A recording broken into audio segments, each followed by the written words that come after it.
All right, how's everybody doing? Hey, Corey, good to see you. Hey, Afro Angelique, good to see you also.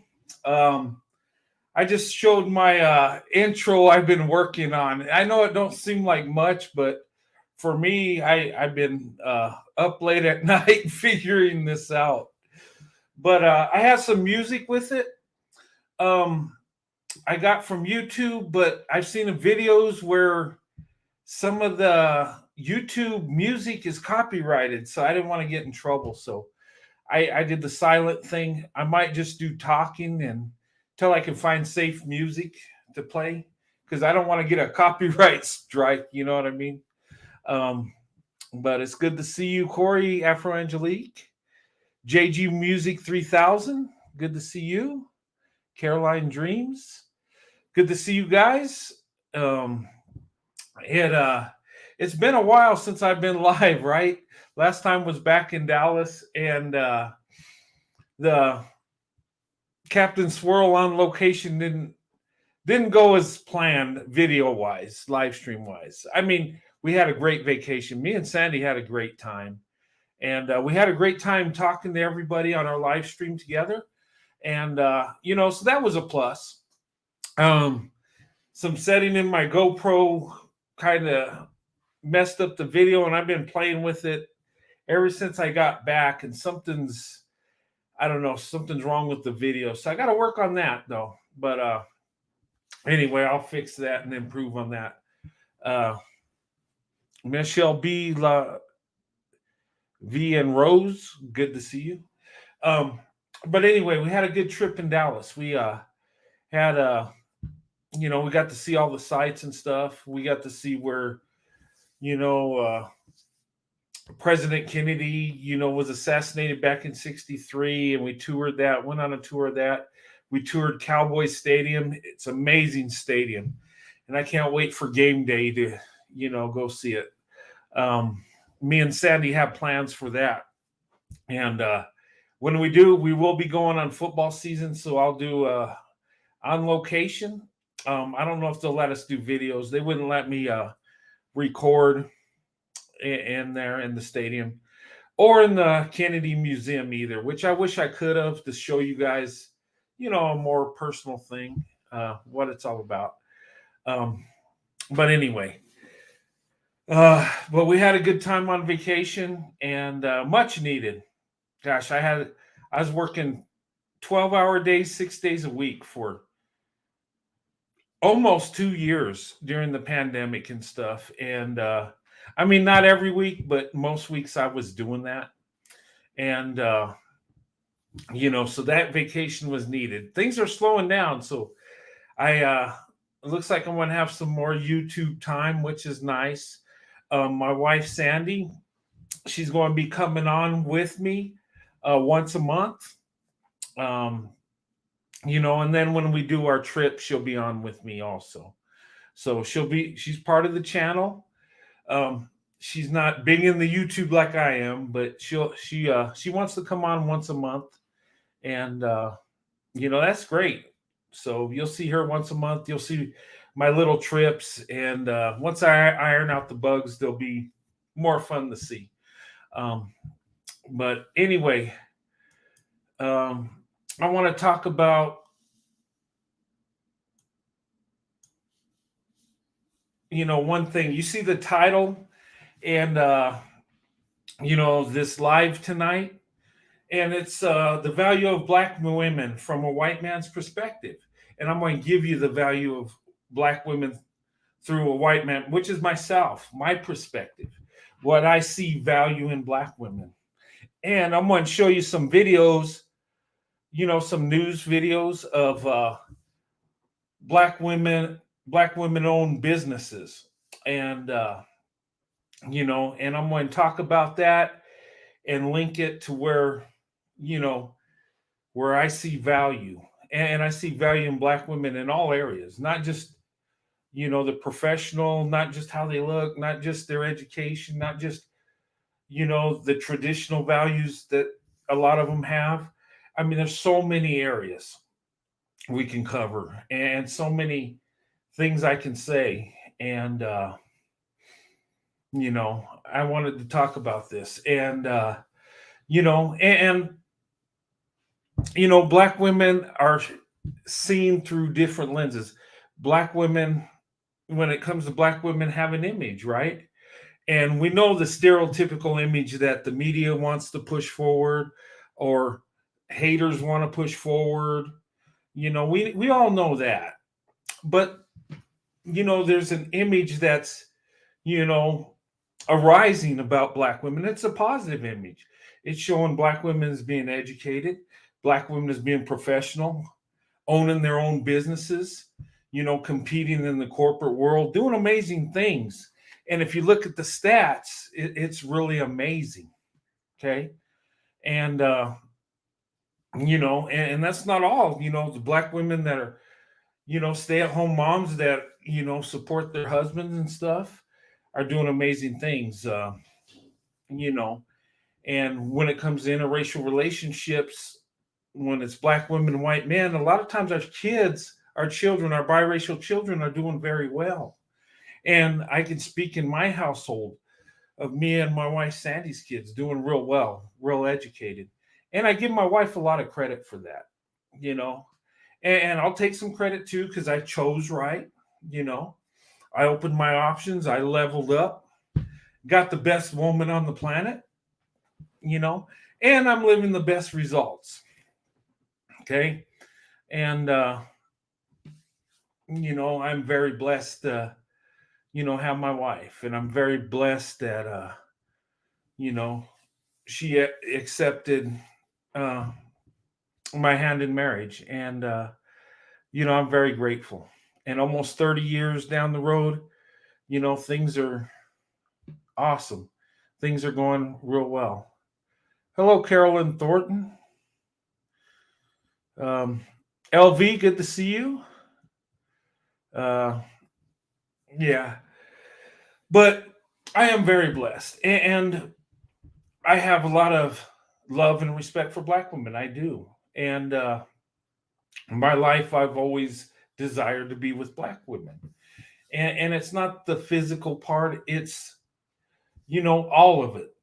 You know, I and that's always been my preference ever since I was a teenager dating till now, and you know, I married a Black woman, and I've been blessed ever since. So I understand the value of black women. I really do. And, I'm going to show you some videos and we're going to talk about this, because a lot of times, and here's the deal, a lot of times black women, you know, get a bad shake or, people go in on black women, unfortunately. But here's the deal. Here's the deal. There's a devil out there and anything that's good and is a blessing is going to be attacked. So it makes sense black women would be attacked because black women are a blessing. And when we talk about interracial relationships, interracial marriage, when it comes to black women and white men, and the success rate, and that's a beautiful thing. That's a blessing, and of course, it's attacked.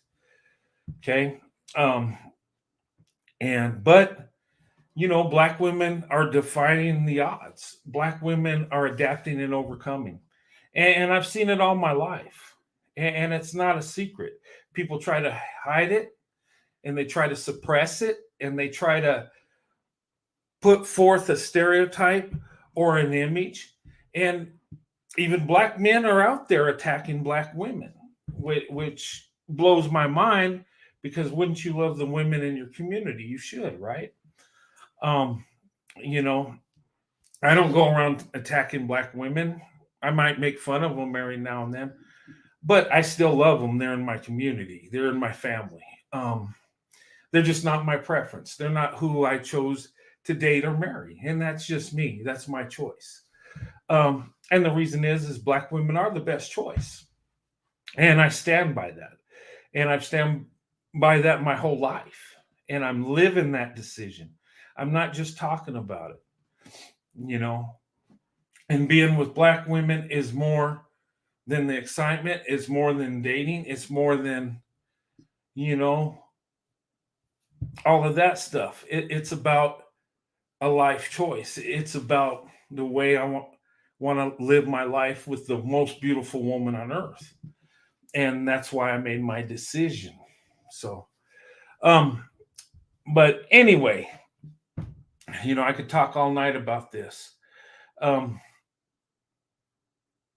but I'm going to show you this video, and these are just news reportings, and they're a few months old and stuff. And I think one was during Martin Luther King Day. They were talking about black women-owned businesses and stuff. And right now, black women-owned businesses are the fastest rising.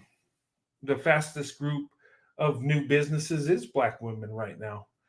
Um, and it's pretty amazing. Black women are doing more with less resources. They really are. And that is amazing. You think logically they would be last place with what they have in general. There are some wealthy black women out there. Yes, I get it. But in general, they're doing the most with less. And that should be, you know, we should take that in mind. We should, applaud that. We should embrace that. Um, and I do, because I love to see black women doing good. I love to see them being successful. Even though I don't know them, I just have a love for black. I just do, because I've been blessed by black women. So, you know, but anyway, um, let me go ahead and put this copyright disclaimer up here. Um, let me add it to. All right, this is the copyright disclaimer under Section 107 of the Copyright Act of 1976. Okay, copyright disclaimer under Section 107 of the Copyright Act of 1976. Allowances made for fair use for the purpose of, such as criticism, comment, news reporting. All of that applies. Teaching, we're going to learn something. Scholarship, well, you're not going to get a scholarship out of this. But if you learn, you might get one later on. And research, we're doing research, right? Fair use is permitted by a copyright statute that might otherwise be infringing. Nonprofit, education, personal use tips the balance in favor of fair use. Okay, that's the copyright disclaimer. Okay, and we're going to use these news videos to learn something, to see what black women are doing in society, and get a picture of what's going on. Hello, Thelma. How's it going? So if you want to read that, it's right there. I'll leave it up a couple more seconds. And if you want to go back and you didn't get it all, you want to read it again, you can rewind and read it. But it's there. And it's on a lot of my videos. Whenever I do reaction videos, that disclaimer's up there. And that's just to protect me under the Fair Use Act. When I want to use a video for teaching and education and commentary, criticism, we're going to do all of that. But these are some news reportings, and they're pretty uplifting. And it shows the character of black women. It shows black women are stepping up and striving to improve, and they're being successful in it. They're not just trying, they're doing. And I think that's what helps becoming the power couple when it comes to black women, white men. Us white men that love black women, we're choosing black women because they are the best option. Let's be honest. They are the most successful. And, we put, we come together and we can make it happen. And I believe black women, white men are the power couple. I do. Now, there can be power couples of any races. So I'm not saying no one else can be a power couple. But I think in general, we are, because of how we do things, how we come into a relationship, how strategic we are, And, but anyway, I'm going to focus on black women and the value of black women, because black women are amazing. Black women are doing things that, are amazing. And with the less resources, than other groups of women in general. Um, I don't want to have white women and Asian women come in on me say, "Hey, well, I didn't have resources and I did it." I get it. Okay, there are successful people in all groups, but in general, black women are leading the way. It is what it is, and it makes me happy, and I love seeing it, and I love promoting it. I love, you know, talking about it because when something good is being done, when there's a blessing, we need to talk about it. When people do good things, we need to promote it. We need to uplift people that are doing awesome things. It's so easy in life to throw in the towel and give up and blame everybody, but black women ain't doing that. They're actually making it happen. And that's amazing. But I'll show this first news. Oh, you like the shirt? Yeah, Sandy picked this out. She likes me wearing polos. And polos are nice. And what she said to me, she said, "Yeah, wear some polos." And she said, "No t-shirts." Well, I wasn't planning on wearing t-shirts. She said she'd rather me look like I'm coming off the golf course than out of the gym. So that's what, that's what she said to me. She comes up with this stuff. But okay, I'm going to look like I'm coming out of the golf course and not the gym. But anyway, in fact, this was like a Father's Day gift from my wife when we're in Dallas. So she gave me this shirt and stuff. And a lot of this stuff, the suits that I wore, the black suit and the white one, my wife picked that out. And these polos, my wife. And you know what? If you want to know how to dress good, give us a black woman. I'm just saying. They know how to dress you. So I'm going to depend on my wife on that one. But anyway, but let me put this up on the screen here. And if you guys want to see my intro, rewatch the video in the beginning. That's what I'm working on. But I'm going to put some talking, and when I can find safe music that's not copyrighted, I'll put some music in there and put it up there. I might add a little bit to it, but I don't want a long intro, just something short and sweet to the point. But anyway, let me put this up here and show you this news reporting. In our own city, young black.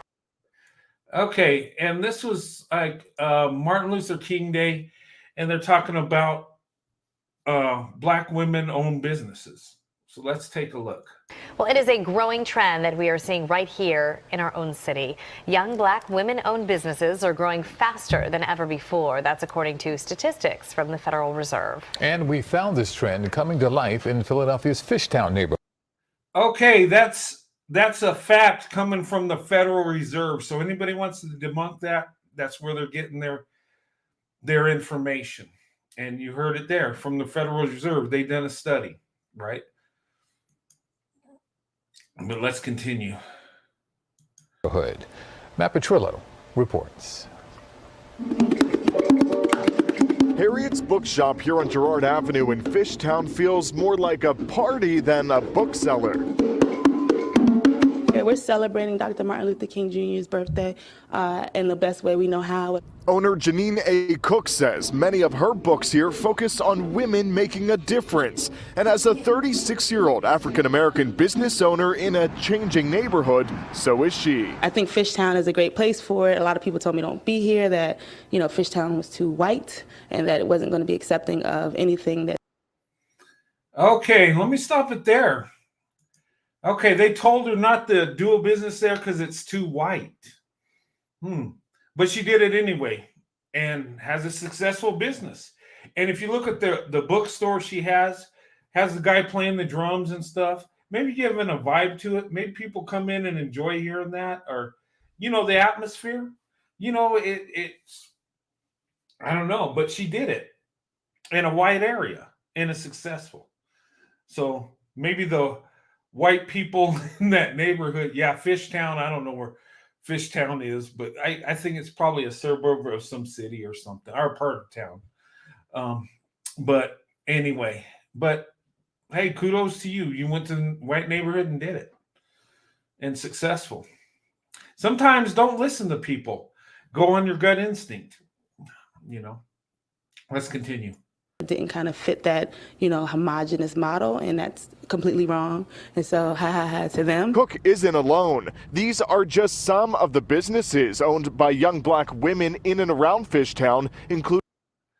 Okay, looky there. Look at the map.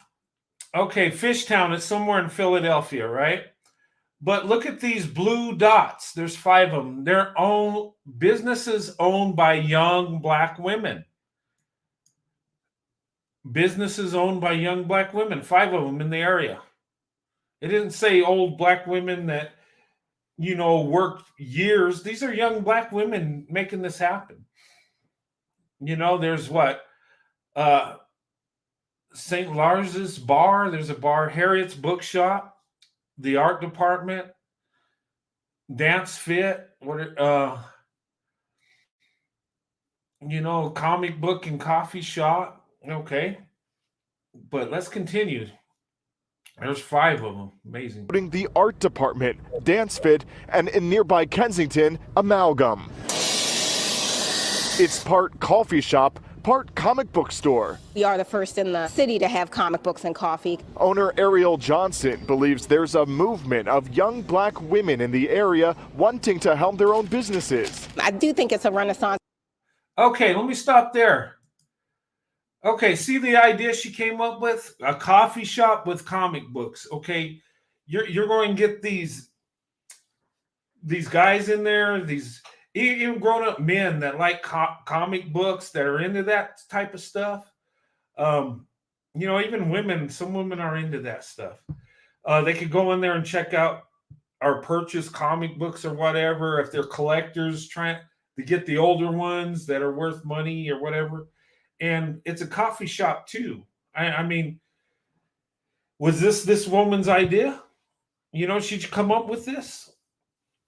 I mean, I think it's a good idea. You're going to attract a certain group of people that are collectors. There are people that collect comic books, baseball cards, old toys, or whatever. There's collectors into that stuff. There's a market for this. And everybody likes drinking coffee, right? I'm just saying. It's a good idea. Okay. But she's got her own business. So kudos to her. Let's continue. For a lot of different things. So that is what's happening. One thing that keeps you striving is knowing that it's yours and that you have to keep it going. So I think that's why it's becoming such a renaissance. And Philadelphia has commissioned a citywide study on its business landscape that's expected to be released later this year. In Fishtown, Matt Petrillo, CBS 3 Eyewitness News. And to see much more of our coverage of how people in our region honored the legacy of Dr. King, just head to our website, cbsphilly.com. All right. Shout out to CBS Philly and Fishtown, wherever that is. But, these women have their own businesses. And like that woman said, and this is important, she said something about it. It's yours. You created it. And it took a lot of hard work. It took ideas to come up with this stuff. From the bookstore to the comic book coffee shop. It's a good idea. It really is. It's, and black women are doing amazing things. And these women are improving. They got their own business. It's theirs. They're making money doing a service to the community, providing something that people like, So I mean, that's awesome. And these women that got these business, how did they do that? Did they have rich parents that just loaned them the money to do it or gave it? I don't think so. I think these are just everyday black women that had an idea, that worked hard and made it happen. In life, there are people that wait for things to happen, and that's the majority of people, waiting for something to happen for them. And then there are those that make things happen. You want to be the one that makes things happen. You might not reach the goal you set for, but you're going to get further in life when you have goals, when you strive hard, when you work hard, when you go for it. And these women are women that are making things happen. They're not waiting for them to happen. And this is amazing. This is positive. This shows character of Black women. And I say it all the time. I see it over and over. Are all women, Black women, great women of character? Not all, but quite a few of them are. And it's amazing. And a lot of times, society ain't showing that. They're for whatever reason, are pushing a certain narrative when it comes to Black women. But the truth is coming out. People are starting to see Black women as highly intelligent, educated, smart. And it's like competing images. You got the true image and then you got the stereotype. But I tell you, when people talk about my wife in my neighborhood or in my family, they always say, Sandy is, she's so smart. She's so elegant. She's got a sweet spirit about her. She's just always doing things, always. And she is. My wife is very successful. And she don't need to be married to me to make ends meet. Let me tell you, she don't. But she loves me and we're married, thank God. So, I mean, it's empowering words, but it's the truth. I'm not making this up. These are reports. This ain't just, I'm going just fluff Black women and say good. No, this is actual facts. Black women are the most educated group in America. They are. That's the truth. People say, well, what about the degrees they're doing? What are they? Whatever. They are the most educated. They are.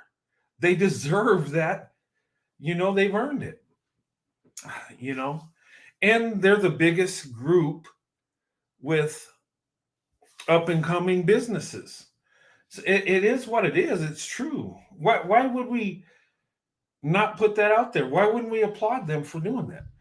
When people do good things, lift them up. And I always say that, when it comes to men and the community, I always say that Asian men are the most successful economically, and they are. Why would I hide that? Maybe we can learn from that. Instead of tearing someone down that's successful, learn from them. Maybe you can be successful too. Just a thought. But anyway, let me go ahead and bring this down. And then there's another video. And this one's nice too. 22, but not. And women of color are now the fastest growing group. Okay, let me get it up here. Okay, this is another news reporting, right? In another town. Shout out to Action News 13, whatever. I think it's Minneapolis or whatever, but let's go ahead and play this. Women of color are now the fastest growing group of business owners in America, according to The Guardian. Many of them made the switch during the pandemic. Clayton Johnson started her glory here Las Vegas at the age of 22, but not without the help of her mentor. Sat on my idea for about 2 years before I actually went for it, and seeing her go for it with multiple businesses at one time gave me the push that I need to take that first step. I can tell them the steps. I can tell them the mistakes that I have made. I can tell them the direction, how to go out there and survey the land. Before you go out and pick a business, that I want you to go survey the land, see if this is a good opportunity for you. And during the pandemic, the Federal Reserve Bank of New York says Paycheck Protection Program funds only reached 29% of Black applicants versus 60% of white applicants. LaDonna Taplin says that's because many in her community aren't aware of these types of grants. And that's why she created Gen Wealth to inform people about grants, business licenses, and finances. Okay, so this woman's helping out helping out other women, right? Find out the programs. They said what 60% of white people knew about it, but only a few percentage of black people got the benefits. And that woman's telling them this is what you do. So this black women helping out black women. I mean, they should, right? But it's nice that someone's giving some help, because a lot of times there are safety nets, and when you're in business, you know, having a business is a risk. It really is.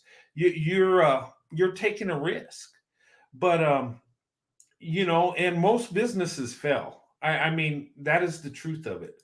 Most businesses, you know, most businesses will fail, and a lot of successful business owners have had failed businesses along the way. It's just the way it is. I mean, running a business is tough. It's not easy. You know, you don't just come up with an idea and just do it and make lots of money. It's not that easy. It takes hard work. It takes struggle. It takes success and failure along the way. And you know, and it's amazing that these women are going for it. They're you know, pushing forward, taking that risk. You have to take risks to get reward in life. You do. Um, you can't just wait for good things to happen, because most likely they won't unless you make it happen. Yeah, get the thumbs up. Yeah. But anyway, I think that video's over, but let's see where it was. Let's see. Haplin says that's because many in her community aren't aware of these types of grants. And that's why she created Gen Wealth to inform people about grants, business licenses, and finances. And women of color. Okay, let me take this down. We already seen that. Okay, so what she was doing was showing these women that there are grants, there are special programs to help them with their businesses that many of them just don't know. A lot of people don't get benefits that, you know, that are offered because they just don't know about it. I've missed out on some things because I just didn't know. And a lot of these women don't know in her community. So she's getting out there letting them know what they can do, how they can use that to help better their business. You know, and it's programs that are available that can help you. And honestly, most people don't do it because they don't know about it. So that's nice that she's going through and helping out the women in her community, helping other black women with businesses, make it work, make it happen. And you know, and that's an amazing thing, because there's a lot of people that are jealous that would that want to see others fail. I mean, people are evil like that, and she's not. She's, you know, putting it out there to help others out and going off her experience. You know, she's learned, and that's a blessing. And why would you ever hide a blessing? If you know something that other people can use to be successful, why would you hide it? Why would you just keep it to yourself? I mean, seriously. But, you know, she's helping other people out. But anyway, let me pull these videos down, and you know, I'm going to talk a little bit. This ain't going to be a long live, but I'm going to be going live Saturday night also. It might be a late one Saturday, and Sunday I'm going to do a prayer meeting. It's been so long since we did that. We need to do it. You know, I got a message I'm working on, and you know, if you're a Christian like me, come and tune in. And you don't have to be a Christian to tune in. You know, everybody's welcome. All I ask is, you know, you be respectful, and especially when I do a prayer meeting, I don't take no. You know, I'll block you in a heartbeat if you say something disrespectful or something rude, and honestly, no profanity. And you know, I don't like profanity on this channel anyway. You know, we don't all think alike. we don't all have the same beliefs. Sometimes we step on each other's toes because we have different beliefs. That's okay. Um, we can learn from that, and we can learn to see things from others people's perspective. Yeah, JT, I missed the prayer meetings also, and I'm bringing them back. And now that I'm going to get my Sundays back, I'm going to start doing it, and I'm going to do it, around 4 o'clock Eastern, so that way I can go to church in the morning, and then come home and do a prayer meeting. And two other people that go to church, I don't want anybody to miss church for my prayer meeting. Don't do that. You can catch the replay. But if you're not doing nothing, come and listen. And also I open up the panel. So if you want to give a testimony, or you want to say a prayer or read a verse, hey, it's all open. And that's what it is. It's a prayer meeting. It's not me preaching to you and you just listen. Now some of them I will do a little preaching, but it's everybody is welcome to get involved in that. And I think I need to implement that in this channel.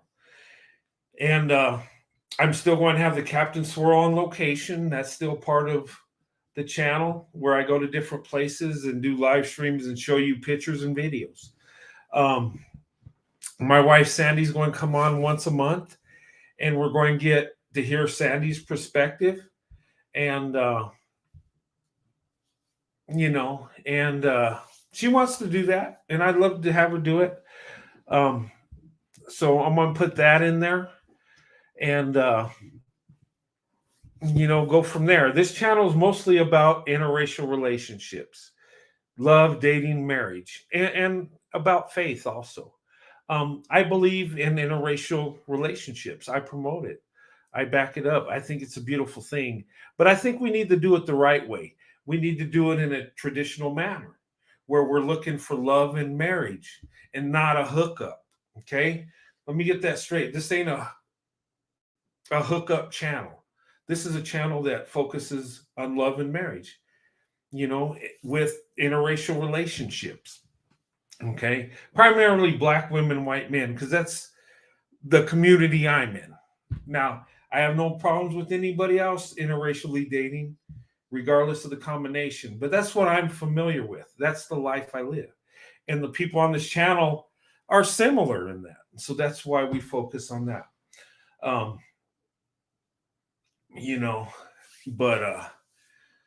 Back to the subject, black women are doing amazing things. And black women, I know you don't get credit for half the stuff you do. Most of the stuff you do, you don't get credit. You can't hear anything? Is my audio okay? Or did you mean something else? Yeah, we don't do hookup. We are dating for marriage. Yes. Give me a 1. I just want to make sure that my audio okay? Just give me a 1 so I know I'm good. Because I seen a comment, I can't hear anything. I don't know what that meant. Does it mean you can't hear me?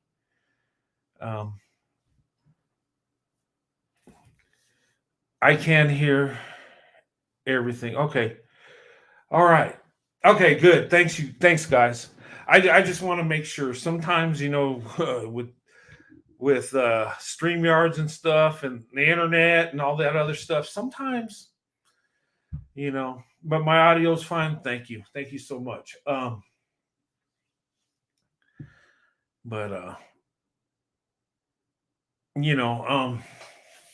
lost my train of thought for a minute.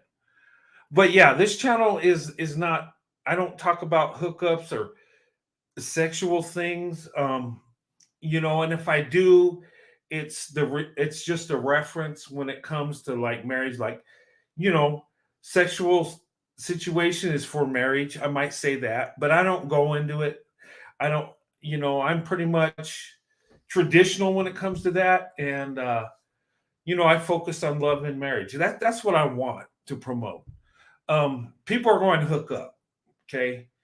And this And some people thought when I said Captain Swirl somehow that one lady said I was promoting an interracial booty call. No, I'm not. That's when I talk about swirling, it's interracial dating. Okay. That's my definition. Now people do use swirling the hookup. They do. But people use dating the hookup too. I mean, whether you're the same race or different races. So swirling is just interracial dating, interracial relationships. That's what it is. Interracial marriage is like it's swirling too. Okay. And that's what I mean by it. Some people might have a different definition of it, but that's my definition. But that's what I promote. You know, interracial relationships done the right way, done for love and marriage. You know, that's what I promote. That's what I'm about. I'm not here trying to get black women and white men to just hook up. You know, I'm here to promote that if they're interested in each other and they have love for each other, you know, take it to the next level. But make sure you're all the way in. Make sure you're strong enough to be in that relationship. You know, because people are going to come at you. People are going, you know, and I can tell you, I've been married 28 years. So I've dealt with the haters for many years. And I interracially dated 9 years before I got married. So I know what the haters are about. I know what they're going to say. I know they're going, you know, I know they're going to shame black women for stepping out and call them traitors and bed witches and all that crazy crap. And, you know, that's what haters do. But you know why you're in your relationship. You know what you're looking for. You're looking for love and marriage. And if it's someone that looks different than you, it's okay. As long as they're doing it the right way, as long as they're doing it the way God wants us to.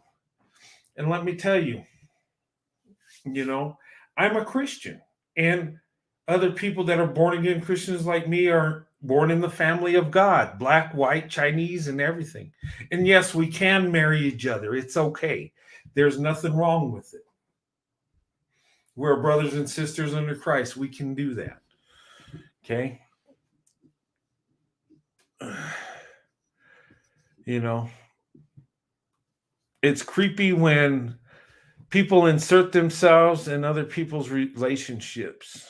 Yeah, that is creepy. And you know what's creepy is people that focus on other people's relationships or marriages. I find that really creepy. Where I have trolls that will come in and attack me and my wife because of our marriage. And that to me is weird. You don't even know us. Why would you? I guess they feel that, you know, because they're either the same racial group as my wife or me, that they have the right to come in and do that. No, they don't. That's just creepy, weird, insecure, and just weak. It is. But the thing of it is I want to promote interracial relationship because, guys, I've been blessed. I have a good wife. I have good kids. I'm a grandpa now. I'm middle age. I'm up in age. You know, I'm not out dating now. The last time I was on a date is 1993, and that was with my wife, Sandy. That's the last time I dated. So I don't even know what goes on in the dating world. I just know what happened back in the day, the 80s and the 90s when I was dating, when I was interracially dating. And there were challenges. But you know what? You could do it. There are people that will accept you.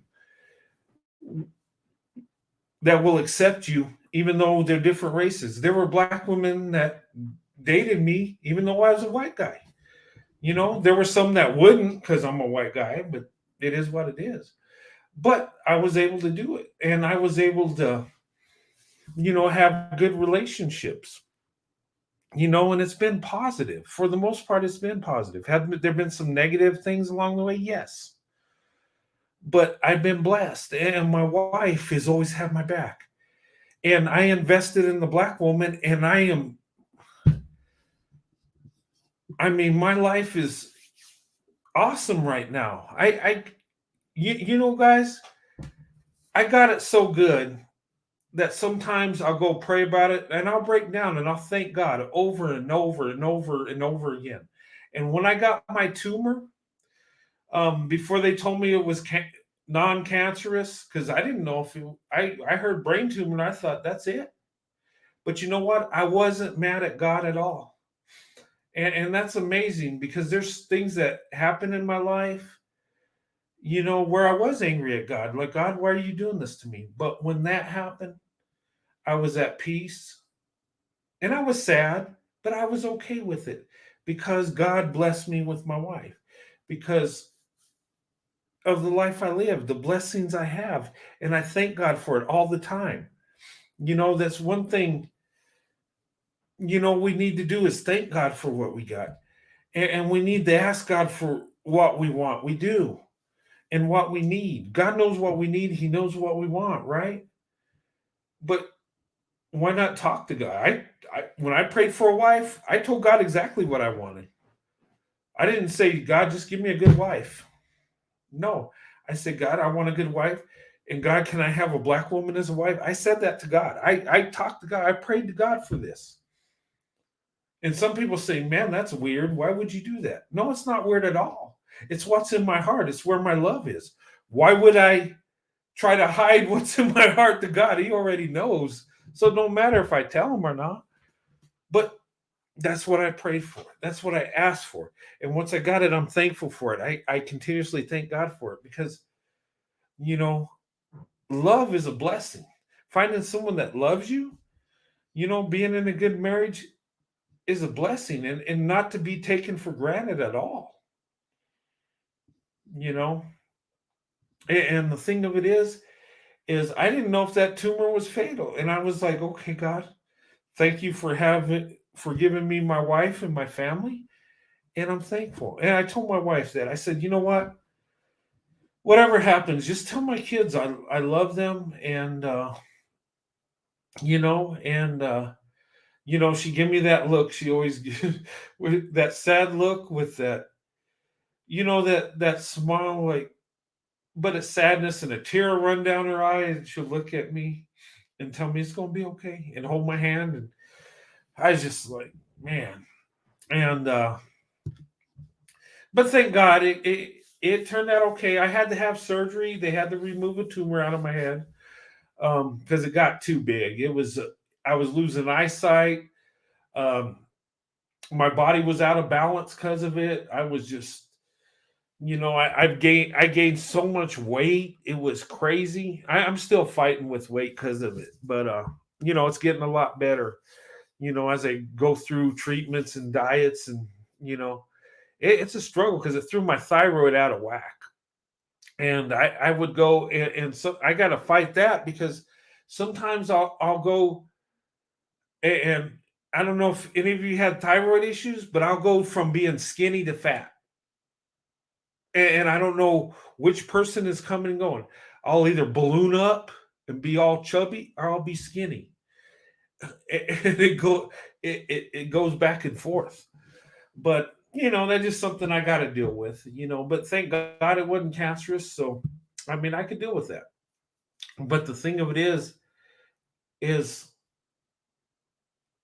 I was happy. I was, you know, I wasn't mad at God at all. If that was my time, it's my time.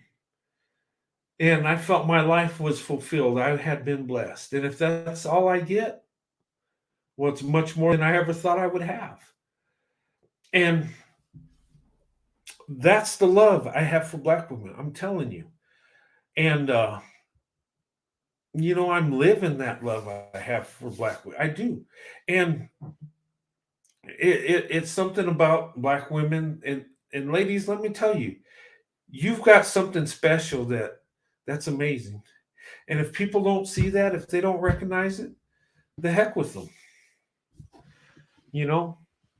And ladies, you know, I say open up your options because you deserve the best of the best because you are the best of the best, you know. And don't sell yourself short. Don't settle. Don't do it. Women should never settle. You know, the men got to provide. And men, you know, when it comes down to it, we're with the women at our economic level. We are. Or, and it works better that way because then we can lead. You know, you can be a rich, marry a woman that's lower, you know, lower middle class, and you can be a millionaire and it'll work. Um, you know, but the other way around don't really work because we have our roles to play. We have to be men and women have to be women. And one is not more important than the other. We both complement each other. And that's what makes a family. The backbone of the family is the man and woman, the husband and wife. That's where the foundation starts. And then it branches off with kids and grandkids and generations. But it starts in marriage. Marriage is the backbone of the family. Marriage is the backbone of a nation. It really is. And, you know, we as a nation need to get together and marry each other. Men and women need to be husband and wife. That's where the strength comes from. That's where our children get the balance they need from the man and the woman. And both boys and girls need a man and woman in their life, a mother and father. They do. You know, they and I'm not saying that single parent families can't do a good job because they do. They do the best they can. You know, but when it's easier when you got a man and woman in the family that can raise the children because you need the discipline from the father to teach you to be a man if you're a boy. And you need the nurturing of your mother too. You need that love too. And women, you need a woman to teach you how to be a woman, your mom to teach you how to be a man. Can't do that. We can tell you what we think, and vice versa. Women can't raise men, they really can't. So you need that balance. But both children you know need both from both parents. you know Even boy being raised to be a man needs his mother in his life. He does. And women need their father too. you know it creates that balance, and that's what we should strive for.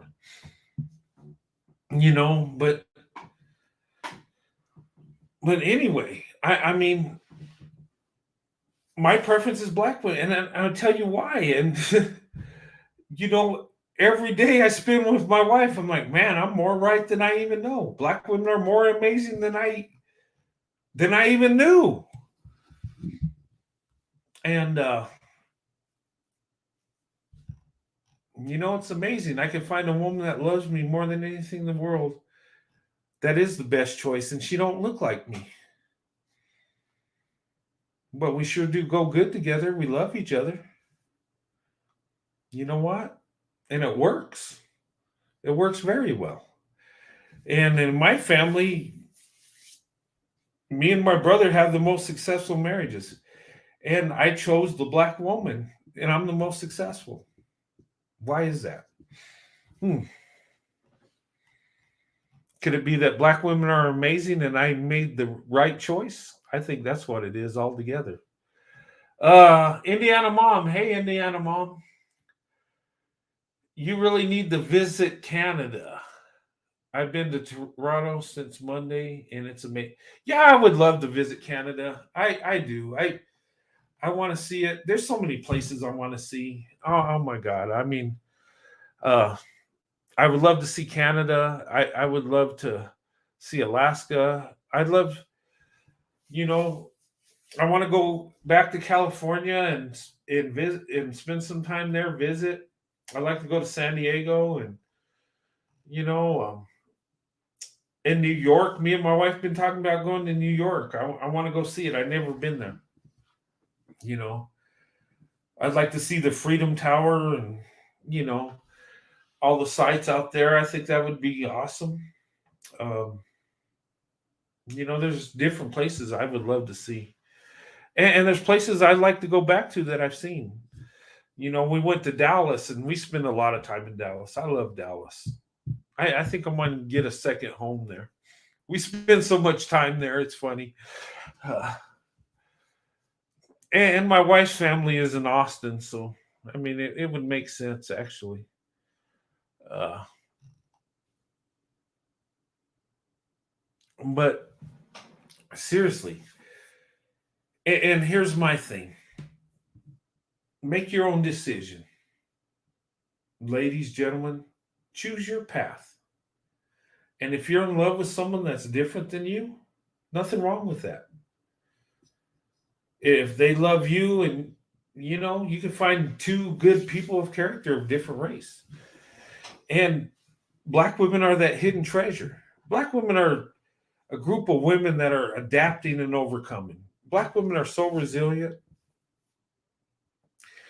And and it's just amazing.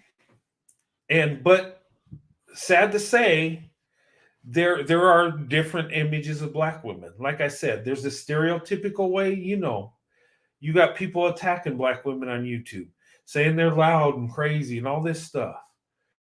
And that's not the black women I see. That's not what I see. I'm sure there's some that fit that stereotype. There's some people that fit all stereotypes. But for the most part, I see amazing women. I see black women that are doing amazing things. I see black women that are adapting and overcoming, that are making things happen. You know, and black women, this is how I see you. And just picture this, okay? And I'm going to tell you what makes black women attractive, not just to me, but other white men. Okay. And this is what I see when I picture black women, right? The ultimate black woman. This is what I picture. And maybe you'll laugh, but I think most of you will get what I'm saying. Think about the Cosby Show back in the day. Think about Claire Huxtable, right? The mother, right? That is such an attractive woman. That's how I see black women, right? This woman, the character she played in the image, was a black woman that was educated. She was beautiful. She was loving. And she had it together. That is so attractive. And, when she was traditional, she was taking care of her family. She was supportive to her husband. That's how I see black women. That's and I see black women is like Anita Baker that just, when I look at Anita Baker, right? I mean, her music's awesome. But back in the day, she just seemed like, she'd wear a dress, nothing flashy or nothing. And she had a beauty to her that was like a natural beauty. And I picture a woman like that you would find in church, a woman of faith, a woman that loves God and loves her family. That's the image I got in my mind, right? I don't know how the woman is, but that's the image I see. That's how I see black women. That's how I see you. I see black women as professional. I see black women as adapting and overcoming. I see black women as traditional. Black women as women of faith. I see this. This is the black women I see. Now, what society says, the loud or whatever, I don't see that. I mean, there are women like that. But I see more of what I'm talking about than the stereotype that society wants to paint the picture of. That's how I see you, black women. That's how I see. I see you, black women, as professional. I see you, black women, as traditional. I see you, black women, as loving women with big hearts. I see you, black women, not just traditional, but having passion. I see you, black women, as having a lot of emotions because you have a big heart. This is what I see in the black woman. And this is why I'm in love with black women. Okay. And, I love my wife more than any other woman. When I say I love black women, it means that, I have love for you. I want you to succeed. I want you to live your best life. I think you're a blessing. And the black women I've known through my life have been a blessing to me. And that's why I have love for black women. It wasn't just that I woke up one day, hey, they're beautiful and I love them. Black women are beautiful. If you look at them, you see beauty, and that makes them attractive. But once you get to know them, you really see the beauty. And that's what captured my heart. And that's why I'm married to a black woman, because of that. It's because black women, you have a beauty you don't even know you have. And I'm not talking just the physical beauty. I'm talking the inner beauty, what's in the heart, in the soul, what you have to offer, the emotional connection, the spiritual connection. There's no other love than love that comes from black women. I say it all the time. And I fed off that love. And that's, I've seen there have been black women in my life that have shown me love, that have, had an impact in my life and always will. And when I get old and start losing my mind, I know one thing I'll remember is the black woman. When it's all said and done and I no longer walk this earth and my book is written, you open up the pages, and from the time I was 4 or 5 years old, you'll see black women in every page. That's how much of an impact black women's had on my life. And I grew up in a white neighborhood, in a white community, and mostly Hispanic, but you get what I'm saying, right? But black women, you had my heart at 5. You really did. I fell in love with you as a boy. And that love is carried on till marriage, till I married my wife. And some people would listen to me and, try to shame me for this and, show hate towards me. But that's how I feel. And when I seeked out black women, it wasn't for no other reason but for true love. That's who I wanted to be with. And that's the truth. And look, and if you follow my life, if you talk to my family, they understand me. They know where I'm coming from. Everybody sees my channel in my family. They do. Everybody knows what I do. They watch it. Some people like it, think it's cool. Some people think it's weird. Some people are like, well, that's you. That's who you are. Have fun. But this is me. This channel, a lot of it is I'm speaking my truth. I'm speaking how I feel.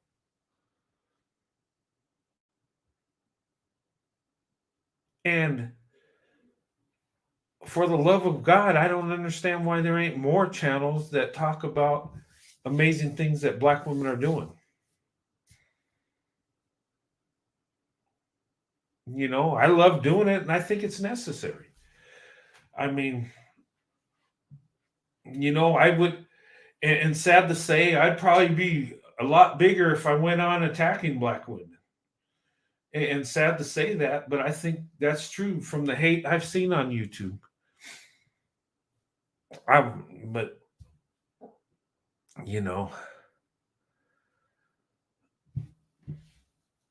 I'll thank Afro Angelique. But that's in my heart. And the thing of it is I'm speaking my truth.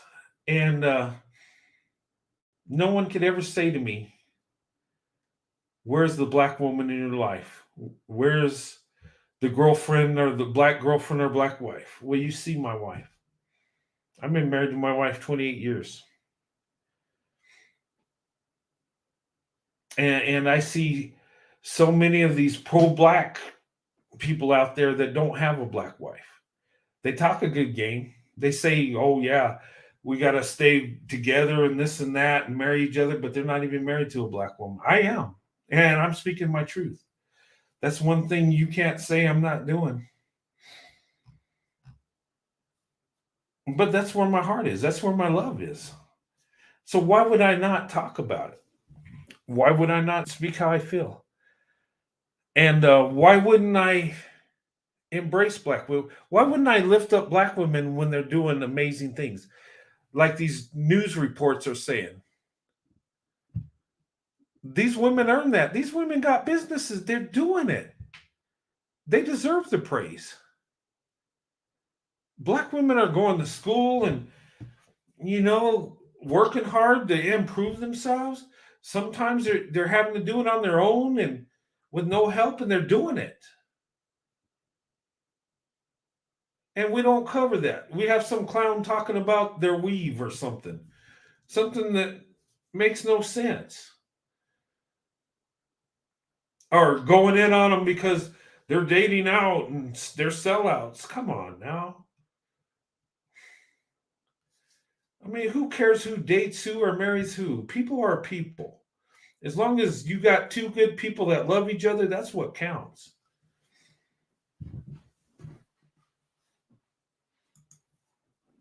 Yeah. But guys, hey, I just ask you, do me a favor.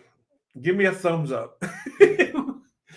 But anyway, I wanted to talk about this. And black women, you got so much value, you don't even know.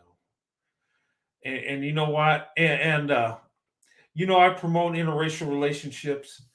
And somebody sent me a comment one time and says, since the 1970s, interracial marriages between black women and white men were 1%, and it's only went up to 4%. So really, what you're saying is a lie. It's not really happening, and you're just pushing a false narrative.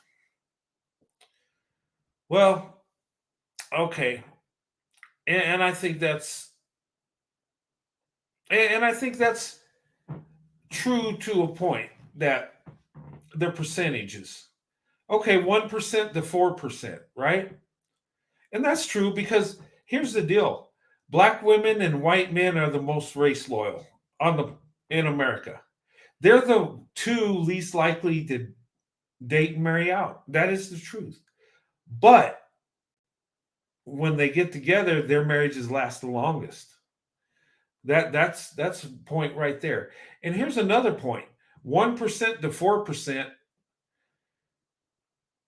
is a 300% increase.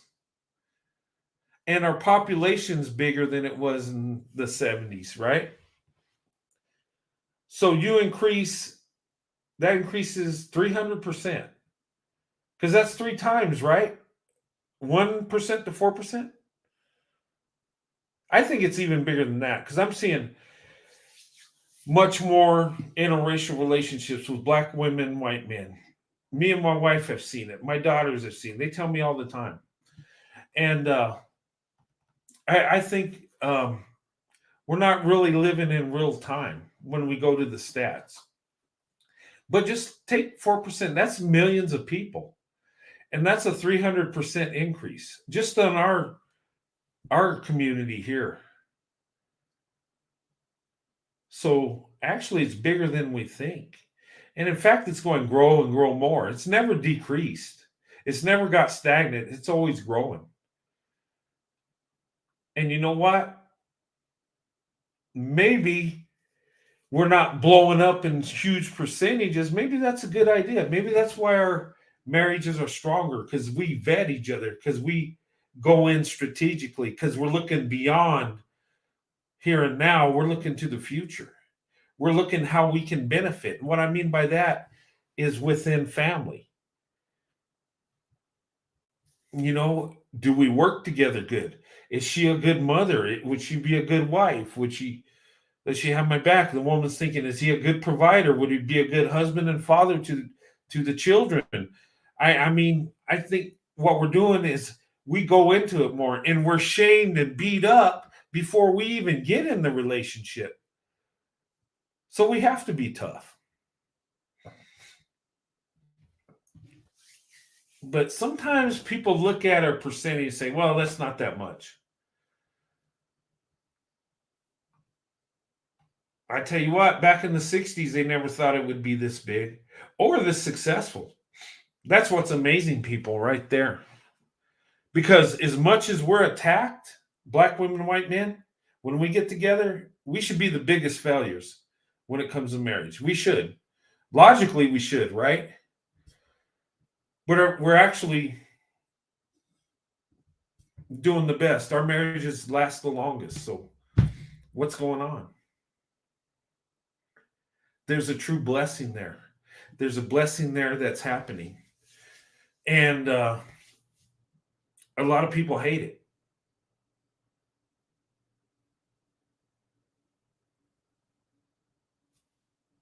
They do, but the truth is the truth.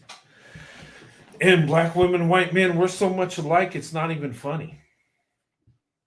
Yeah, 44% better, yes. And even the haters, sometimes I see them admit, okay, yeah, their marriages last longer, but it's because of this and that. They can never say that it's because they love each other. They can't say that they work hard and make it work.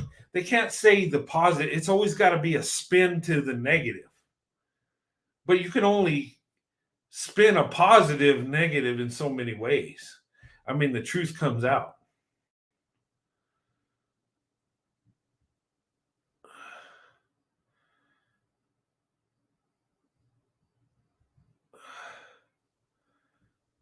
White men ain't playing anymore. I'm not.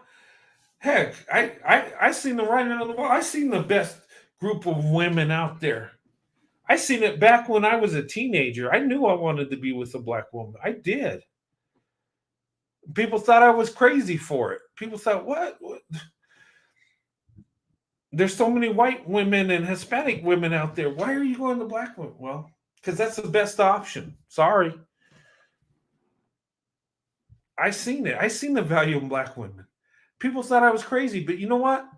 Going back to the people I was around, my friends in high school, they're like, wow, you're still married. These people have been married multiple times, divorced, girlfriends on the side, and all this other crazy stuff, but I'm still married. All the people that laughed at me thought I was crazy. They don't think I'm so crazy now. In fact, someone's saying, wow, maybe I should have married me a black woman. Well, yeah. I said, no, you should have prayed about it and then married you a black woman. That's what you should have done. That's what I tell them.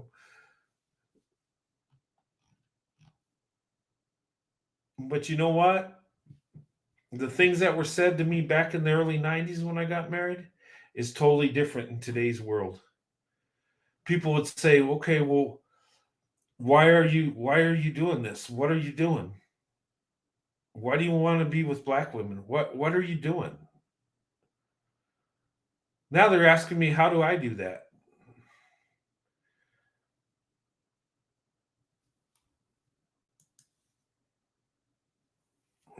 I'm just saying. But do not read into the stats, because here's the hard truth. Black women are the most race loyal. White men are the most race loyal. It is what it is. But they're opening up their options more and more every day. 1% to 4%. It just keeps climbing gradually. In the future, we're going to look at 5%, 10%, 20%. One day, it'll probably be half. Because the bottom line is when the truth starts surfacing, more people see it. More people are seeing a blessing. And let me tell you, I got baby boomers that write me. I got Gen Xers that write me. And millennials too, that are in interracial relationships and marriages. And you know what? The marriages last. I got people that are telling me baby boomers been married over 40 years. One person said 50 years. She's black and he's white, and they made it happen. You think society didn't try to destroy what they had? You didn't think they'd have to deal with haters? Shoot, I think about my life. I'm like, man, I didn't go through half of what they went through, and they made it work. Think about the Lovings, all the harassment, all the crap they had to go through. Think about all the people that wouldn't hire the man because he had a black wife. I mean, these are real life issue problems, and they still made it work. That is the power couple. Marriage that lasts several years. That's a power couple in itself. And coming from different racial groups, different cultures, and they can make it work. But you know what it shows is the character they have.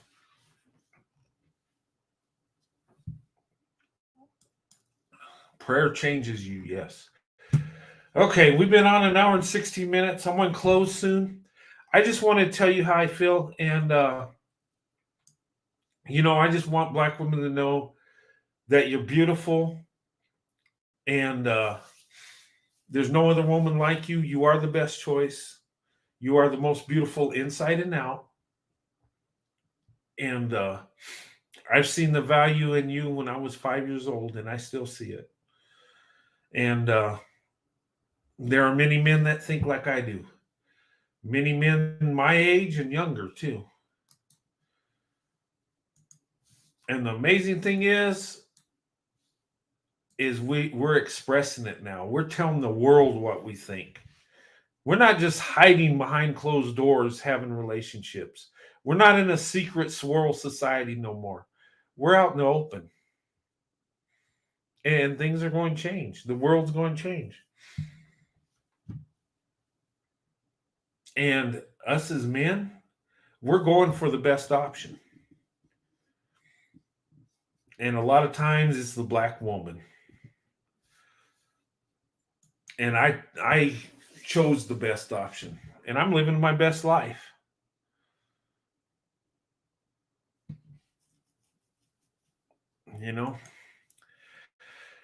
But there's the link. If you want to come up, you can. If not, that's fine. I just wanted to talk to you guys, and I wanted to go live and just talk to you. I've been missing it. Since we got back to Dallas, I had to go straight to work and get into that. And I tried putting a video last night, but something was going on with YouTube. But I'm glad I was able to come on tonight and talk to you guys. And a lot of you guys give my wife a lot of love, and I appreciate that. And she does too. And it's so nice to have my wife, Sandy, on YouTube with me and do shows with me and stuff and videos. I love it. I do. And she's going to be around. She's going to be coming on once a month. We'll have her on there. It'll be a video with Sandy's perspective, and me and her will do a show together. And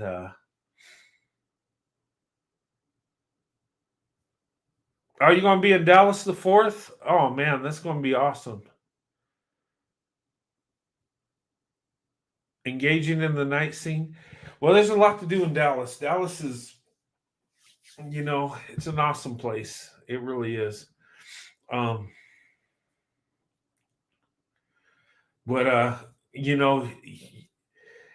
out and see the sights.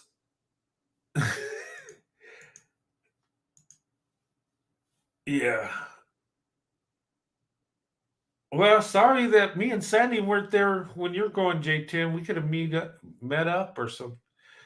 We met up with LV, and we had lunch and stuff, and that was awesome.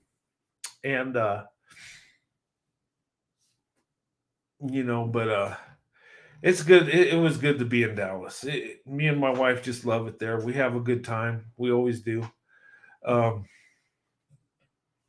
And it's like our home away from home. sometimes we'll just take off on a weekend and just go down there and hang out. The vacation we did, we stayed at the Marriott Hotel, Gaylord, Texan.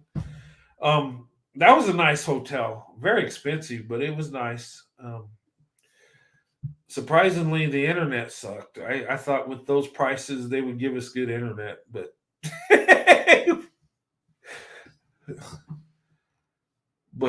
all in all, it was a good time. Yeah, there's a lot to do. Um, but yeah, I'm gonna go ahead and close this out, guys. I'll put it for a few more minutes if you want to come on, and then I'll close it out. But I enjoy you guys coming on, and ladies, just hold your head up. You're doing amazing things. You're going above and beyond. And ladies, think about what I said. How I see black women, because a lot of times, oh, there's Afro. Hey there, Afro Angelique. How's it going? Pretty good. How are you? I'm doing okay. I just thought I'd come on and do a live. It's been a little bit. I just thought I'd come on and say hello to you and to thank you and Sandy for deciding to do the once a month thing. Oh yeah, yeah. When she told me, she said, I'll come on once a month, and I was like, oh, right on. That's awesome, because I know a lot of people love hearing my wife's perspective, and we've been married so long, and I think that us and our story, it brings credibility because we're up in age. We're not young kids running around. We're grandparents, so we've lived a long life already, and we got a lot of experience. So I think people like to hear about it, our story along the way, and how we got through things. And it's my wife is just so sweet. She's just pleasant to talk to and listen to. I mean, Yes. And she's hooking up your wardrobe. So yeah, she is. Yeah, and that's probably a good thing because um, she said it was. She said, "Well, the hockey jerseys are nice, but let's do something different." And I'm like, "Okay." And then she did that nice and smooth. She's like, I'm just gonna, gently guide you to some other things. and you know what? I'm smart enough to let her do it because.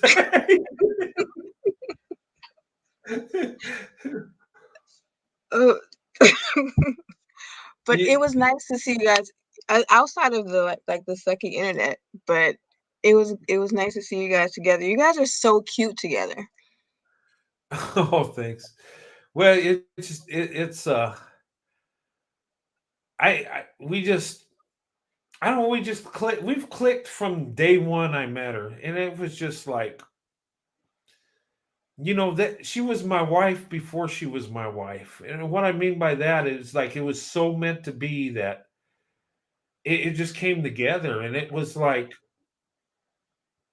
it just I can't explain how blessed I am. I just when I look at my wife and all she does for me, and I'm just at awe. I'm just like, I don't deserve none of this, but thank you, God. I'm just like, that's how I feel. It's like, wow.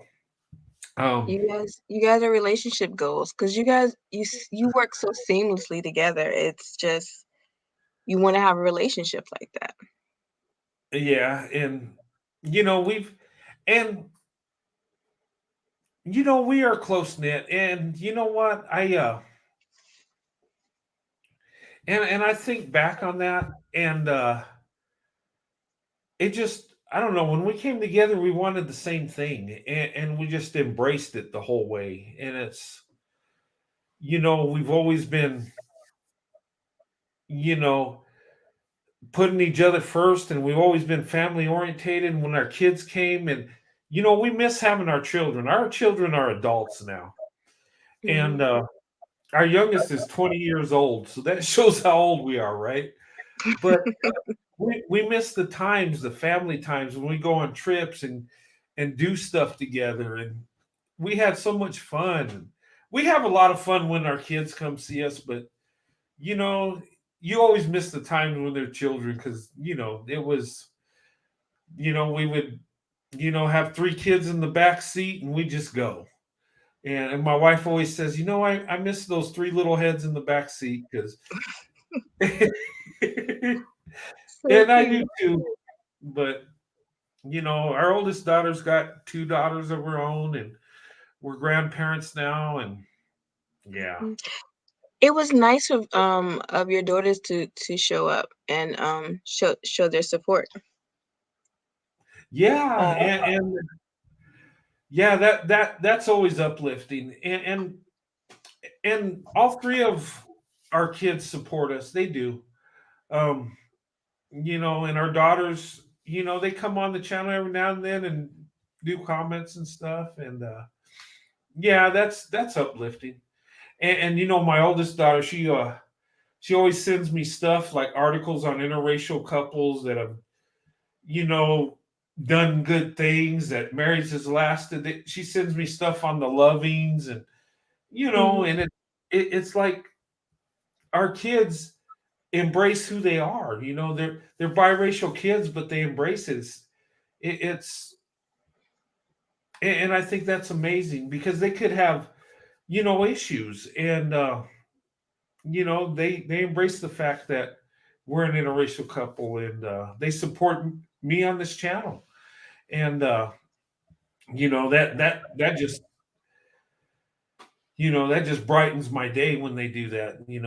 That really, you know I love that. And but yeah, but our family is a strong family.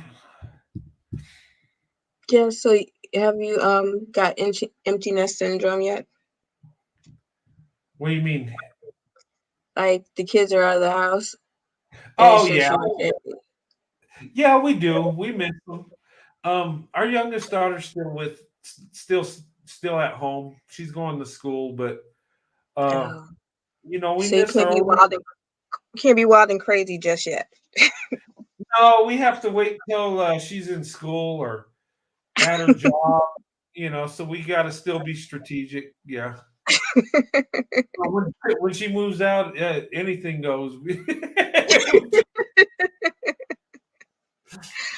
It's nice to see you guys still have the spice. Yeah. Oh man, I tell you, and I love my wife so much. She just, I can never lose a spice for her. I'm serious. I mean, I That's love her in every aspect, and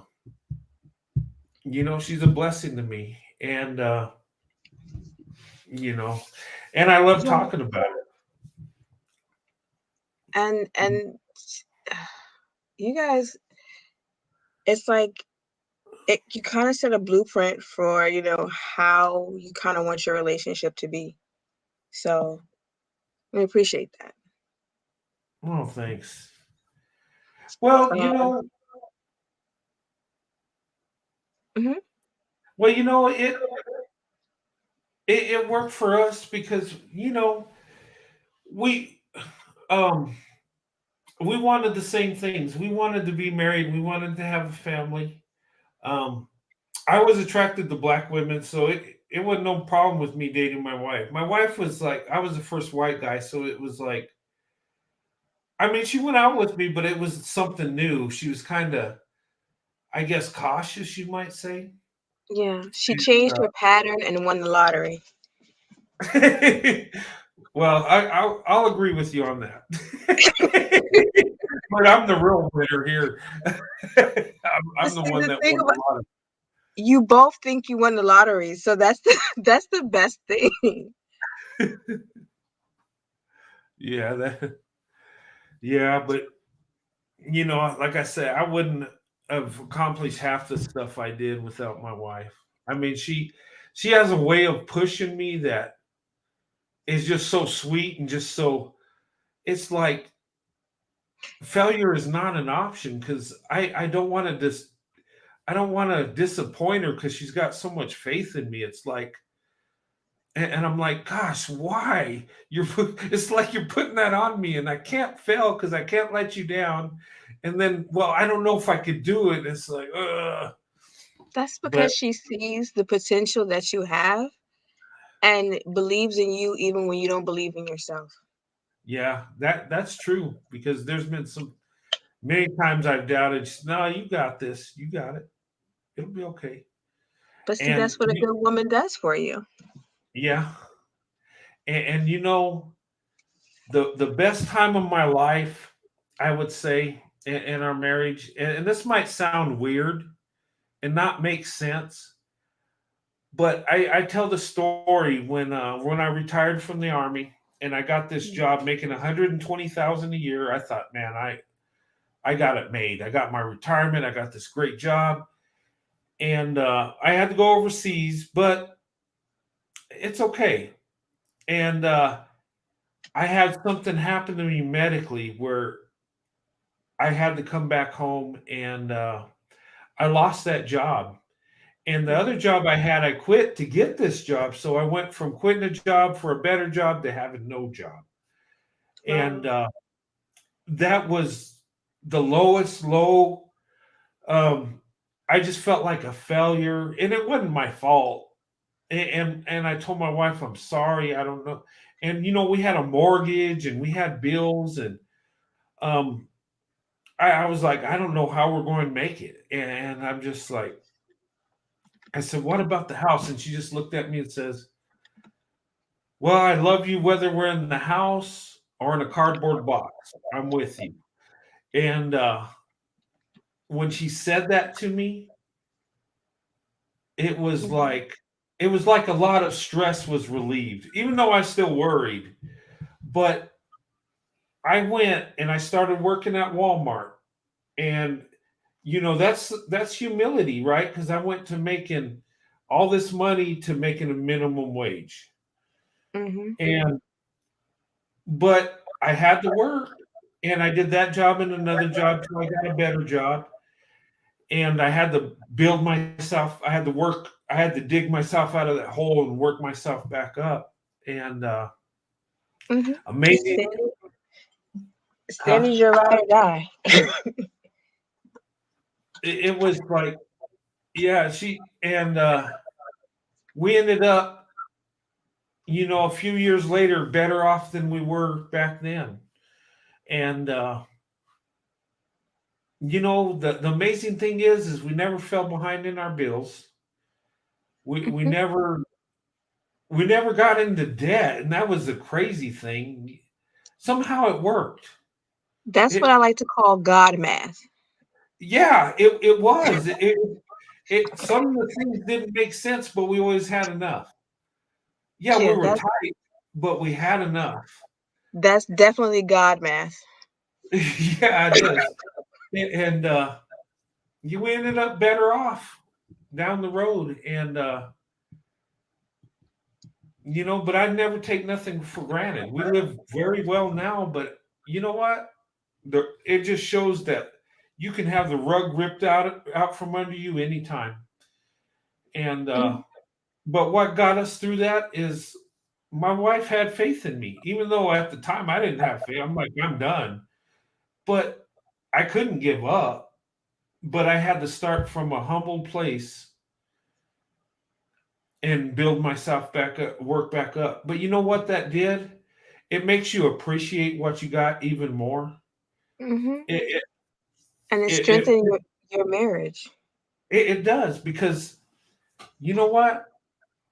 She had my back all the way, and didn't complain, and you know, and she had every right to get emotional and upset and worried, but she was calm. It was like, and I just think her faith is so strong. She's like, God's going to provide for us. It's okay.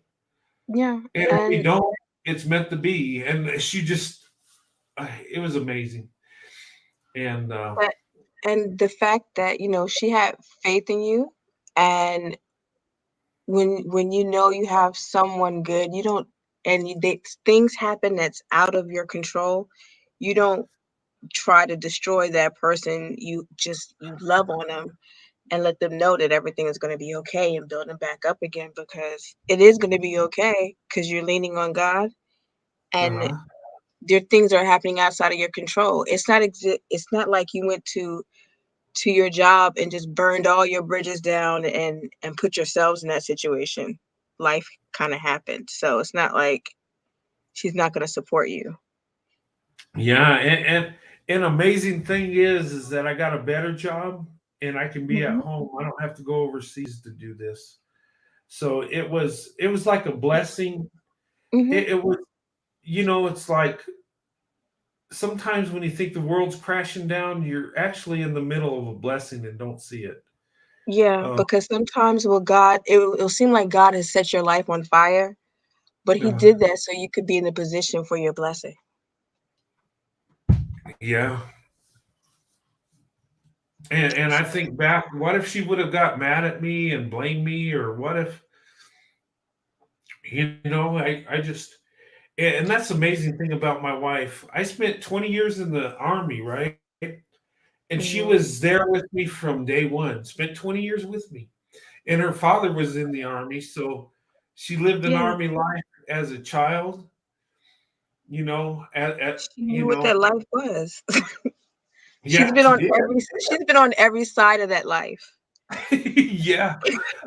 I mean, her dad was going to Vietnam when she was a baby, and then she grew up with her dad having to train and go overseas and do all this stuff I had to do. And now our son's in the army, so it's like she went from an army brat to an army wife to an army mom.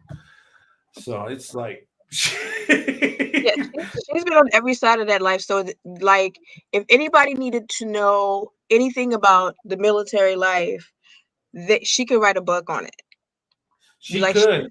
this is the manual for being an army wife, an army daughter, an army mother. This Yeah. is that life. If you have a question, just refer to the manual. Yeah, and she's kind of like my kids, growing up all over the country. Like my children, it's funny because when they ask where they're from, it's like, well, they were born in Everywhere. Colorado. We spent time in Colorado, then we spent time in Kansas, then Missouri, then New Mexico, and it's like, where are you from? Just pick a place. Like, I'll pick my favorite place, and that's where I'm from. Yeah, they could do that actually, but yeah. But my wife was like that. She was all over the country, and she remembers when she was a little girl in Germany, and you know, and it's yeah. So she knows all about that army life. So, Yeah, I got gypped, so I was a retirement baby. huh? I got gypped. I was a retirement baby, so I didn't get to travel. Oh, you were. Yeah, we got to travel. When I retired, my kids. I retired in 2012, so I think Mhm. I've been retired 10 years already. Wow. Wow. Life Gosh, goes by pretty fast. It's it like does. once you hit 25, it's like life is on fast forward. It was because I remember I got married. I was 24. My wife was 25. She had a year on me, and uh, I remember 2 years later, after we were married, we had uh, our oldest daughter, and I remember when she was a baby, and it was neat, and we have a special thing when it comes to Father's Day, me and my daughter, because on Father's Day we brought our daughter home, and that was like the biggest Father's Day gift. And my daughter was a preemie. She was born. 3 months early. She was 3 pounds 11 ounces, but she was a healthy baby. And I remember we brought her home, and she was so little. And I remember I wrapped her up in a blanket and I carried her like a football. It was like, but she was so cute, and I could hold her like in the palm of my hand. And that was just a special time. And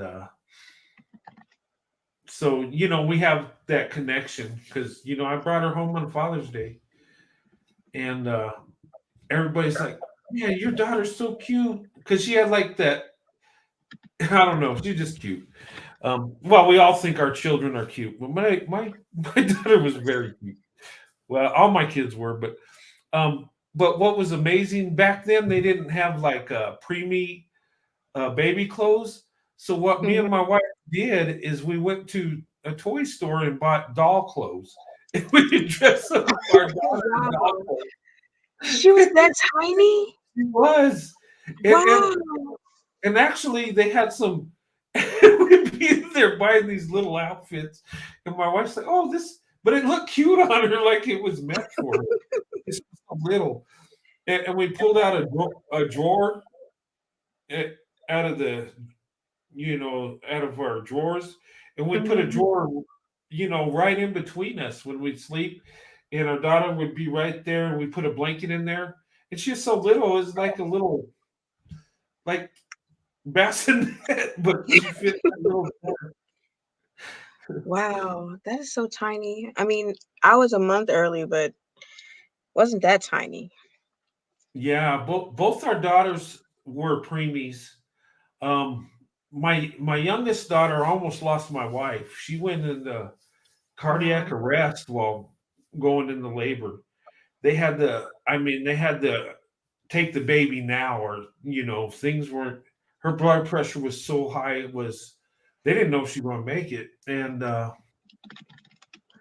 yeah, that was scary. But I mean, my youngest daughter was 3 pounds 8 ounces. She was little like that too. And Wow. yeah, my son though, he went 8 months. He was a month early. And he was a big baby. He was like 8 pounds and something, and Wow. a month early. I mean, he was a big boy, and uh, yeah, but Yeah, uh, my mom had two only children, because my brother was 18 when I was born. oh wow, that's quite a gap. Me and my Yeah, brother I was 11 days old going to his high school graduation. Oh wow, wow. I thought me and my brother had a lot of years. I'm 12 years older than my brother.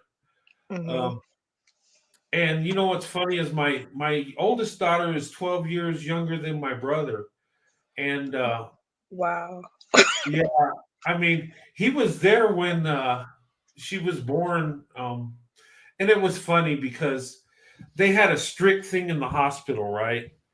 That only the parents could come in or the siblings, right? Mhm. So I had to lie and say my brother was my son. It was funny because my brother took my mom to the hospital, and they thought that was her little lover, and my mom was like, "No, that is my son." They thought my mom was a cougar. Oh So wow. Well, they thought I was crazy because I was like, when my daughter was born, I was like 26. So my brother's 12. So they're looking at me. My wife's black and just had a baby, and they think this is my son. They're like, man, this guy. I know what they're thinking. the Started people young. the crazy things happen in hospitals, so I guess they see everything, so they Yeah, expect the off the wall. but they bought it. So my brother got to come in and see my daughter. His niece. So that was Oh, pretty neat. So that was cool. yeah. So yeah, that has a lot of meaning. But you know what? And here's the neat thing. When my daughter was born, I was a young soldier then. My wife didn't work, so we didn't have a lot of money. But when we went to the hospital, you heard of the Ronald McDonald House? I know you heard of Mm-hmm. that. Yes. They put us in that, and that was it was really neat. Mm-hmm. They have rooms. It's a big, huge house, and they have different rooms. And it's for people that have family members in the In the hospital. hospital, so you don't have to rack up huge hotel bills and things of that Yeah, nature. yeah, and my daughter was in there for about a week because she was a preemie, so they could have Mhm. observer, and me and my wife, we would stay at the Ronald McDonald House, and that saved us hotel costs, and it also saved food costs because they would provide food. They'd have companies would come in, different restaurants, and they would cater for the Ronald McDonald House, and that's how they would donate and stuff. And it was really neat. It was, and at the time I didn't have any money because they do like donations, but I didn't have no money. I mean, I think I gave them like $2. It was like I didn't have nothing. But you know what? But the thing of it is after that, Mhm. I donate to that organization to this day. And I've given Yeah. them thousands of dollars because of what they did for me and my wife at that time. And that was a tough time because we didn't have much money. We were young Mhm. still, and we had our first child, and they provided that. And they do good things for people. So I really, and I didn't mean to do an advertisement for Ronald McDonald House, but the thing of it is it's a good organization, and I donate to it. They do help out families that have family members in the hospital, and they take care of you. And it's a good organization. It really is. And after that, I have it taken out. I do like allotments from my job straight to the Ronald McDonald House because I know they're helping people that are in Yeah. need that don't have money, like me and my wife. And um, but yeah, Yeah, sometimes when you don't know about organizations until you have to actually experience the generosity. And then once it makes an impact on you like that, then you can't help but want to help them in any way you can. yeah, and it was tough because I was running out of money because I'd have to keep going back to see my wife, and um, Mhm. from the army base to the hospital, and I had to travel back Yeah, and forth. That was like 60 miles one that's way a and lot. It's a burning stressful gas, time. Yeah. and I didn't have money for hotels. You know what I was doing? While my wife and daughter were in the hospital, I was sleeping in the parking garage in the car. I Wow. put the seats down, and I had like a bunch baby blankets because we had our first child, so me and my wife went baby crazy, buying baby toys, blankets, and all that. So I had baby blankets. I was sleeping in there, but you do what you have to do, and then they brought us in the Ronald McDonald House, and they said, "Well, have you checked into that?" And they got us in there, and you know what? We were taken care of, and like I said, I donate to this day. Um, because it really helped me and my wife. It's so nice. What's that? No, I'm just saying that was so nice because I've heard about the Ronald McDonald House, and I've seen what they've done for other people, and it's such a nice organization because nobody really wants to be in a hospital, and nobody expects to have to deal with um, logistics when you have people when you have family in the hospital. Yeah, So and you it's a don't. blessing.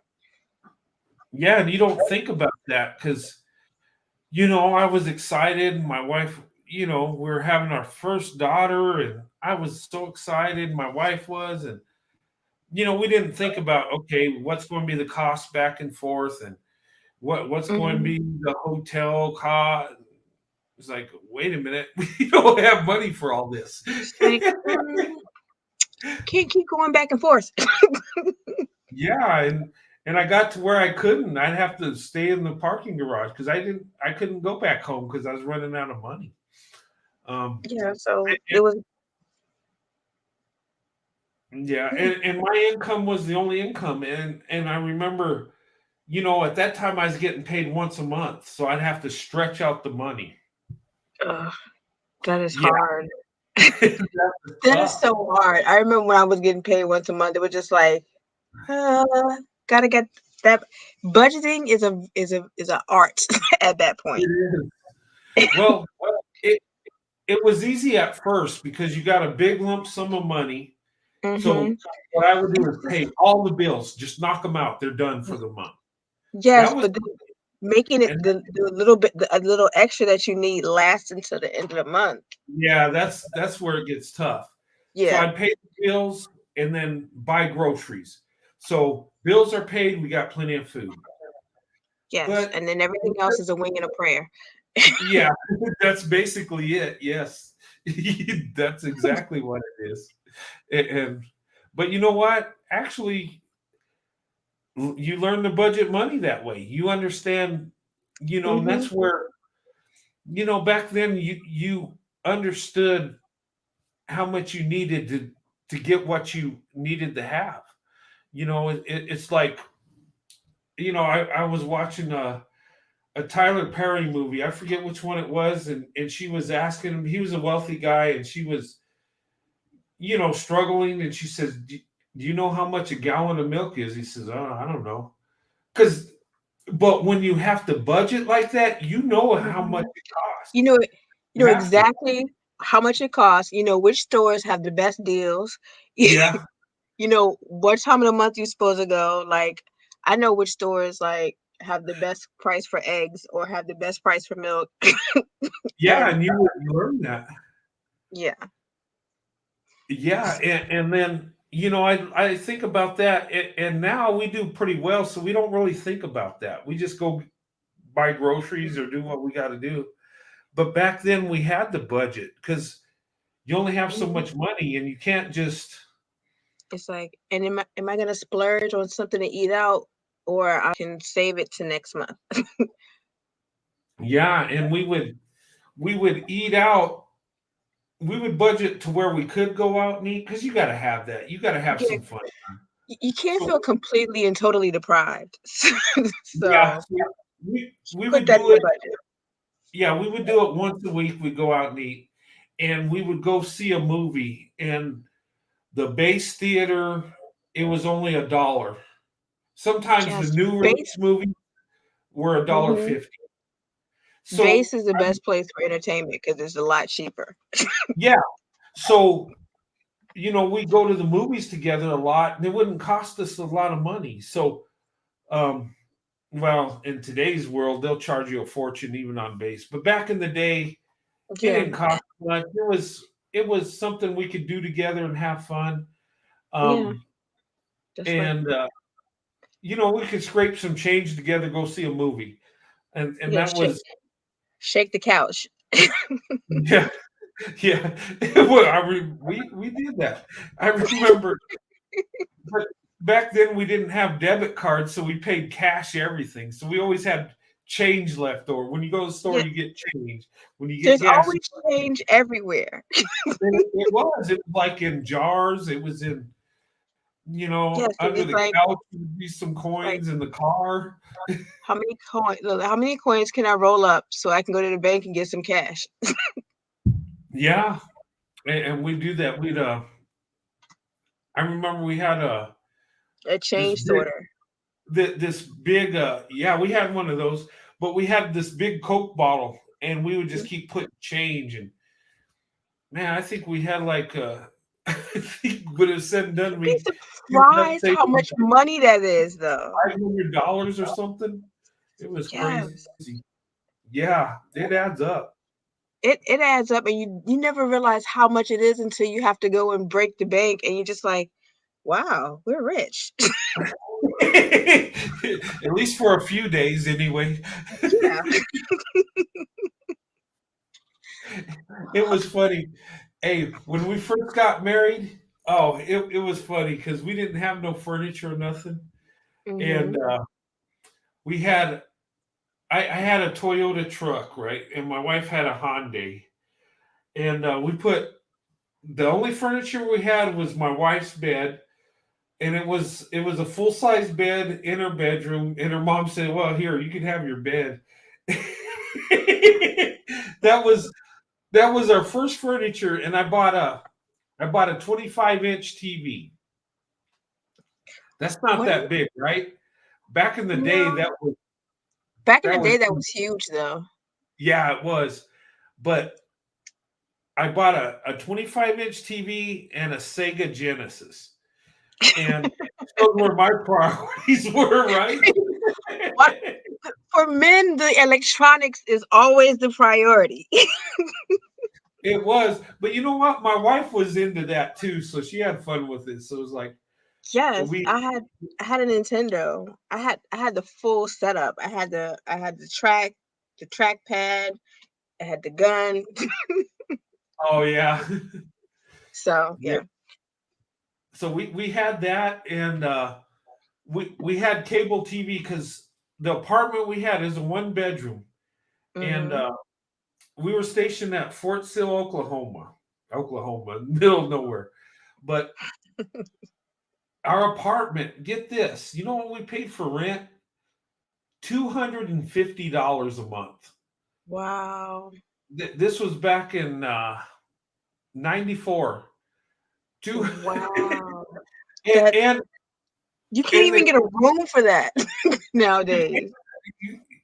heck, a good hotel will be more than that a night.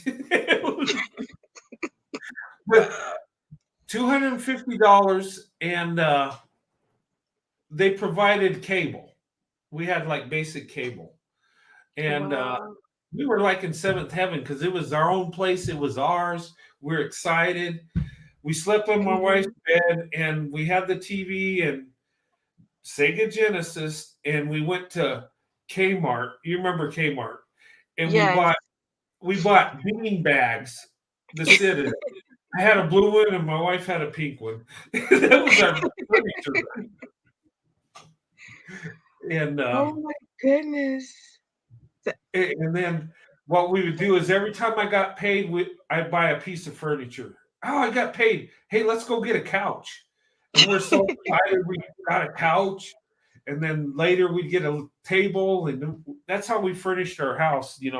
Each payday bought a little something. But that was exciting. That was our own place. We're married in love, and it was great. Um, Mhm. it I was had a like brother that made everything awesome. yeah, and it was just a little one bedroom apartment, but it was ours. And Mhm. then later on, we bought our first house when we got to Colorado, and it was a little townhouse. This is a 3 bedroom, and we were so excited. It was like, oh man, our daughter was 2 years old, and my wife was pregnant with my son, and we we bought a little townhouse, and I think, and what we paid for this townhouse, and it was brand new. Mhm. We paid let's see, $95,000. Whew. And I think that was 90, what was that? See, 98? that even look, even today, that's a whole lot of house where I live. That's like that would have been a whole lot of house in where I lived in that time frame. Yeah, it was pretty big for us. It was 3 bedrooms, and it had a basement. Um and it was nice. It didn't have a yard. It just had a patio for I could, you could barbecue out there. And Mhm. but it was ours. And then, later on we got a real house. Well, that I wouldn't say that wasn't a real house, but we got a house, and we got a 4 bedroom. Then we're moving up. And then but every time it was like a fun time. And we had to sell it because I was in the army. And once I retired, I told my wife, I said, well, here's our budget. Go pick out a house. Just, and she would. She say, "Hey, I found one." Okay. It's like happy wife, happy life. That's it. And my only concern was, how's the yard? How's the backyard? Oh, it's a big backyard. Okay, I'm in. But she decorates the house and does it the way she wants. She's better at that than me anyway. But But yeah. but yeah, that's our life. But I mean, gosh, I tell people this. I said my wife, she's such a blessing. She kept me alive, and I mean it. She kept me alive. And being in the army, and I've been to Iraq 3 times, and I never had no worries. My wife handled business with the kids and the household while I was gone, and that's a blessing in itself.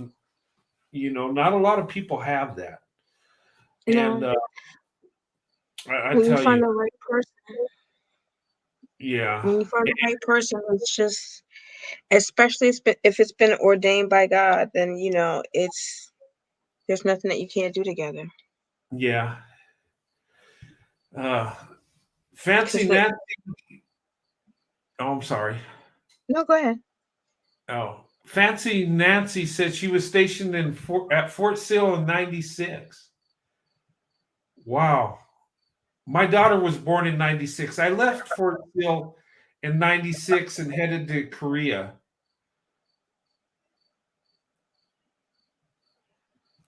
Um, yeah, wow. So I might have I might have been there around the same time. I was leaving in '96. I was there a little bit of '96. Wow, that's amazing. Small world. 6 degrees of separation. Fort Sill's closer to Oklahoma City. It's about, I think, 50 or 60 miles from Oklahoma City. And my oldest daughter was born in Oklahoma City. And they had to take my wife to Oklahoma City to have a C-section because they didn't have the means to do it at Fort Sill. But yeah, it's closer to Oklahoma City. Wow, that must have been a harrowing ride. Yeah.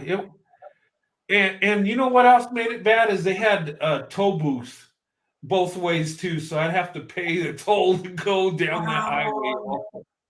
So that's like insult to injury. Yes, you would hope they would only have a one-way toll, but to have it both ways. They had it both ways. They're getting that money. You're paying going there and coming back. Wow. Sandy wasn't there when I went to Korea.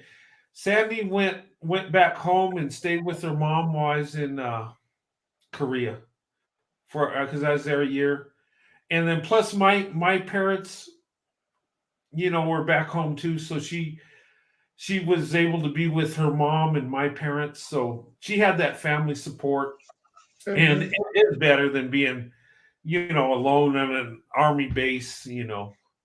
Yeah. Of course, we had our friends there, but family, it's more meaningful.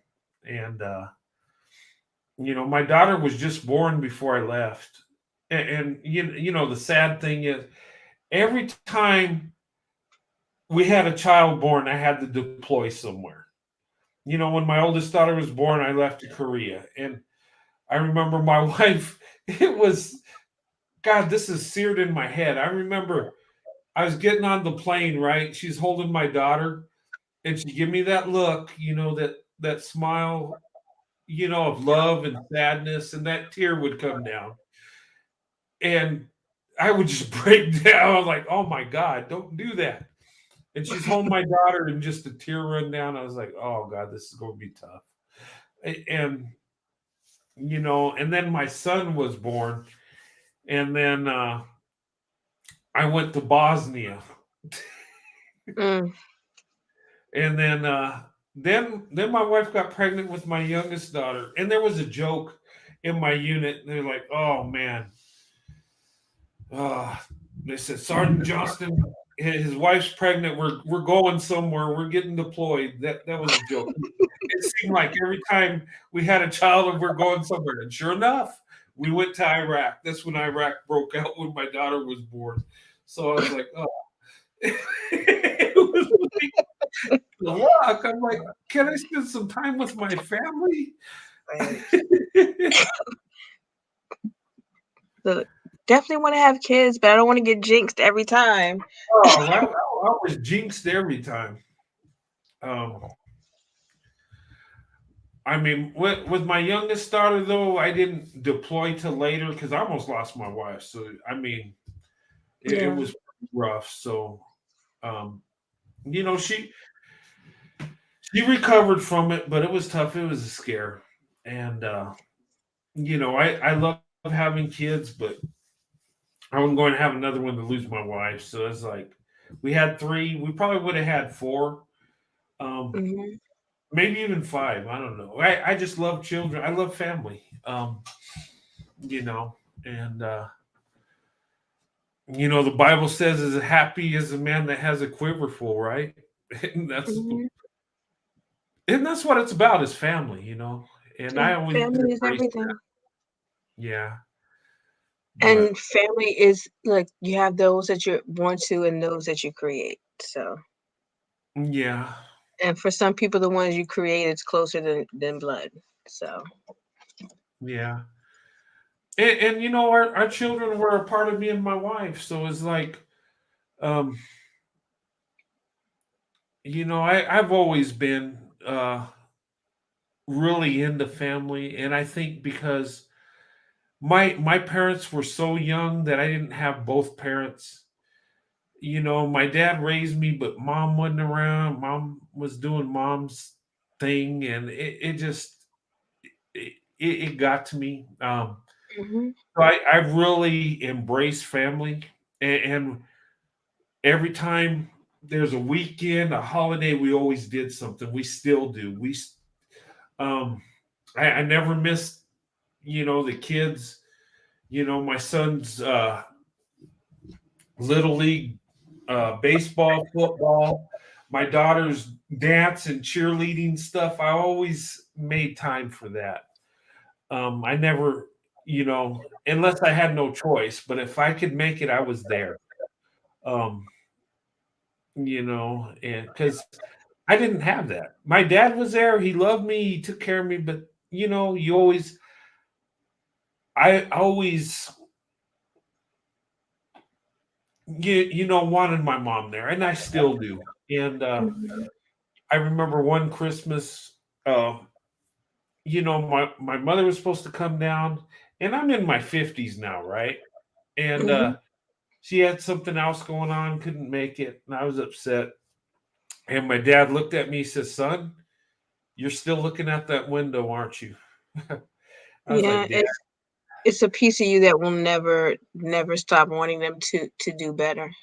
And yeah, I got emotional, and that really hits me today. As old as I am, it never goes away. And it was like I just looked at my dad and I says, "Yeah, but at least I'm looking out your window." And then he got emotional, like I'm like, "Oh my Yeah. god!"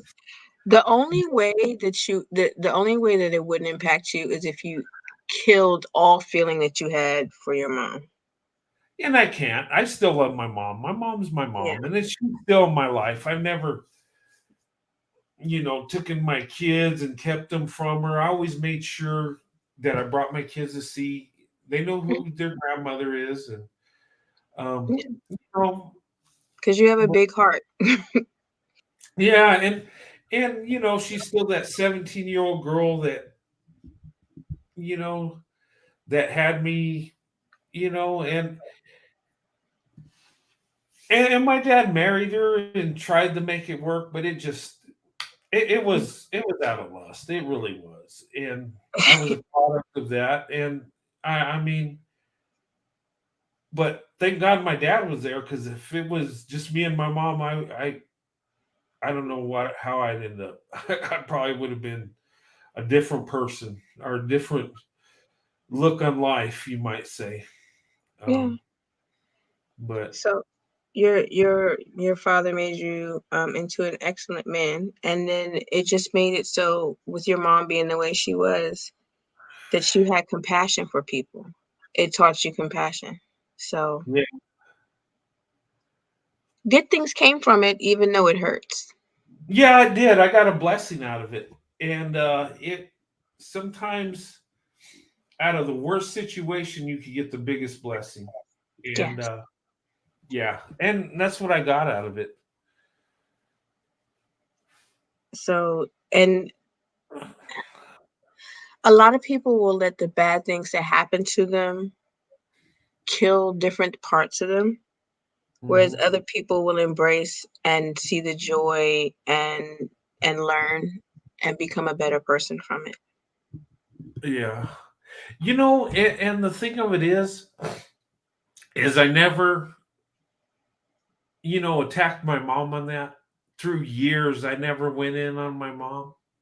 Even though I Mhm. was hurt, there was one time I did, and my youngest daughter, had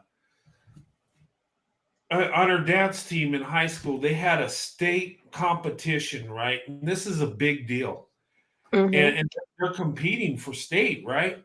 And my daughter at the time was the captain of the dance team. So she was like, and it was her senior year, and it was like everything. And Yes. at halftime, and it was, yeah. And then, She was yeah, doing a thing. yeah. That's like so important. That's like everything when you're that age and you're Oh, it the was. center of everything. That is, And you want they're, everybody there. yeah. And she asked my mom if she could come. And my mom's like, oh, yeah, sure, I'll be there. And she was excited. Well, she didn't show up. Ah, And I got Yeah. so upset, and I lashed out. I was like,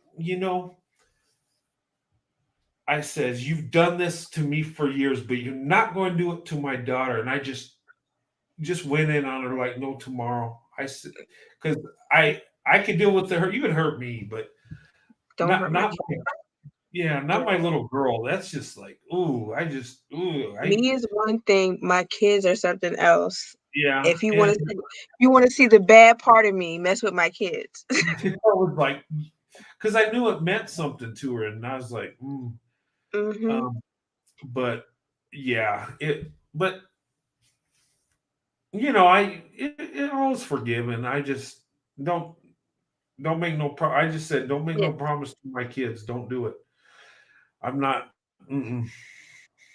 Yeah, But if it's hard when you have a parent that will promise stuff or make things seem like it's all hunky dory and then they never come through. yeah, So and, it's just like, okay, I expect that from you. I, Bad on me for keep hoping that you'll change, but don't bring that to my kids. yeah, that's the only time I blew up though.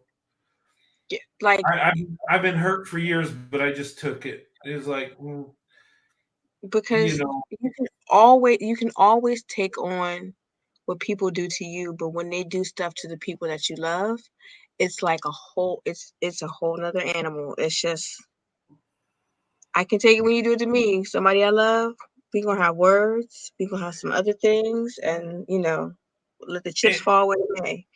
and, and the thing of it is I thought maybe she might show because she was going to the games because every time game day, the football game, they would have the dance team there do their thing at halftime, and then the cheerleaders were there doing their thing, and it was like a big deal. I mean, it was fun just going to the high school games, and my daughter would get all into it and stuff, and but that was a special time. And there was another time we invited her to where they had the homecoming game, Mhm. and that year her high school won the state championship, so they Wow. were really good in football.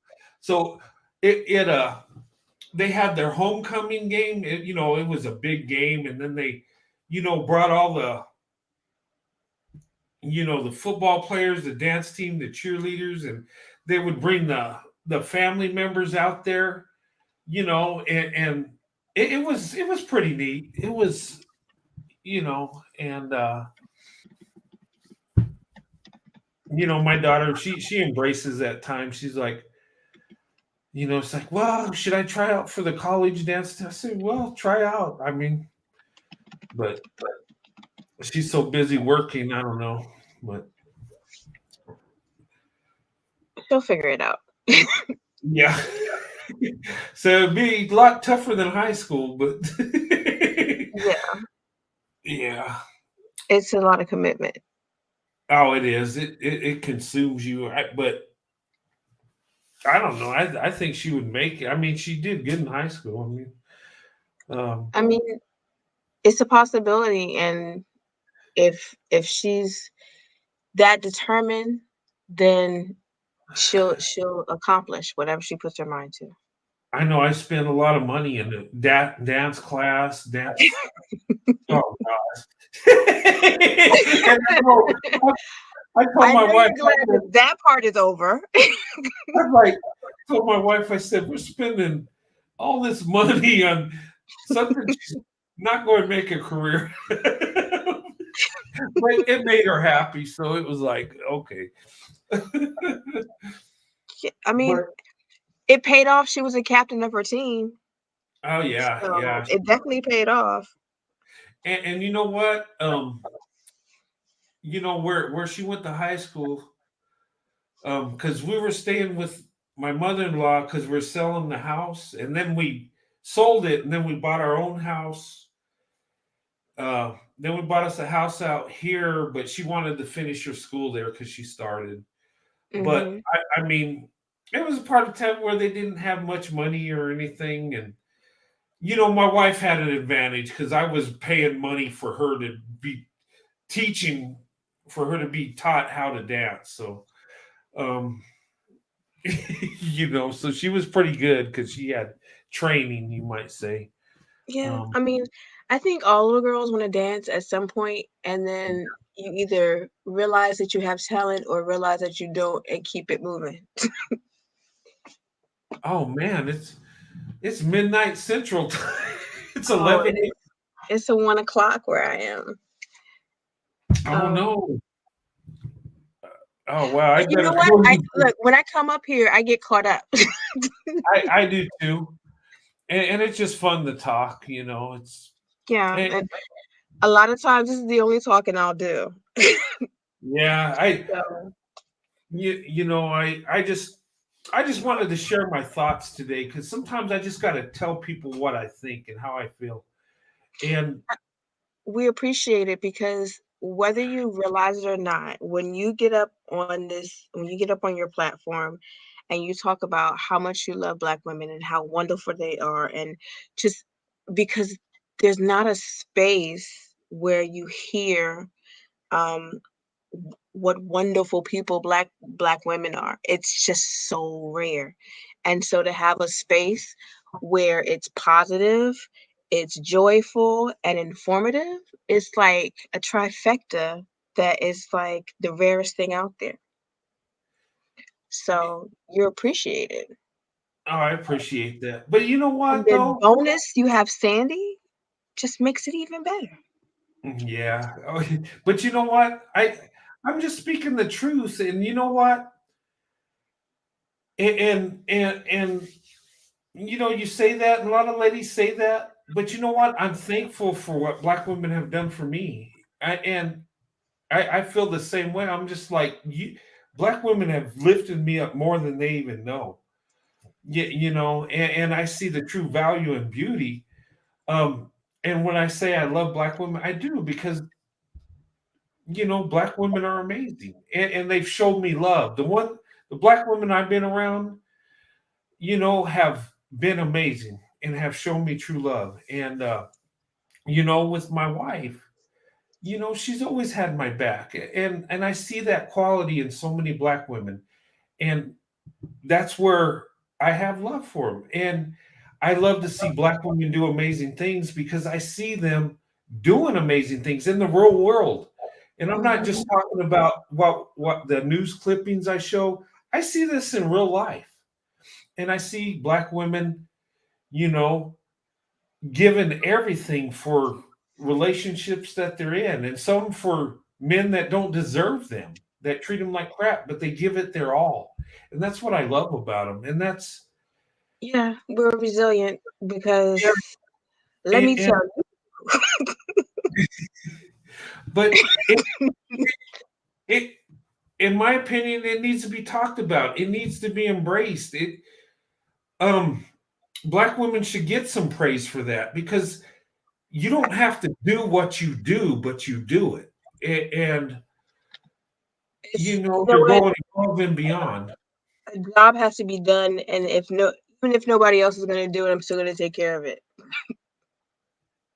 Yeah, and and I see that, and I think that's why interracial marriages are so successful when us as white men marry Black women, because Black women give us everything, and us as white men, with my perspective, we fall in love with that, and we want to give all of us.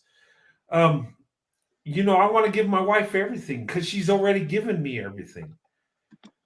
And it kind of it goes together, and I think that's what makes us the power couple, because we're given everything. And truth be told, we wouldn't be successful as we are without Black women being there for us. And I could speak for myself in my life, my situation, but a lot of men will say the same thing. And those that marry Black women, it's like we could talk to each other and say the same things and not even know each other. It's like, wow, you think like I do. No, it's just that we both see the truth. And that's what the credibility is. When you get a group of people saying the same thing but don't know each other, something's going on. Because you can't just think up the same stuff. you know. Mhm. It's it's like we always work in the background, and it's like we are the backbone, and we make sure everything runs smoothly, but never get the credit for it. Yeah. So it's nice to know that somebody actually sees that. Oh, and I do. And you know what? And I'm going to put it out there, because why not? If you're doing amazing things, why wouldn't I say it? Why would I hide that? And I don't know. Because people don't like to give credit where credit is due. Yeah, And they then don't. you're taught to be small, and we're learning to live out loud. So now that we're learning to live out loud, it's good. It's a game changer. Yeah. Yeah, So and it's going to increase. The numbers are going to increase. And like I because said, um, you you see more Black women in power that don't act crazy. You see them, being commentators on news programs, having their own TV shows, running their own labels, making impacts in their communities, be teacher of the year. But these things are happening, and we're looking like a better option now. So maybe we'll get some better options. oh yeah, you will, and it's coming.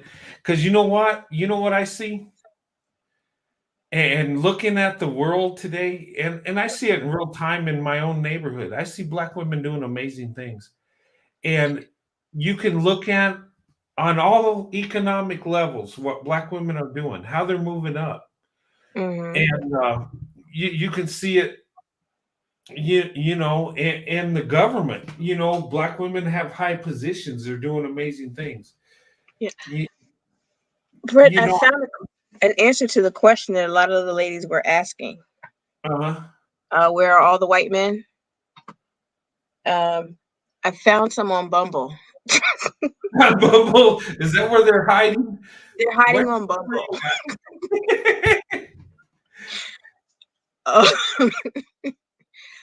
Because I decided to give Bumble a chance because I was like, I have nothing better to do. And it was like the first couple of days, all I got was white guys. I was like, oh, this is where they're hiding. You know what? And here's the thing: there are a lot of white men that would date black women. They tell me all the time. um, Sometimes it's the fear factor. Sometimes they just not around black women where they live, and a lot of times you got to understand, black women and white men are the most race loyal, right? Mm-hmm. They're the least likely to date and marry out. Let's be honest. Um, and you see white men that do it. A lot of them will date and marry out to Asian women or Hispanic women. You see that a lot, but it's easy. And what I mean it's easy is culturally they don't get pushback. Now, if you date and marry a black woman, you're going to get more pushback. You're going to get more haters. Yeah, And because you get the polar opposites. yeah. So if a man, it don't matter what the woman's race or ethnicity is, it don't matter. He's going to just go with the path of least resistance. That's Yeah. human nature. But those of us that have black women as a preference, we'll go through the mud over the mountain. We'll go through the pain. We'll take the beat down. We'll give it whatever it takes to be with the black woman. That's what we're going to do, and Yeah, that's where I'm at. And I didn't a care if lot. society liked it. I didn't care what they thought of me. I'm going to be with her because I want to be with her. That's what I want. And it don't matter how much crap I have to go through.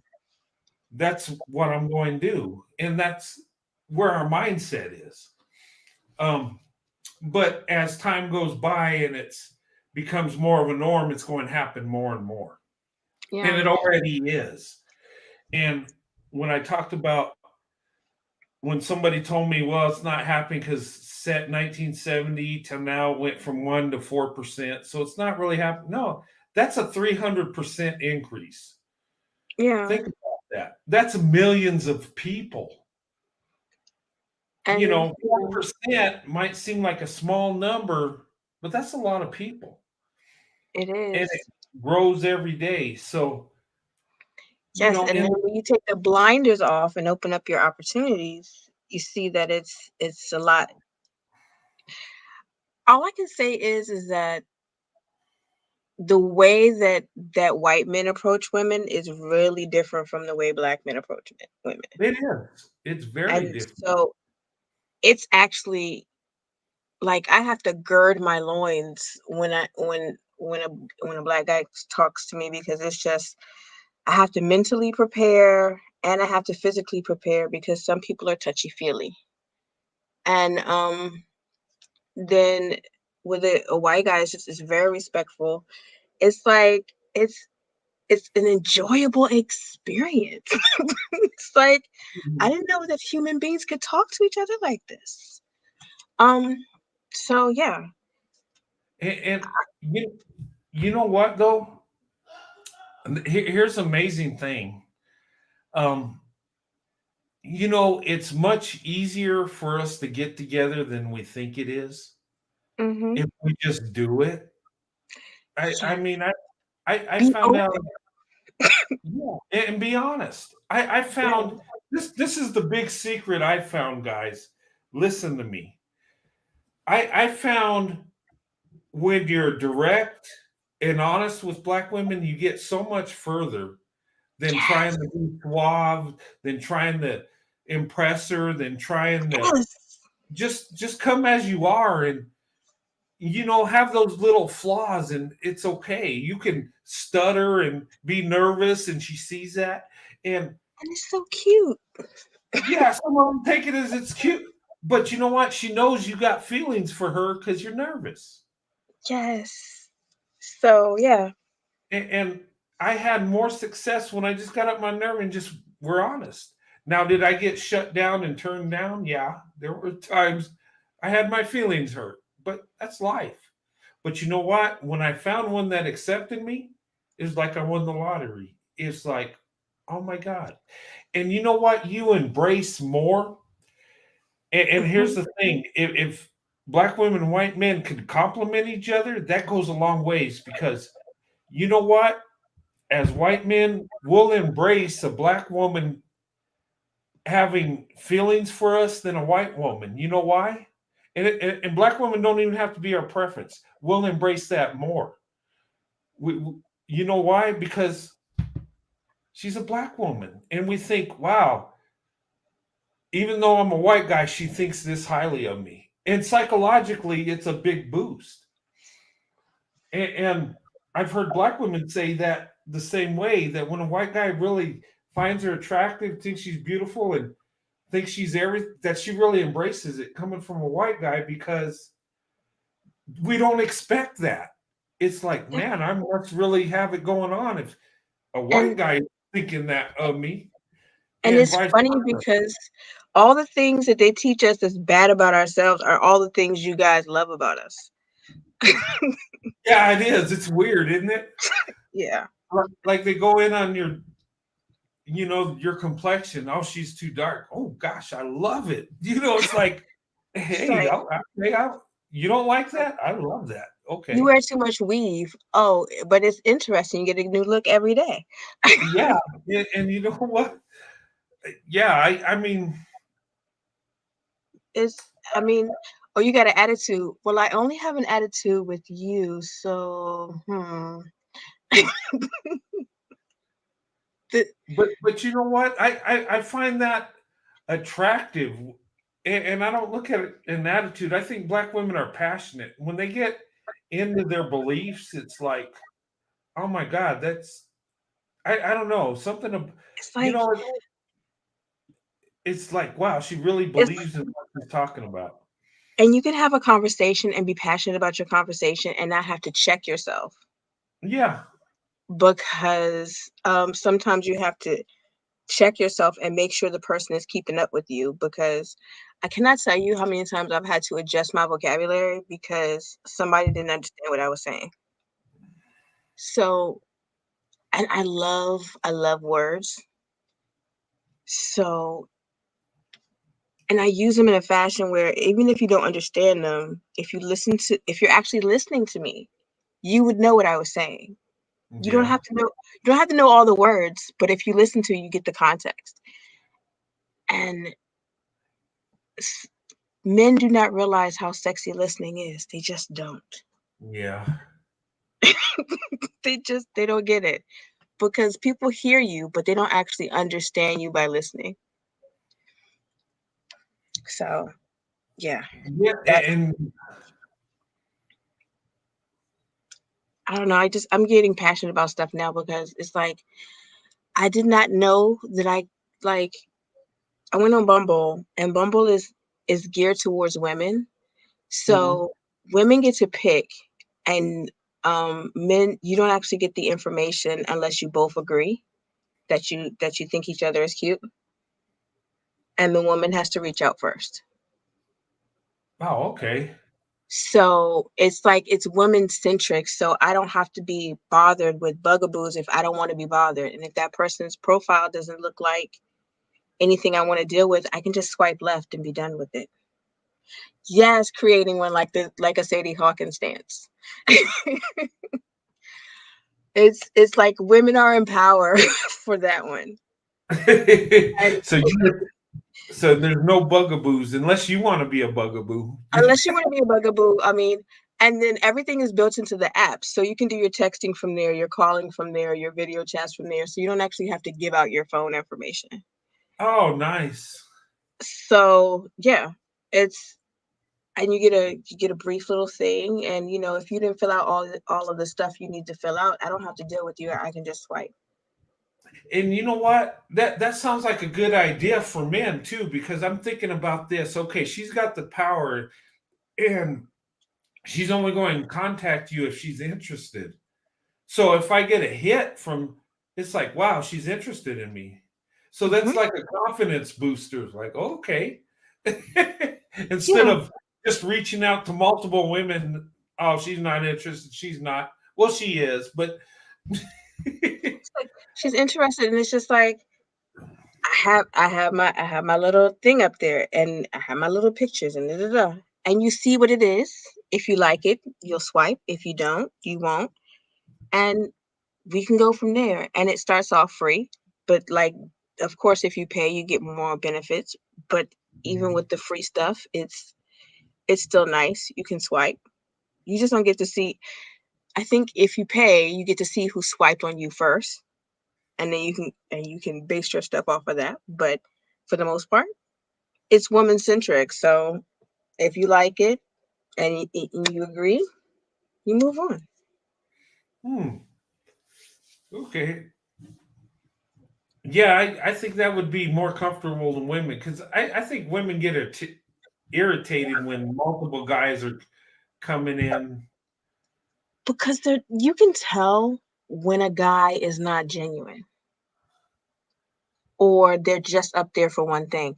Now, some guys will put up there that, like, there was a guy that put up a thing that was just like, I'm just looking, I'm in an open relationship and I'm just looking for a third. And I was just like, swipe left. Wow. He said that. He's just Yeah, looking for a a mistress. third in his open relationship. Wow. Once I read that, I didn't even read anything else. I just swiped and reported.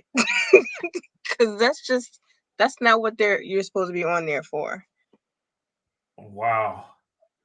Actually, I think there are sites for that kind of crap anyway. There are sites for that. Bumble Yeah. is not that site. Yeah. Yeah. Wow. Yeah. He would say that. So I was like, yeah, I had to swipe left on that one. That was not for Well, me. you know what though? You got to give him credit because he was honest. At least he was honest, but I didn't Yeah, like it. he didn't say I'm looking for love and marriage, and then just wants to hook up. Because a lot You of just want to hook up. That's your prerogative. I don't, more power to I you. I actually I respect that. At least he was honest. He let you know. That way you didn't get caught up in some craziness where you thought it Caught up was in something that foolishness wasn't. where he springs it on you later. So at least I give him, I'll give it to him for being honest. Yeah. But that is scary. But Bumble is also good because you can either be looking for a date, a best friend, or business contacts. Oh, okay. So you have different levels. Well, you know what?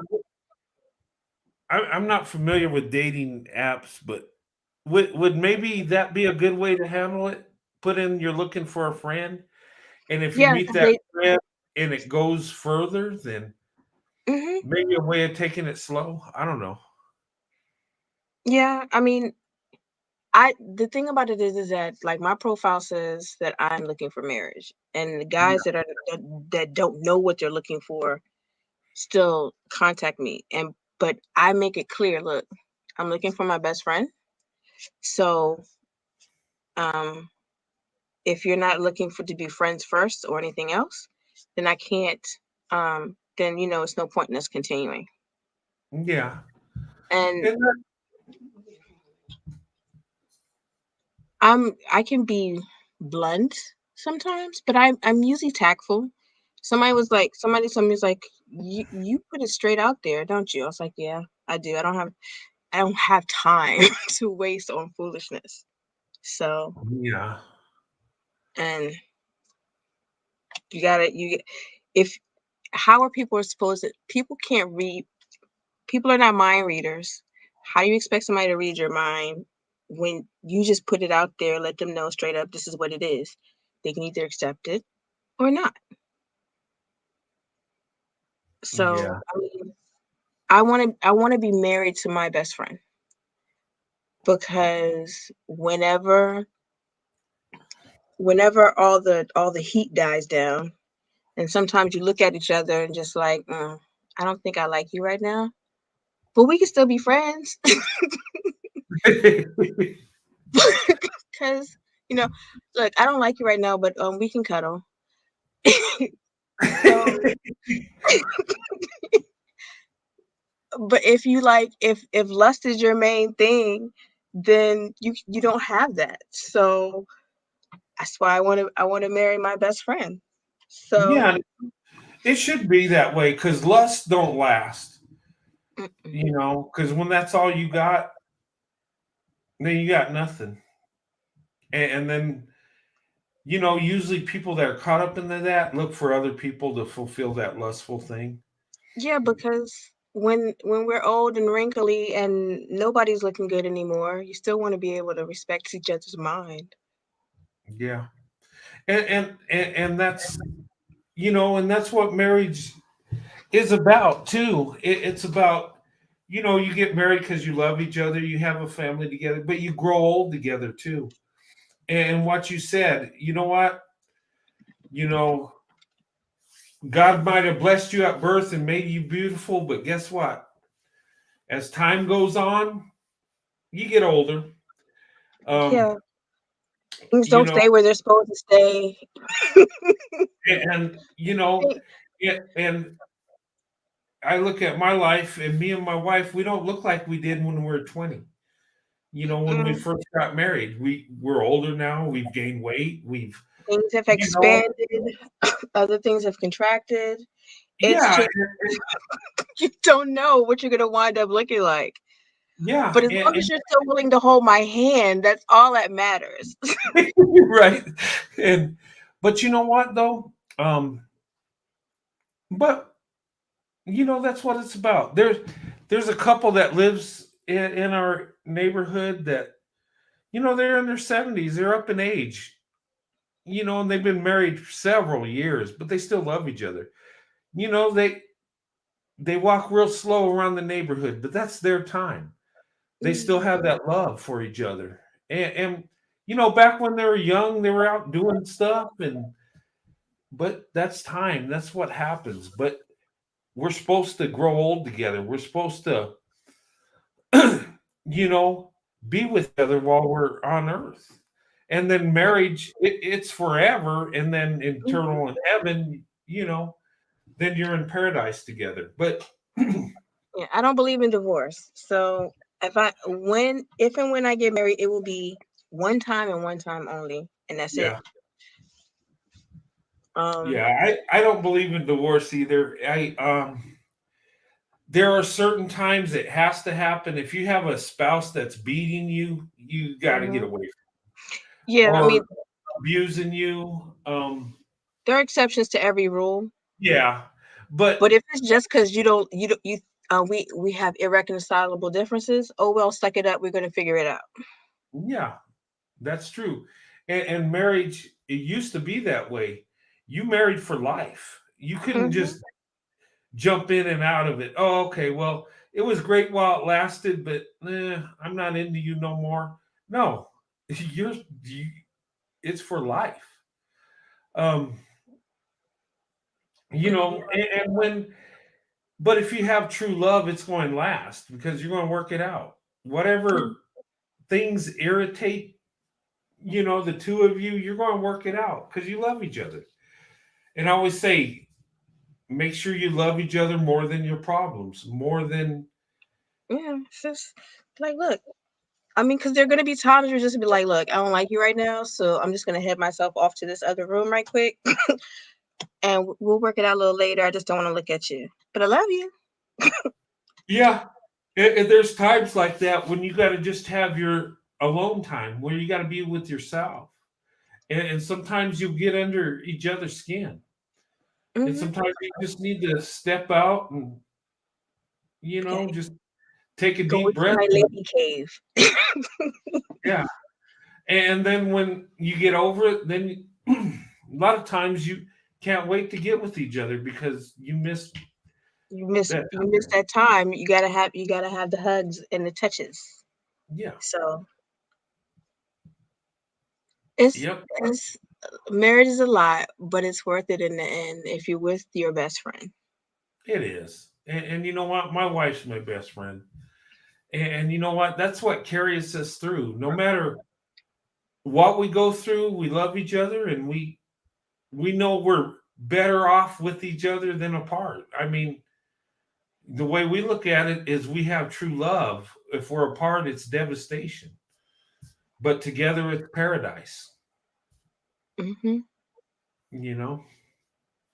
Now, does that mean I don't get upset with my wife when she gets upset that I don't get every drop of toothpaste out of that tube, like my father used to tell me, and You like, oh gotta my God, you're squeeze it really. until it screams. You gotta squeeze it till it screams. You know what's funny is, oh my God, here's the crazy thing. They say that men marry women like their mother, right? And daughters Hmm. marry uh men like their fathers, right? And the Yeah. sons marry women like their mothers, yeah. And we Hmm. always show that, right? And I believe that's true. But in my situation, it was my dad.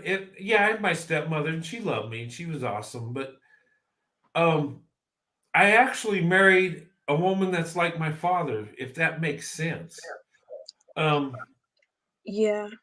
you know, And 'cause like and like that babysitter. yeah, well, yeah, she's like that.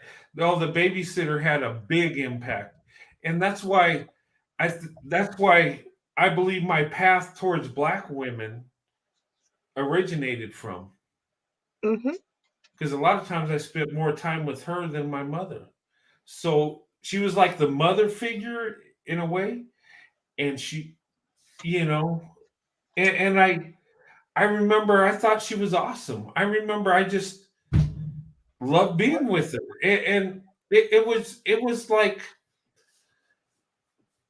and it was just being a child. And when you're a child and someone plays with you, pays attention to you, children embrace that, and I did, and it carried over my life into it carved a path in my life that led me to where I am now. And that's a blessing. And the and when I say I gave my heart to black women when I was 5 years old, I did. And since then, growing up, I thought black women were amazing. I thought, man, even as a little kid, why would you even think that? But I just felt loved, and it wasn't that I was looking at them at a physical sense, because I was a boy. I wasn't even thinking of that. Mm-mm. That came later on as I grow up, but She I filled the didn't. need that you had, Yeah, and I just and thought black women were amazing, it and felt like unconditional love to you. And so you got that unconditional love from somebody like that, and it formed that thing in your brain that said, "Look, I can get unconditional love from women that look like this." yep. And you know what? And women that look like this have love for me, and I love her.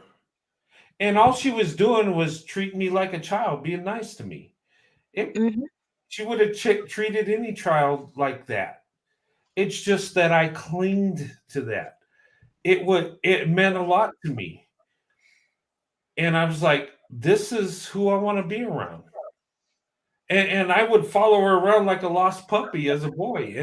And the thing of it is I did feel love. And this is what when I feel love, this is the picture I see. I see a black woman. So Hmm. growing up, and you know what? That put a positive outlook on black women as I was growing up in the 70s. I saw Donna Summer. I thought, oh man, she's amazing. And who didn't like her back in the day? And then I Yes, see and other she won black, your question. huh? And she won your question. She did. And I would have picked her too. Donna Summer's just everything. But and then I remember Thelma from Good Times. And I remember that was a funny show. Everybody watched that. Hmm. And I wasn't watching it to see JJ. I thought he was funny, but Thelma was who She I was was. everything. She was everything. Yeah, and that was seared in my mind, and I grew up with that positive image of black women. So maybe that's how I can see the awesome things that our black women are doing because I'm focused on it. Hmm. And you know what? And then I'm looking at it, and you know what? It's true. It's really happening. It's not me being biased on a certain group of women. It's actually true. And then I look Yeah. at my wife and say, it's actually true. We got a great marriage. So um Your wife is sunshine. She is a light in this dark world because you can see it whenever she talks and looks at you. yeah, I just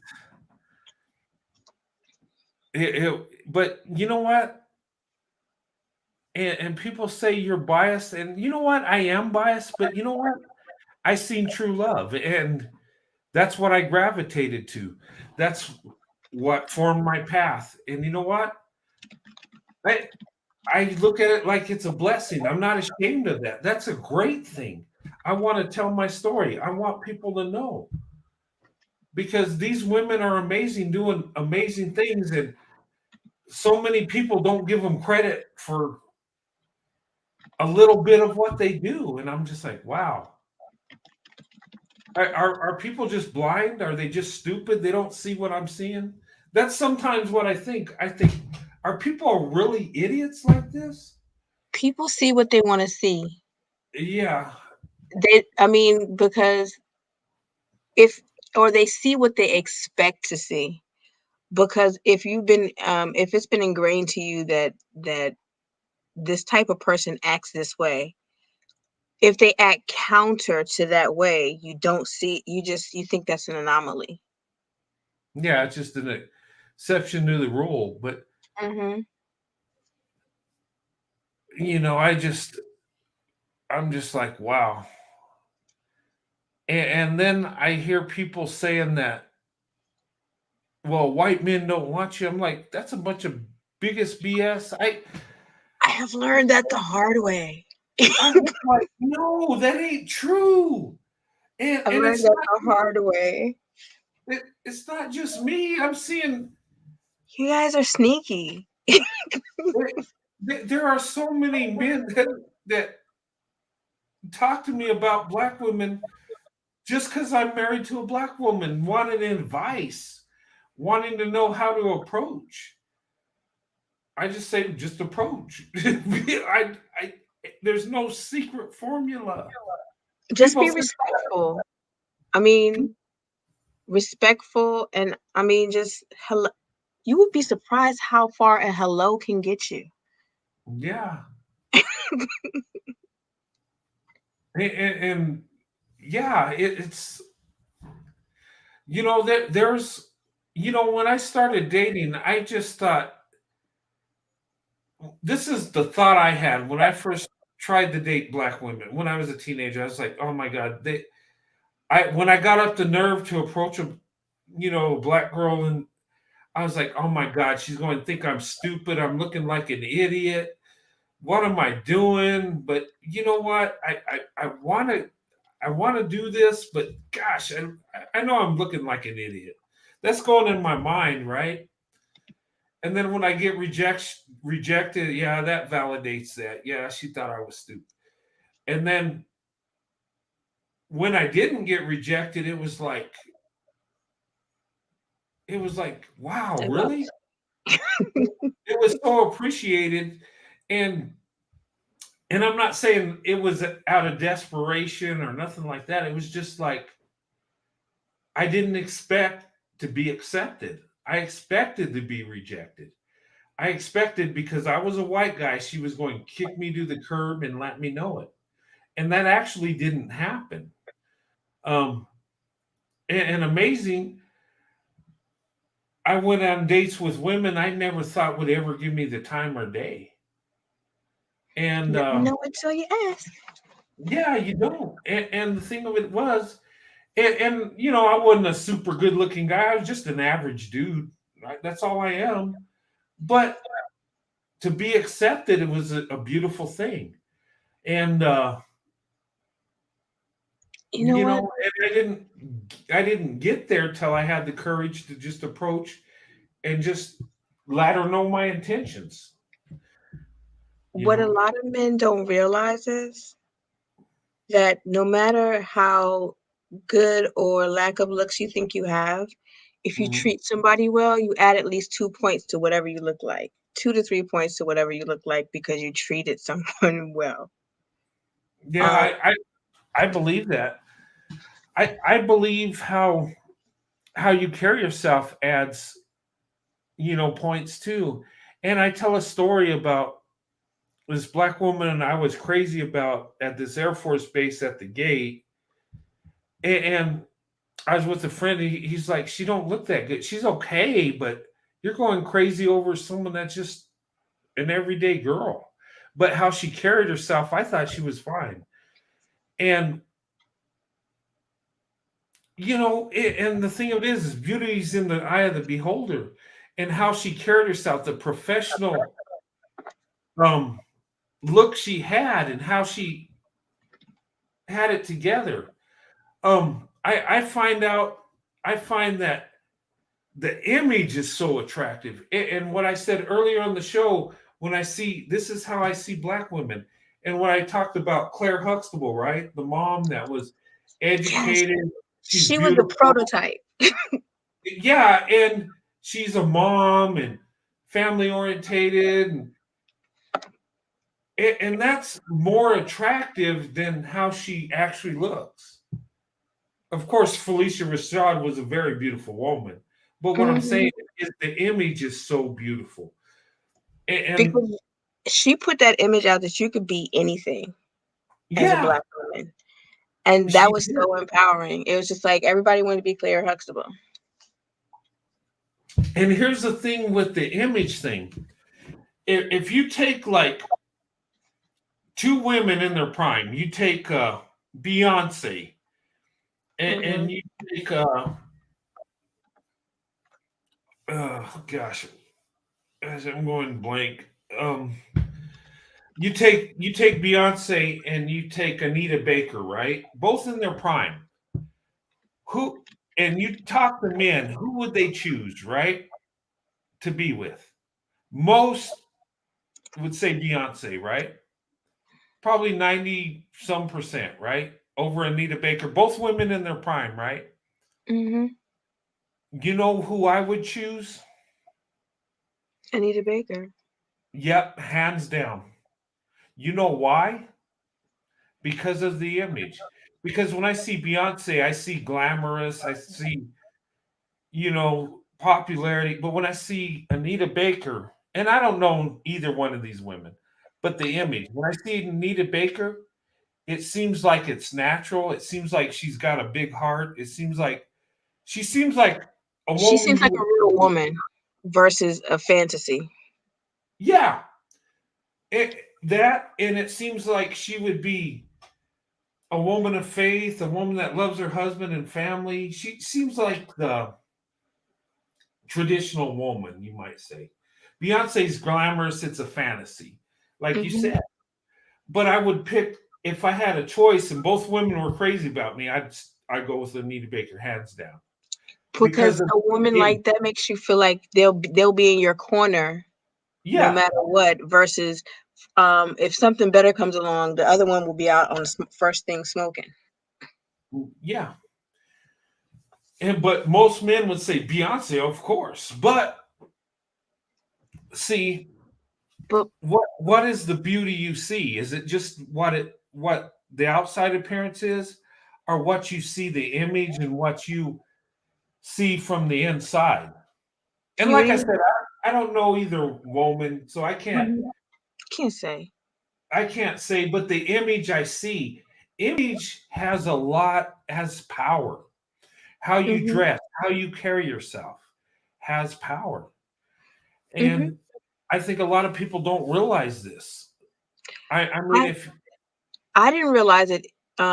That like I always like to be on point with the way I dress, but I didn't realize how much that I thought I was being mean or whatever, and somebody told me it's like, no, you just give off an aura of you need to have your stuff together if you want to approach this person.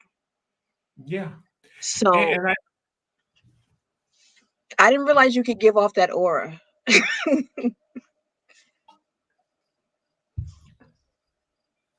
Yeah, I mean you can't like and it's perception and they say perception's reality, right? Hmm. Now, if I approach you, right?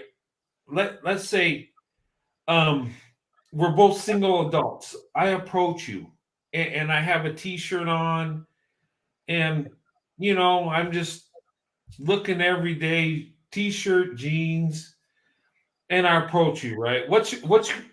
Before I even say a word, you look at me, what's going to be your thoughts of me? You know You what? don't know who I am.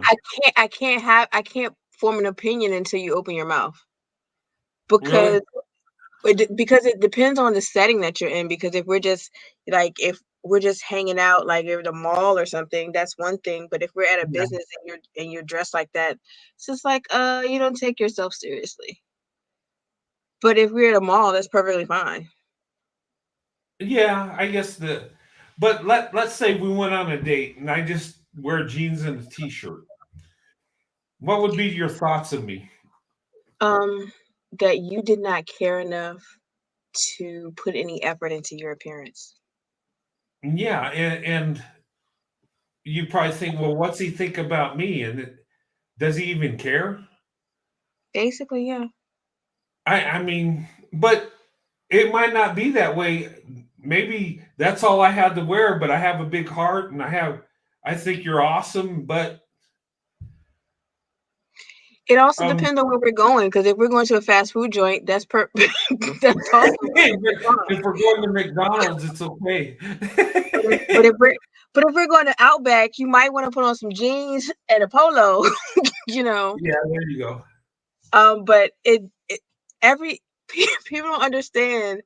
For women, we gotta know where we're going because how we dress is gonna be where we need to know. Because I could very well dress in jeans and a t-shirt if we're going Well, to McDonald's, but y- otherwise, I might snazz it up a little bit. but the thing of it is, if I'm interested in somebody and I ask them out, I'm not taking them to McDonald's. Um, when I You would was be surprised. 13, yeah, I know. But I mean, when I was like 14 or 15, I probably would have done that and thought that was pretty cool. Mhm. Um, but Yeah, when you somebody grow took up, me on a first date to Taco Bell, and we were in our 20s. I was not impressed. yeah, see, I wouldn't do that because I I want to give a good impression. I want to take you somewhere nice, and I want to dress nice because it's kind of like an interview. You want to give your best presentation, and And and the thing uh, about it is that if you all you have is that t-shirt and them shorts, make sure that those t-shirt and shorts are pressed, not wrinkled, yeah, there you go. because that makes a difference. Because if that's all you have, you apologize, this is all I have right now, but I'm working on it. But if you made it look the best you could possibly look, then that means you took effort. And the whole point is that you take an effort to make that I was worth you making an effort. That's right. Or borrow some friends' clothes. Borrow a suit. That too.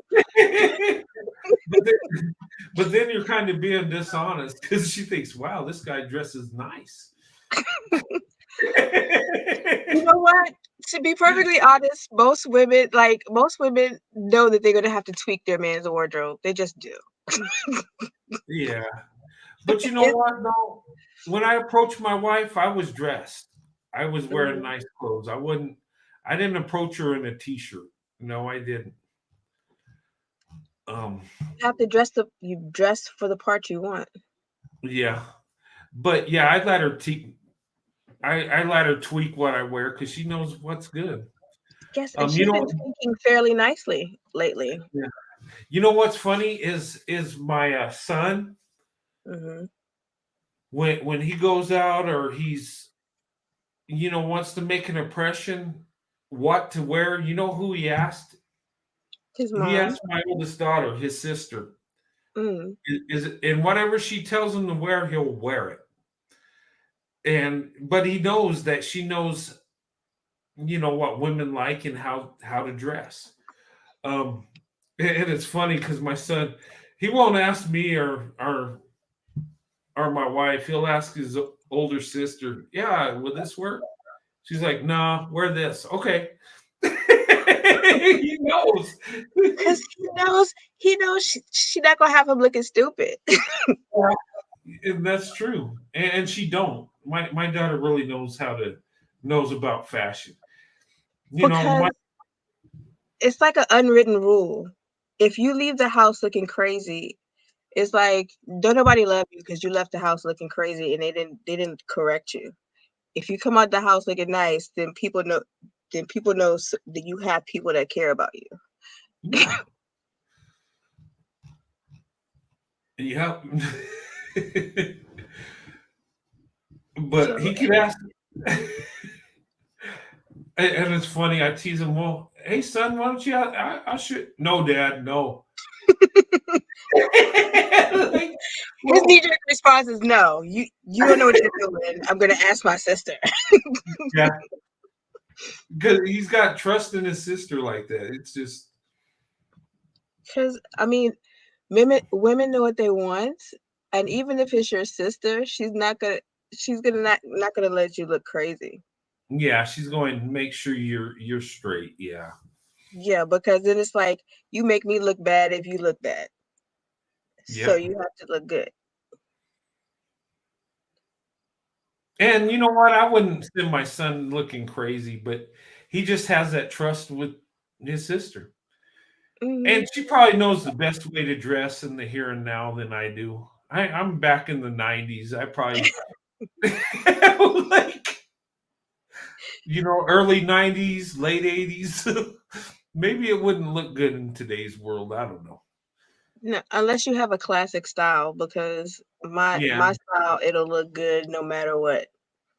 Because I don't like fads, so all my Yeah. clothes is they look nice, but I can wear them anywhere. Yeah.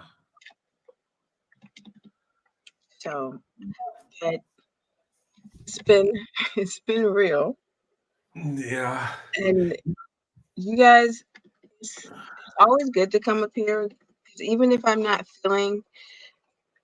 mood is not the best, you guys always make me laugh. Yeah. You know what? And I enjoy you coming up. Thanks for coming up. And I love panel discussions. I think that's where it's at. That's Hmm. where we interact and talk and have fun. And, you know, um, like I said, I'm addicted to YouTube. I love this. This is awesome. I'm Um, actually addicted to your channel because it's like I'm fiending. It's like I need a hit. It's been going live so I can talk to my friends. yeah. So yeah, because everybody's on. So it's like it's a space that's positive, uplifting, and informative. So it's like, yeah, I need a little bit of that in my life. Yeah. And you know what? I want to keep it positive because what the way I see YouTube going, with the gossip and the beefs back and forth, I can't get into that. To me, that seems silly and goofy. I mean, what would it be like? I get on going in on a different content creator, go in on them, they go in on me, back and forth, and I know that creates views and people build channels off that, but I can't get into that. It's The like negativity loop is horrible. it just like, okay, It you don't agree drains with all your energy. I'm sorry. oh no, I'm sorry. No, I just saying that, I know people out there don't agree with what I'm doing, and I don't agree with what they're doing, but we have our own space. I just why am I going beef with them? I ain't going to change them. They ain't going to change me. So it's like, what's the There's, point? there's no point. And then when you have a negativity loop, it just drains all your energy. So it's It does. like no good can come from being negative to anybody else. Yeah, and I get an uplift when we talk about things and it's positive and we laugh and we joke a little bit and we go into things that are fun to talk about. I get uplifted. But when we go into a subject and people have feelings on different things, and I know that happens, I just feel drained. I feel down. I feel like crap. I feel like, gosh, I hope I didn't offend this person, but they said this to me and that was wrong. And you get caught up in that. And it's like, it's wasted energy. It really is.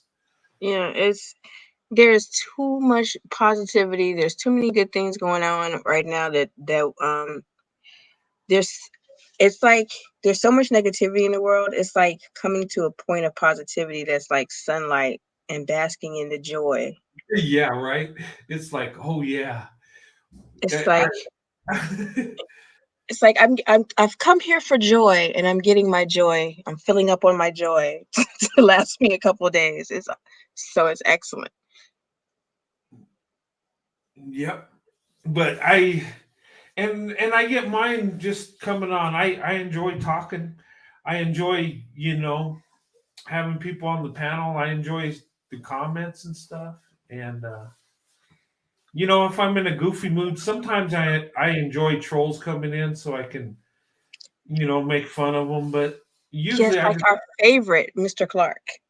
oh, I wonder where that guy went. I wonder who that guy was. That was funny. That was that That was was fun. hilarious. And the fact that he was asking for help. Yeah. It's like, y'all gonna let him talk for you? Yeah.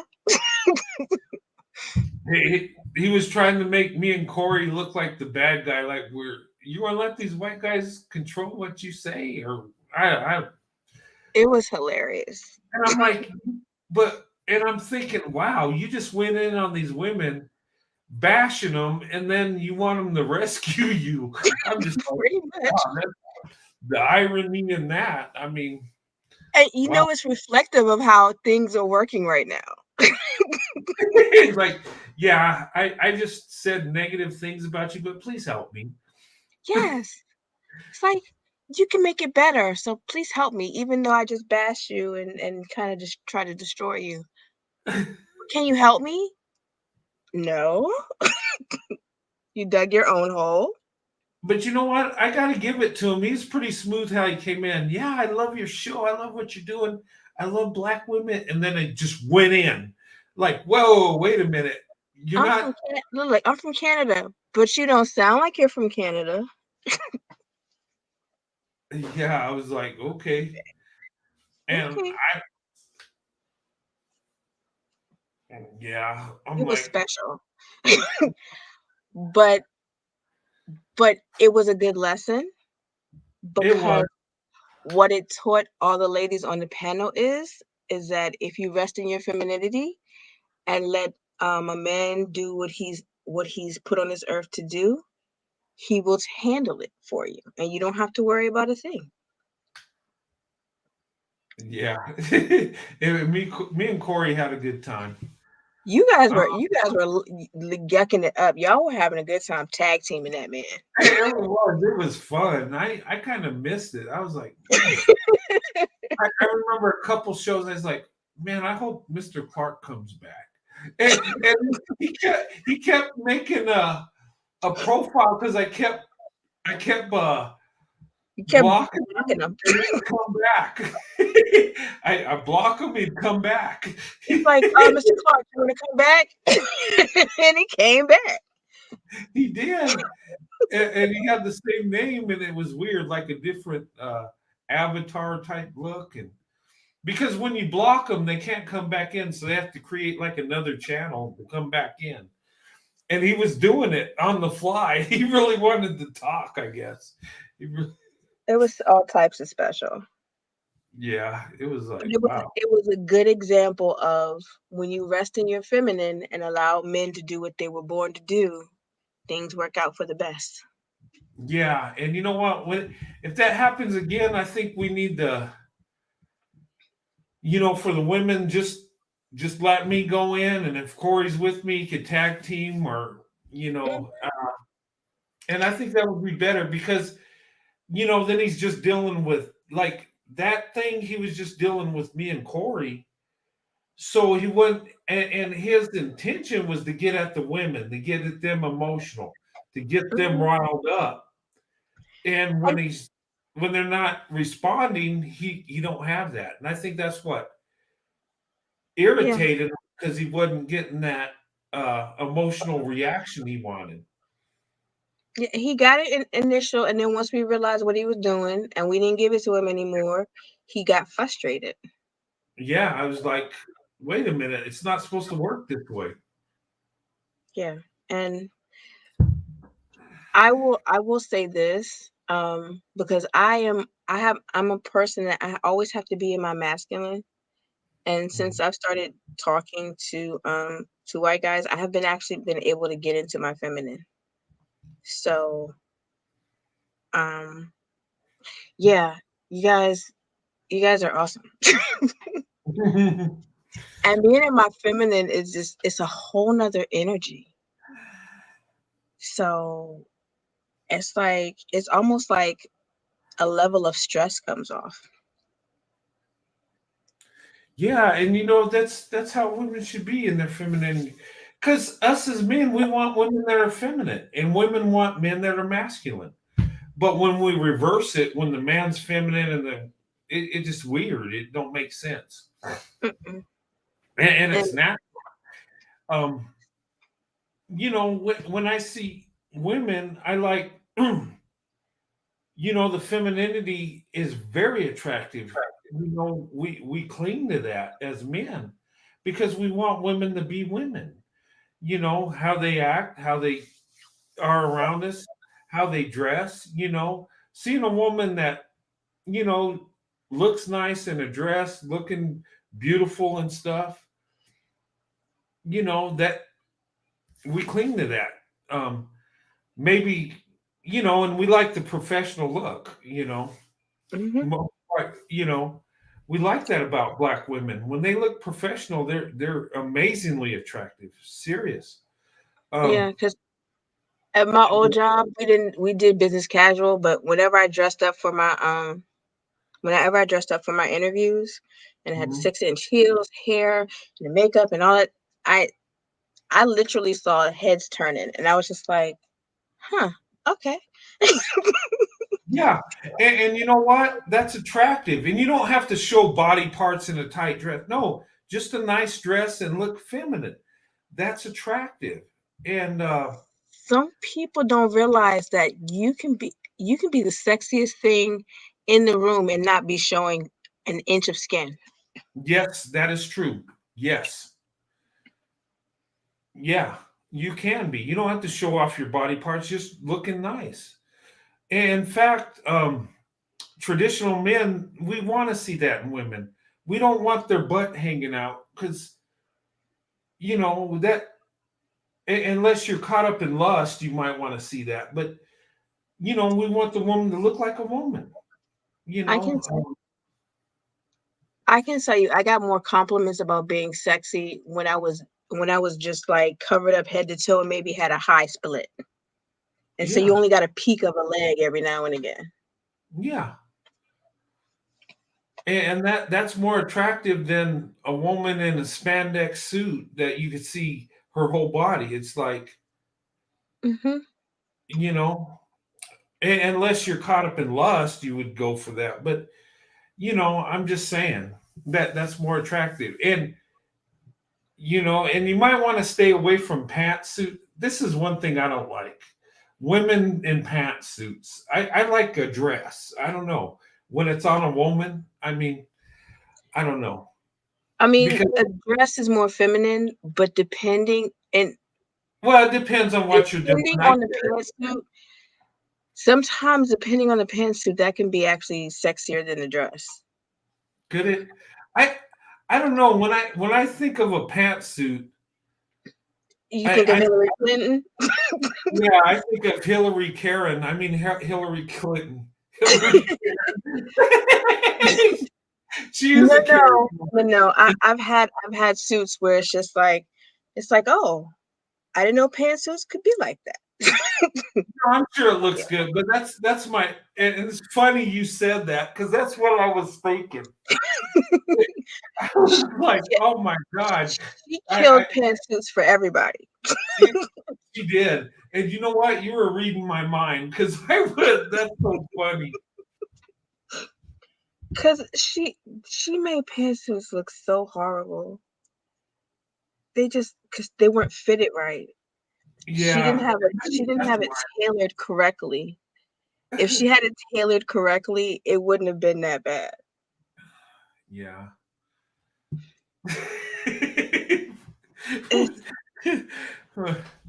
people like if you buy off the rack, you can make your suit or your clothing look. You can make it look custom made if you just get it tailored, Yeah. and people don't realize that. But they also don't want to pay for the tailoring. But sometimes you can just do tailoring on the existing clothes, and they look totally different. Yeah. Yeah, and maybe I would think differently, but that's seared in my head. Hillary with her pet. And what I said, Hillary Karen. What do I don't know. Because she has Karen tendencies. That's why. She does. It's kind of mean in a way, and I don't know. It just I don't know. When she was campaigning, it just seemed like she's not a Bill Clinton. Bill Clinton would come He's in and he's charismatic. She yeah, has he no is. charisma at all. Yeah, he could come in and you could be eating lunch. He'll sit right next to you and eat half your lunch, and you'd be happy to have him with you. It's just like Yeah. he She could sit. comes in the room and she expects you to respect her no matter what and take Yeah, her for her word and basically know that she's the authority in this room. But the thing about thing is that what she never realized is that in order for people to respect you, you have to humble yourself. yeah, If you don't humble yourself, then people they will ignore you or just think that you're above yourself. yeah. And she had that Karen esque Yeah, you're aura gonna give me about her. what I demand Yeah, of I'm in and charge, and you're going respect me. yeah, respect is not demanded, it's given. And so you can try to demand respect all you want to, but nobody's gonna respect you. Yeah, You have to give respect in order to get it. If you don't give it, then nobody's gonna give it to you. yeah. You know what's funny though? Um, her and Bill are two different people. He, like you said, Mhm. he's charismatic. He's like one of the good old boys you want to hang out with and have Yeah, fun with, and he'll like, drop a joke, and it's yeah, like, like, does she and, even know what a sense of humor is? and he'll be the kind of person you might not like him, but spend a few minutes with him, like, hey, this guy's all right. Hey, Yeah, but her, it's yeah. like, It's like, I don't like you, and I'm not gonna like you, and there's nothing you can do to make me like you. you Um, know, it's the personality though that goes a long ways because uh I don't know, maybe it's like it's like sometimes you can tell when somebody likes themselves, and she doesn't yeah, seem like she likes herself. So if you don't like yourself, how you expect anybody else to? yeah, that's Um, true.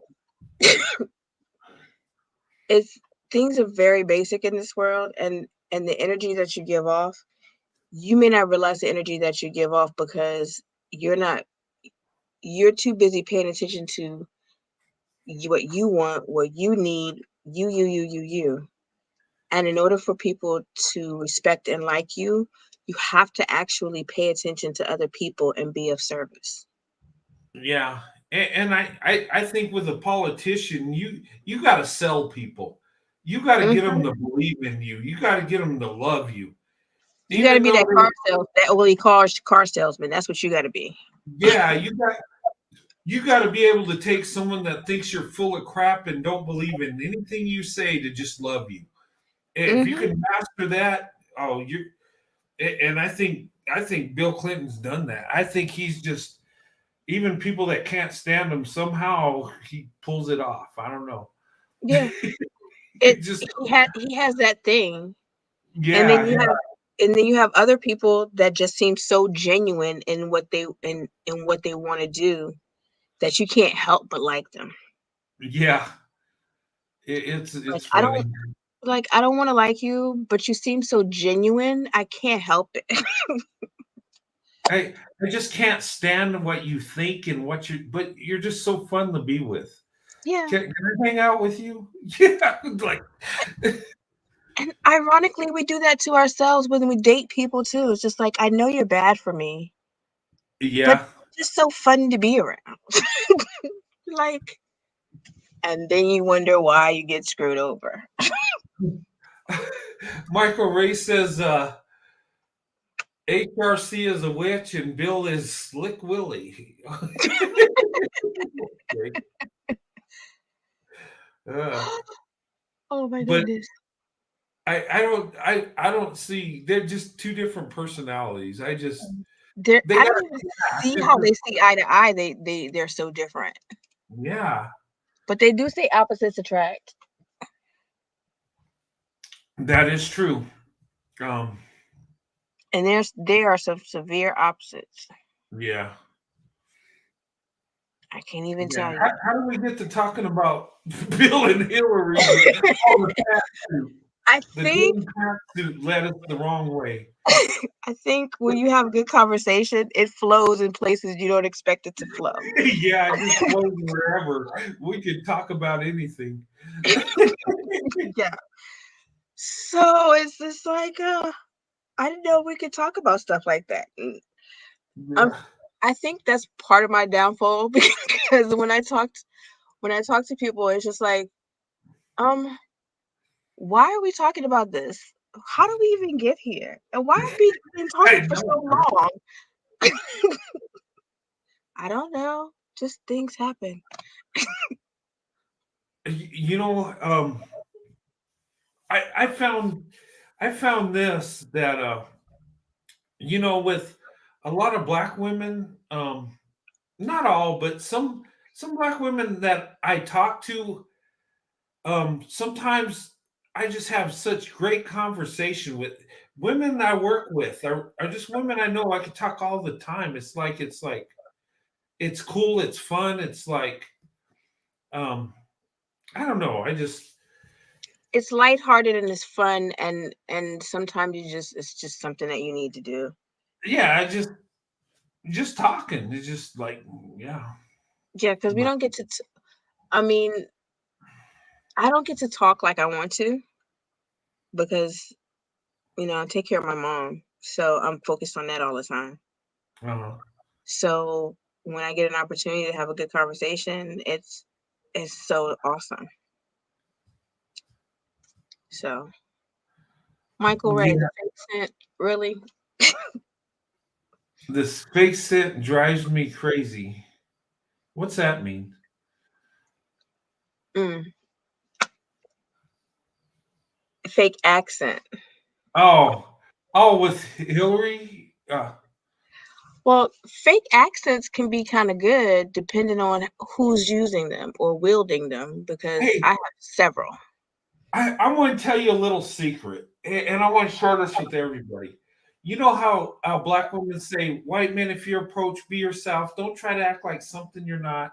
Don't try to throw slang in there. Don't try to do this and that." Um, People want you to, and that makes sense, right? Because they want to know the real you. Um, and black women don't find white guys attractive that talk in the so-called stereotype black slang, right? But you know what? I want to share a little secret. Black women that have like the Valley Girl accent is actually attractive to me. I don't know why. Um, Even if it's fake, I'm just like, oh yeah. I So, don't oh, you like totally into that? Oh my I goodness. don't know why.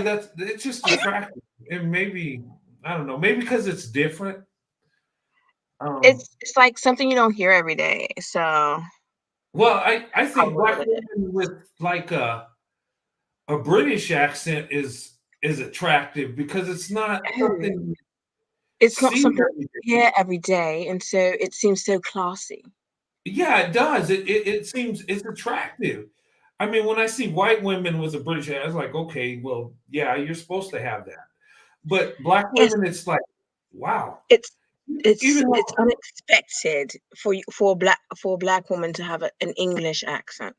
yeah, it is, and maybe because if I was in the UK, I'd see it all the time. But It would be every day in England, but in America, for a black woman to have an English accent yeah, and be you pushed. pulled that off pretty good. I have I have several accents. Like You actually sounded genuine. That you could have fooled me. I'd say, what? Yeah, she's from the UK. Yeah. That's pretty good.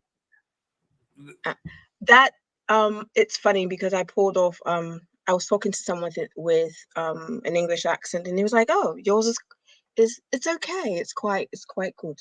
So Okay, you sound really good. That's funny. You you it's you you yeah, that's believable. I would think that's really your yeah. accent. For me, it's just whoever I'm around, I kind of pick up on their accent, and so it kind of comes out, and you know, be here there, and with an accent. Like I don't sound like a typical black girl when I do a country accent. I'm told that I sound like an old white lady. So You pull it off pretty good. That's pretty good. Wow. You, you I could be have a comedian and go into accents like that, and people will be like, "Wow." to be like, what is it? I, Papi, let me tell you, I can do just about anything I put my mind to. So it's just, I Oh, gotta, I gotta, I know how to do certain things, and I just, I throw people off. So sometimes when people call me, I just put on a different accent and like, no, she don't live here. I don't know what you're talking about. wow. You sound like you sound like Rosie Perez. Oh my God, you're Look, talented. I you mean, wow. want to hear an African accent. It is, That's attractive too, because we don't see that. Women from Africa. I know I work with a woman at work, and she's from Africa. And she's got that African accent, and I find mhm, that attractive too, because it's different. Because American black women don't have that accent, so I. no. Michael Ray, my Jamaican is only as good as, I Jamaican, think it's yeah. the best one in my repertoire. But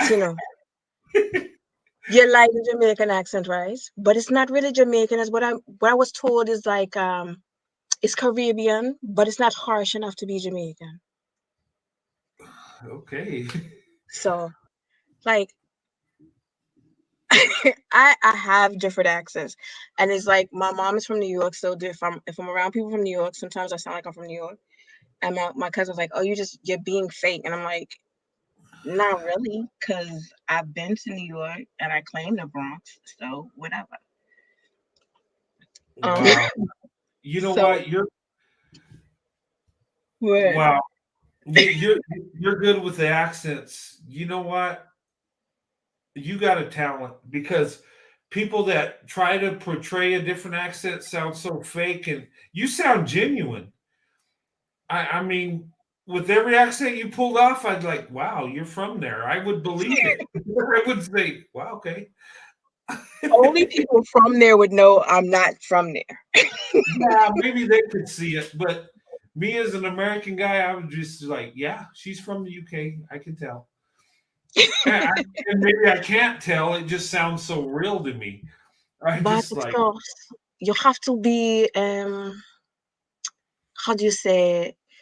You have to be inventive and have a good ear for other things, so that you can pick up the different accents. Huh? No, Caroline's Dreams. Have you ever been to a concert? Yeah, I've been to concerts. Oh, you talking about musical concerts?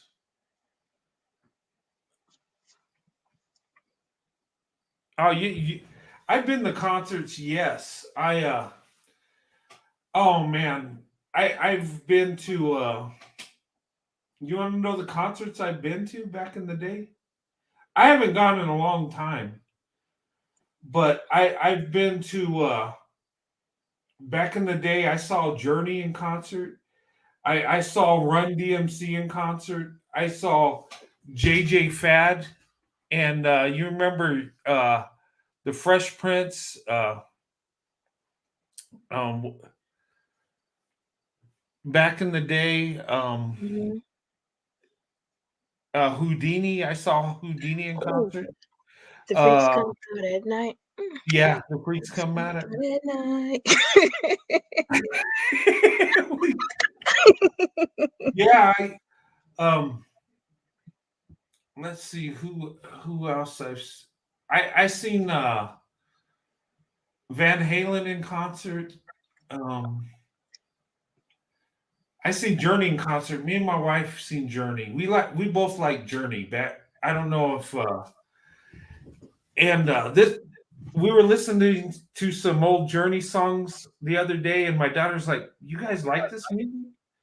And we actually listened to that and some Def Leppard, and my daughter was just like confused.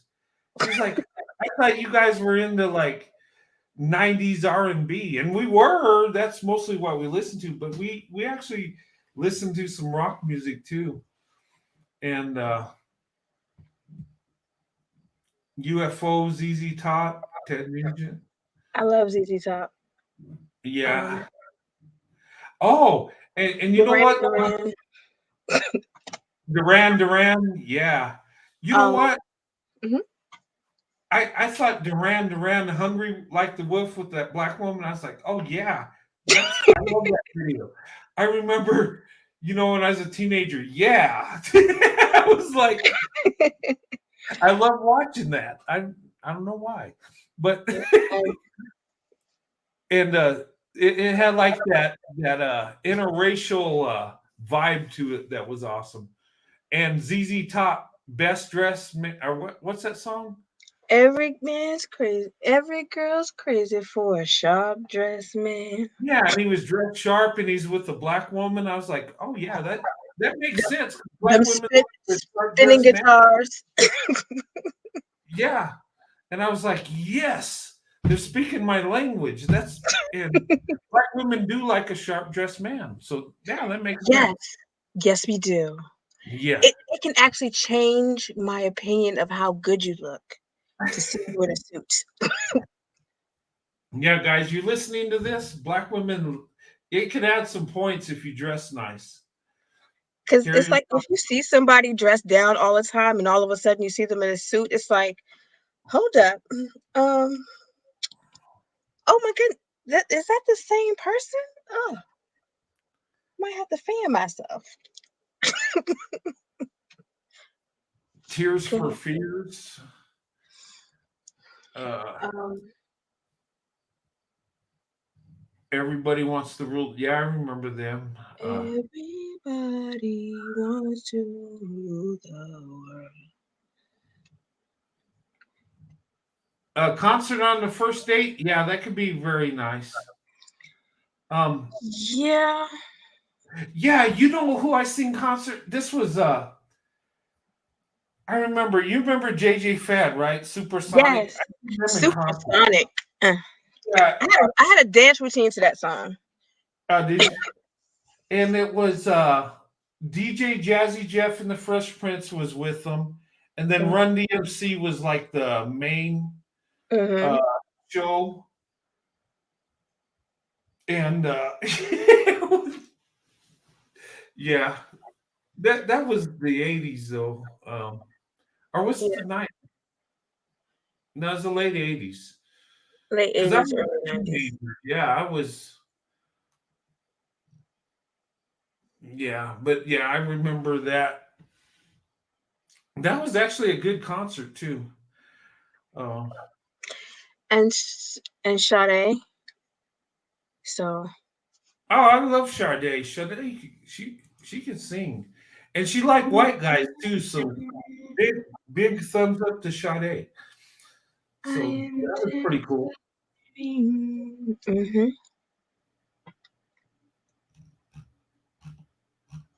It's you know what, if you go to a concert that both of you like, Uh, it's a good it can be a good icebreaker, but you don't have to talk. You can just be enjoying the movie, the yeah, music, and then you have something to talk about after the concert.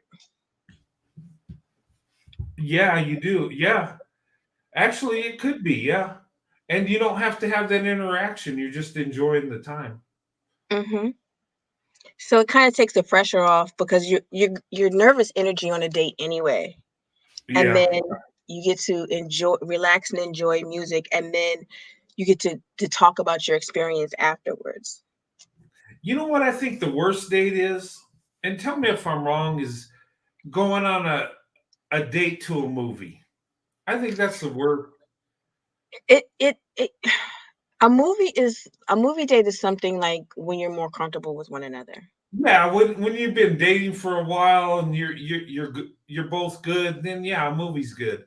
But on a first date, you're awkward. You don't know what to do. You're sitting next to her. Should you put your arm around her, or would that be too forward? Or what's she going to think? And you just it And just and that you and like how am I supposed to get to know you whether or not I want to have a second date because you can't talk during a yeah, you movie? can't interact. It's like you got to shut up and watch the movie, and all this stuff's running in your head.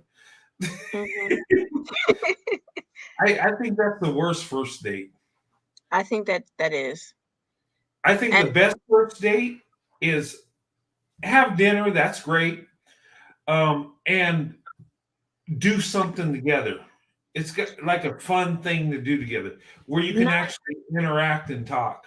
not necessarily, I would say the best date that I ever had and was the first date is that we met at a coffee shop and then we talked to each other and then we decided to actually go to the movies and then we Uh-huh. walked on the beach and because I live near because we were at Virginia Beach, but we walked on the beach, we sat down and we watched the waves, and then like when we went back to our cars, it was so nice. Like it started to like a soft rain, and then we kissed, and that was like the most romantic first date I was on.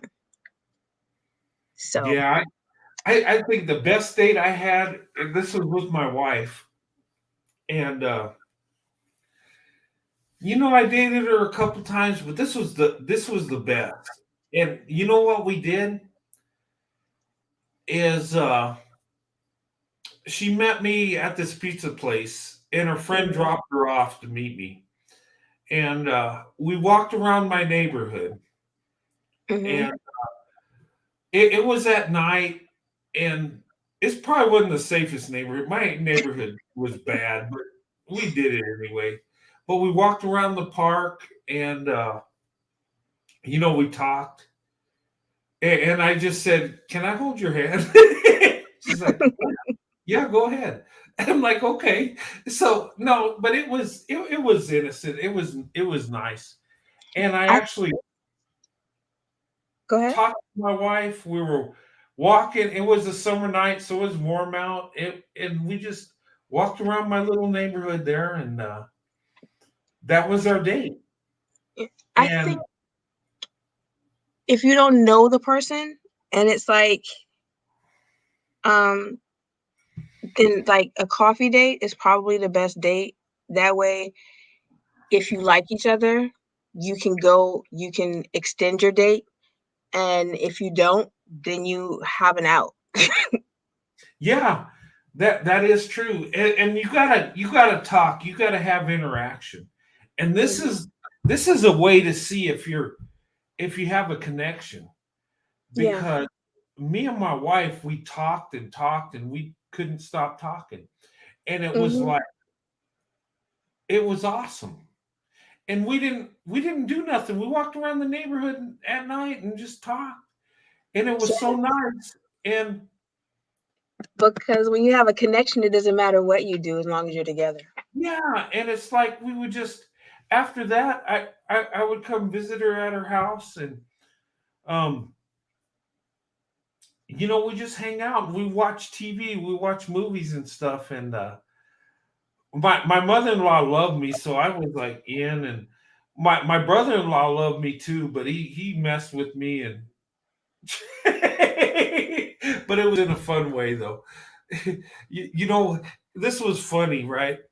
Um, I when I met my brother-in-law for the first time, and this guy, he's a big guy, right? And he would mess with me. He'd be like, he'd give me weird looks and stuff, and I was like, oh my god, I is this guy wanting to fight me, and is he gonna Intimidation. hurt me because I'm with his sister? And he says, I really love my sister. I'm like, okay. He would mess with, but he was a good guy. He was, I mean, I'm real close to my brother-in-law, right? But he messed with me, especially when he first met with me, and Of he's like, course. he, That he was would his be job. like, and then he would like look at me and smile, say, uh-huh, and I'm like, and I'm so uncomfortable, like, oh my god, what do I do? What? I'm just like, it was so awkward and weird, and and after he's like, hey, we need to have a talk. You need to come outside right now. I'm like, oh my god, what's this guy going to tell me? Where is this going? I was trying to be polite and nice as I could be, but this guy, oh my god. He was doing his And, job to keep you off and kilter. yeah, and he was like, let me tell you something. Let me get this straight. You know, and I'm not going to sugarcoat nothing. He said, you better, and he was like, he was yelling at me. He says, you know what? My sister loves you and my mom loves you. So, yeah, that's good enough. Welcome to the family. And then he hugged me, and uh, I was like, oh, thank God. That's how he was. And he would always mess with me. And my wife, he would like, and my brother-in-law, his wife was white, right? And he wasn't a real good judge of character when it came to women, but he loved the Beckys, and they treated him like crap. But and my wife was like, she seen what her brother dealt with, so she's like, well, man, these women treat you like crap. I'm not going to even mess with the white guy, right? So she told him that, and and then here I come along, right? And he just smiles. He says, hmm. He says, you know what? He looked at me. He says, you know what? You're special. And I knew him for a while. I said, oh, okay, thank you. You're special too, I guess. He says, no, man, you're special. And my wife's like, shut up. What? Because he said, and Spilling all the business. he looked at my wife and he says, remember what you told me? What you would never do? And he looked at me, he says, you know what? You're special. And I'm like, what the heck is going on? But he was calling her out on it because she said she would never give it to white guy, and here I was, and he was just laughing and having fun with it. But that's the kind of guy he was. He would mess with you and just mess with your head, like, and just Yeah, have my fun with it. my brother was kind of like that. You never knew where you stood with him until because he was a big jokester. So Yeah. make you paranoid for a little while. But did y'all talk about the serious stuff? Do you know what? I find this I don't have time not to talk about the serious stuff. Did you and Sandy talk about serious stuff about life, or didn't you? Um, Did we talk about serious stuff about life On your when first we're date? dating? Yeah, we did, but we had fun too. It was like a relaxed thing. We talked about what we wanted in life. And you know what? That's probably why I proposed to my wife so quick, because we were talking about marriage and family from Like the day one? start. Yeah.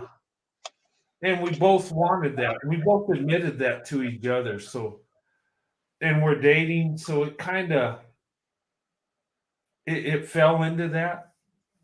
Yeah, if you're having good conversation, you kind of cover everything and it circles back around to certain things, and then it's like it flows so fluidly that you kind of get all the hard stuff out of the way fairly fast. Yeah, it was. You know what though? We didn't.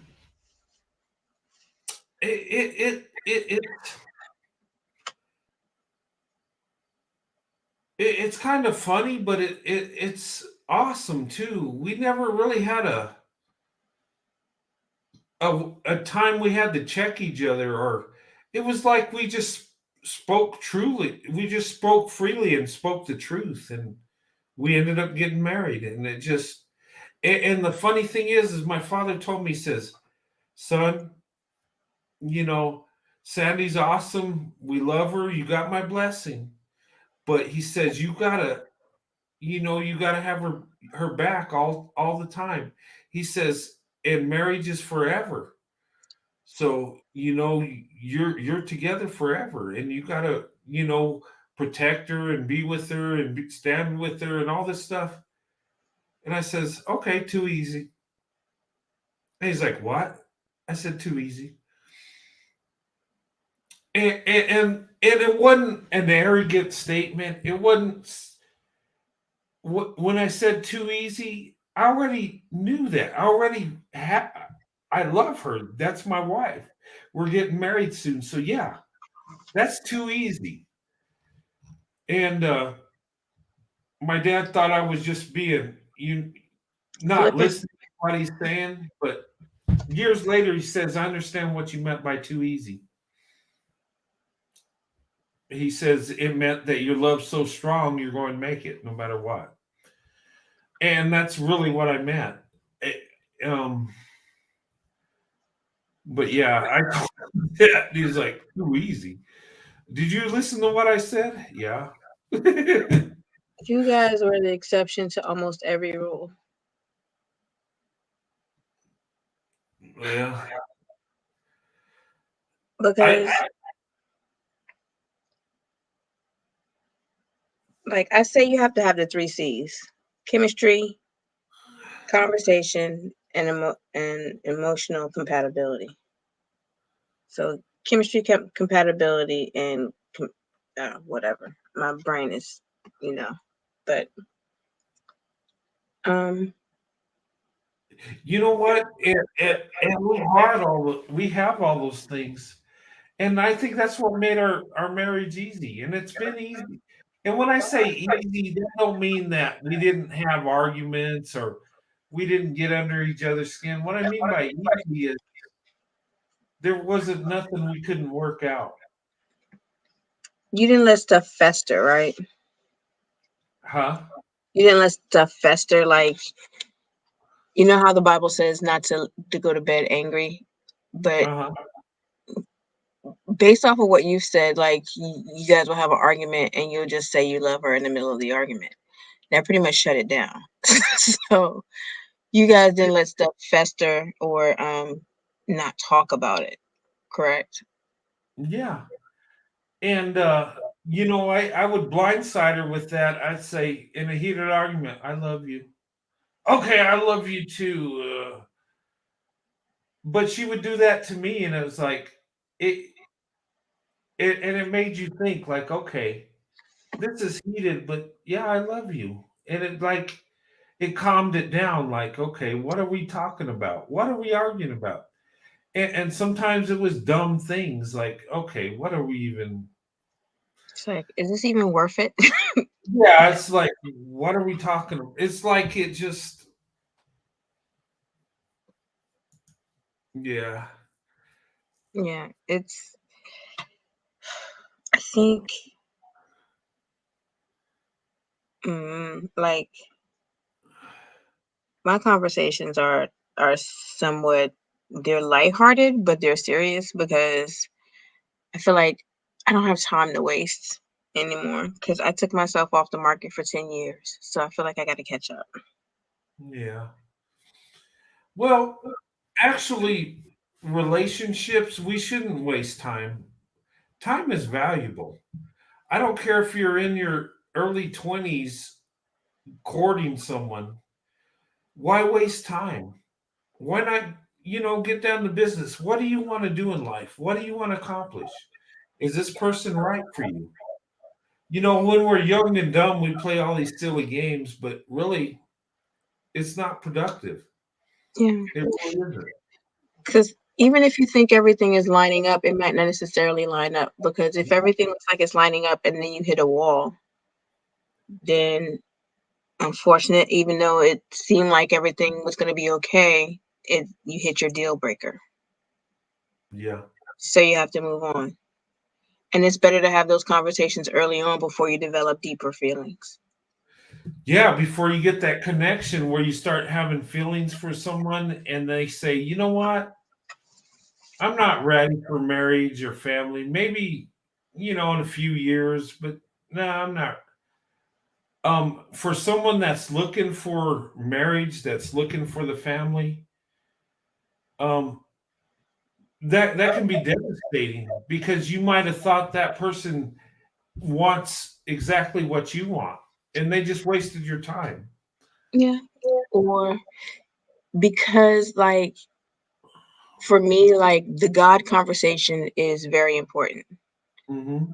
So it's like everything is clicking, clicking, clicking, clicking, and then you get to the conversation, and that's the deal breaker. So, and it's extra difficult for me because um, I'm a Sabbath keeper. So most people don't understand the level of commitment that is. Mm. So it makes it that much harder for me to date. Most people don't even understand what that is. So and there are not a lot of single men in my faith. And I don't want to be the reason why somebody converts. I mean, maybe an inspiration, but not the reason. Yeah.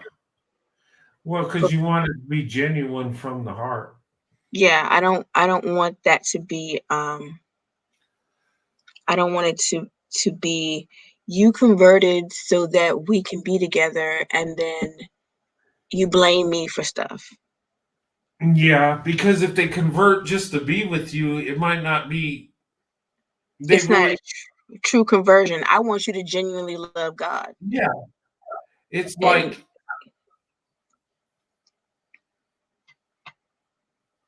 yeah. I'm sorry. it's slightly frustrating Mhm. because you can click with somebody on every single level, but that's the one level which is important to it's important. That's like if that's important to you and that's important to them and you guys can't see eye to eye on that thing, then it's not going to go anywhere. Yeah, and you know what? That was always a deal breaker for me. Always. And me and my wife clicked, but we felt the same way.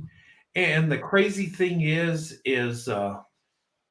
my father and my wife's mother, they're both widowers, but they think they're so much alike. I mean, my father throws Bible scriptures at me. You know Mm. what my mother-in-law does? Throws Bible scriptures at me. Or me and my wife, they do the same thing. It's weird. It's like, okay, you guys are on the same wavelength. Um, yeah, and we kind of grew up in that, you know, in that. So we're both people of faith. Me and my wife were both Christians, and Mhm. that was important to both of us. That it had to be that way. There was no exception. But we were already there, and no, I get it. And if you don't have that, one's the total opposite. That can create problems right there. Hmm. And this is things you need to, when you're dating, you need to find out, because you don't want to get so emotionally attached, and then you got a deal breaker, and then you got to make a decision. Are you going to compromise your faith, or are you going to kick them to the curb? And neither choice is easy, It's but not an easy choice. That's why you always have to ask God. yes, yes. And And He's such a big part of who I am right now. So,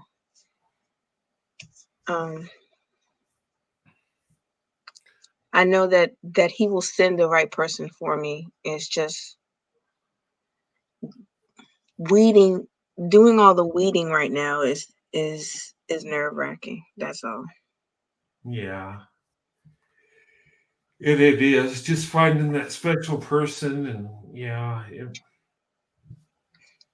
And then I also have to factor in, I'm taking care of my mom. So I have to be with somebody that understands that I might have to cancel something, because if she gets sick, that's what that is.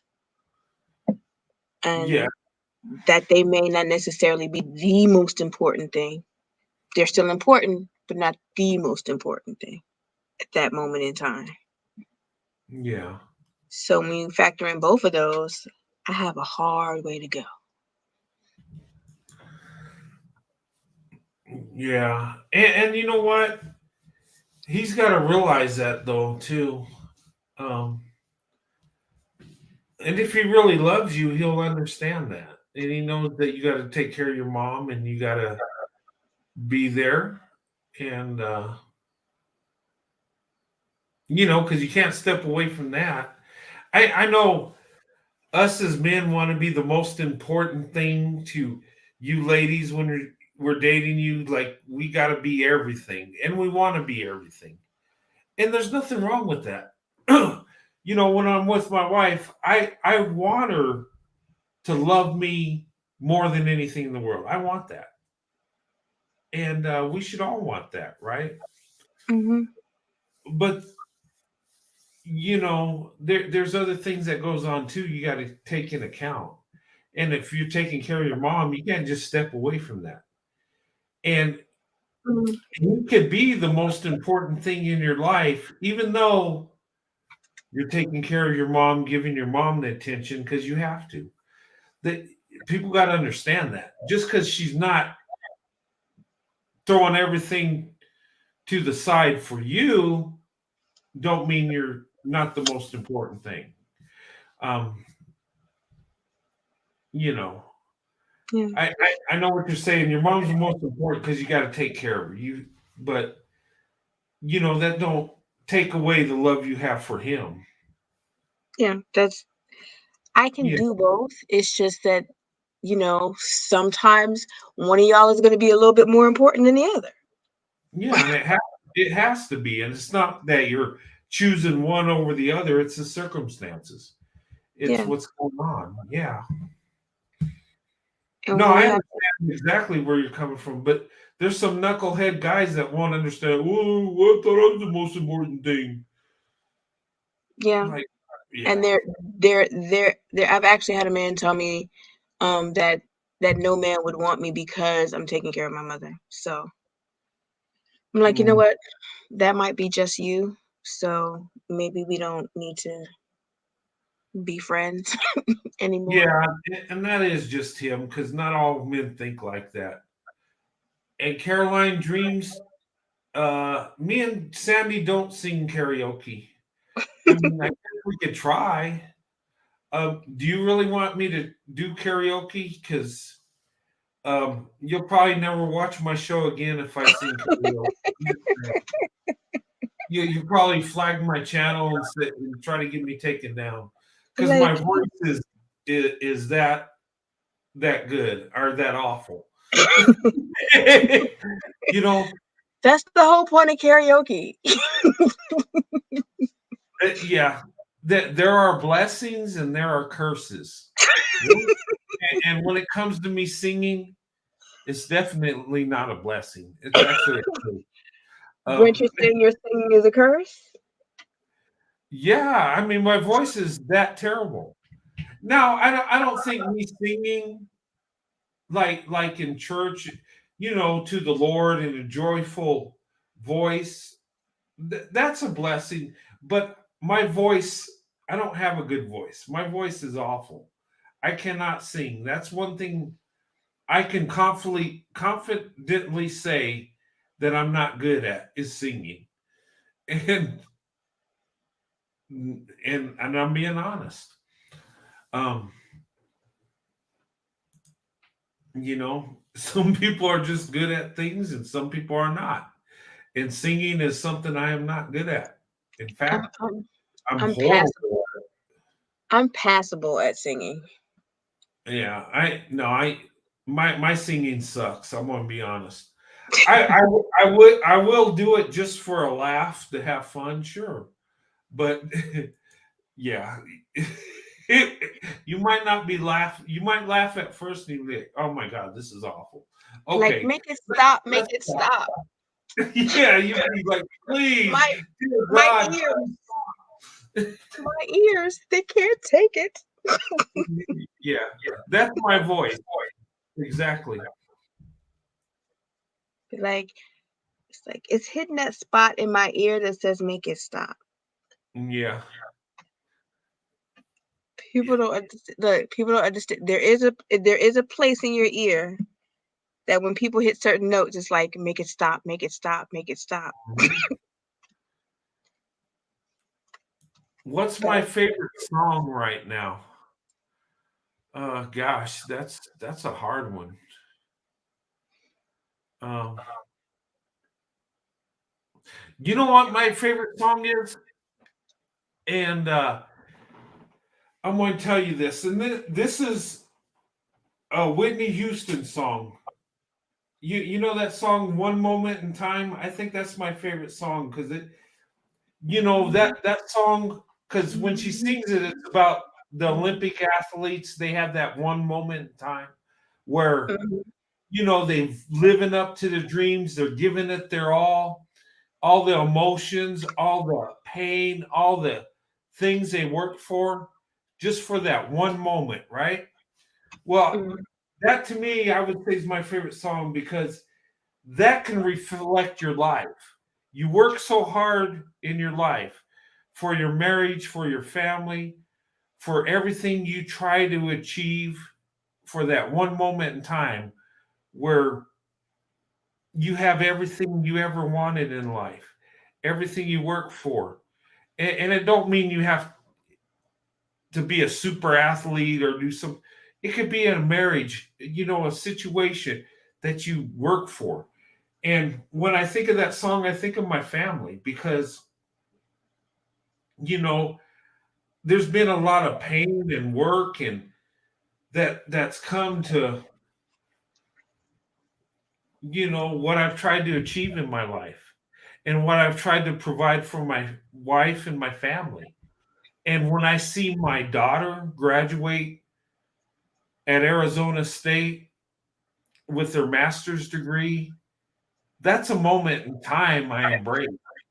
That's an investment me and my wife uh put our heart into, and it's mission accomplished. It's like that one moment in time we reached that goal, even though we didn't reach that goal, my daughter did, but we were a part of it. um it can be life's moments. I found the love of my life. That's that one moment in time. I married my wife.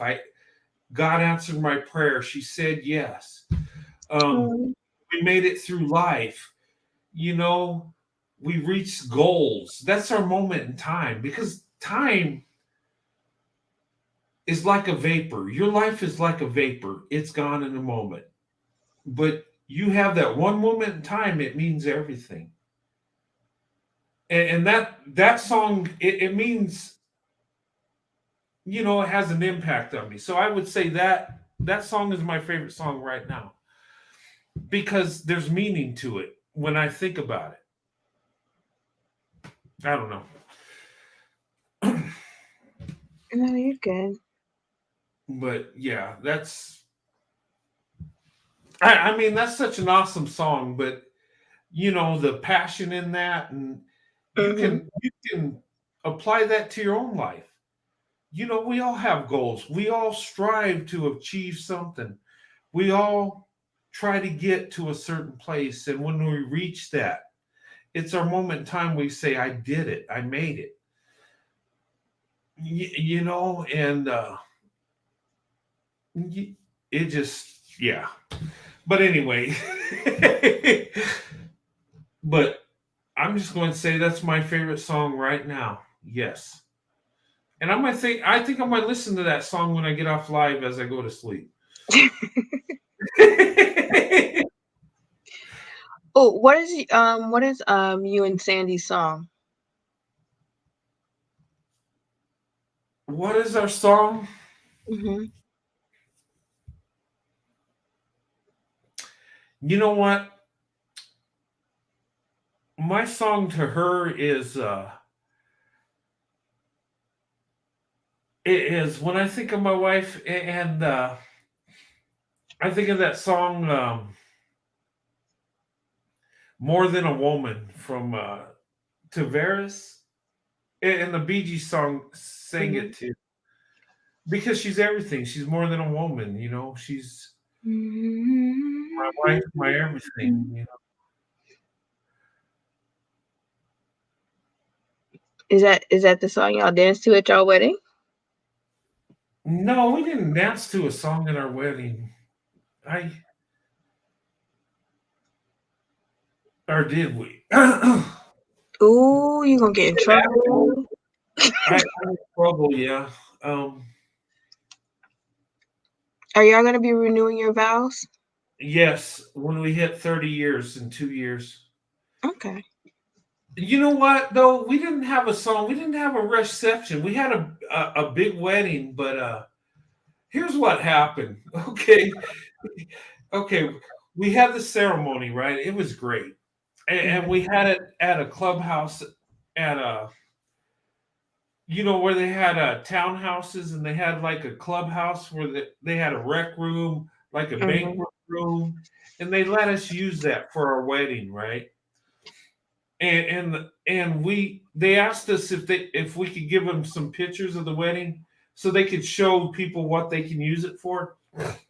And so Mm-hmm. we said, yeah, sure. We went back 27 years later, those pictures are still up. Wow. It's amazing, and we look so much younger then. It's funny, and the lady that runs it, we asked if we could go and look. Yeah, she says, "Oh my God, that's you guys." She says, "You guys look so much younger there." I'm like, "Yeah, thanks." You Yeah. think? I 20 years mean, ago. um, 24 to 52. Yeah, I think that would have a, but I mean, it was neat. Um, They definitely got their money's worth from your pictures. yeah, those were really good pictures. It was awesome. I'm sorry, I'm losing my train of thought. What did you ask me? Oh, I just asked if you guys had a song, like a song you would have danced to at your wedding. Oh, yeah. No, we didn't, and here's why.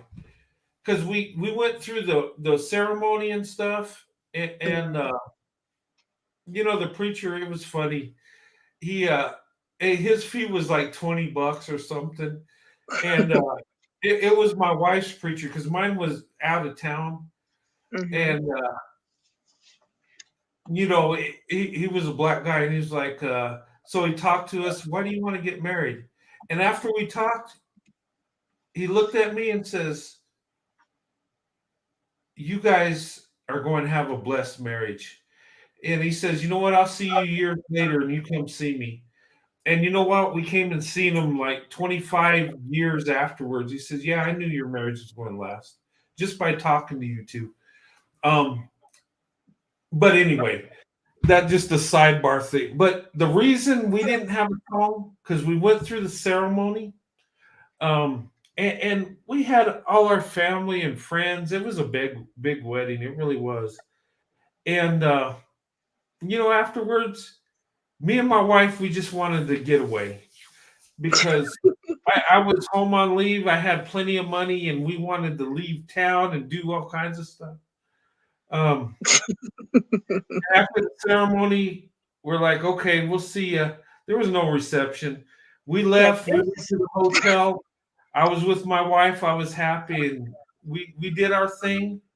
And the whole week I was off. We had a honeymoon. We went all across the state, staying in different hotels, and we just had a blast.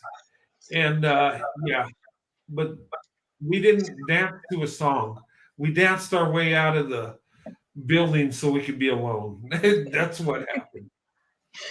So when you guys renew your vows, are you going to have your reception this time? Yeah. Well, I don't know. We'll see what happens. Like, no, we're going to repeat what we did the first time.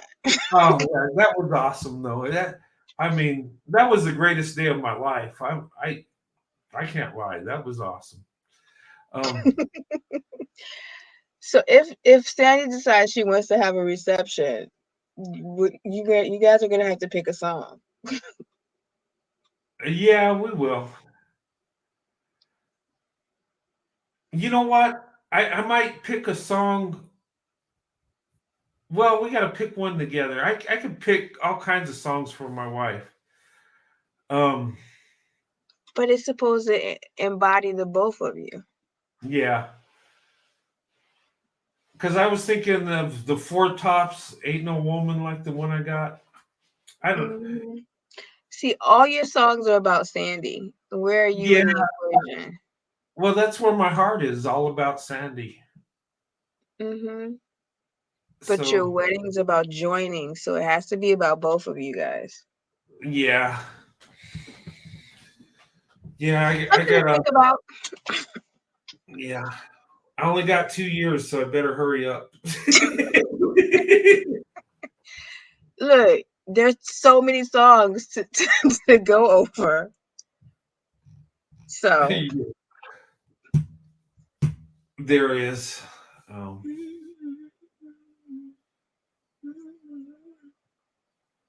oh, you know what? A Luther Vandross song came to my mind, and I can't think of the name of the song. Always and Forever. No, that was Heat Wave, but he sung that too. It's like a house is not a home, and a home is not a house unless there's someone there to turn the key. I can't remember the name of that song. But maybe that's not. Maybe that's too sad for a wedding. Yeah, do you have to go to work tomorrow? I do. I better. Oh God, it's 1 o'clock in the morning. Yeah, you need to go to bed, and so do I. So it's been a pleasure. Yeah, it's been fun. It's been so fun. I'm still up. So you know what? I appreciate you talking to me. Oh yeah, no problem. I had a great time. It would have lasted an hour. Now it lasted 4. So And on our next adventure, I'll share with you the rest of my accents. Okay. Well, I'm going live Saturday night. I don't know what time yet. It depends on my work. But I will go live Saturday. And Sunday, I'm going to have a prayer meeting. I'm due for one. I got to have one. I haven't had one in a while. And I miss doing that. So I'll do that Sunday. Saturday night, we'll have a live. I got to think of a topic to talk about, but that's one I can't do, Michael.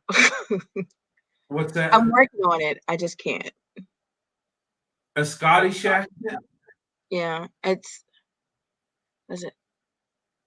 sometimes you got to, let's say, I don't know what to say, but I don't know if it sounds like a Scottish or not. But I'm working on it.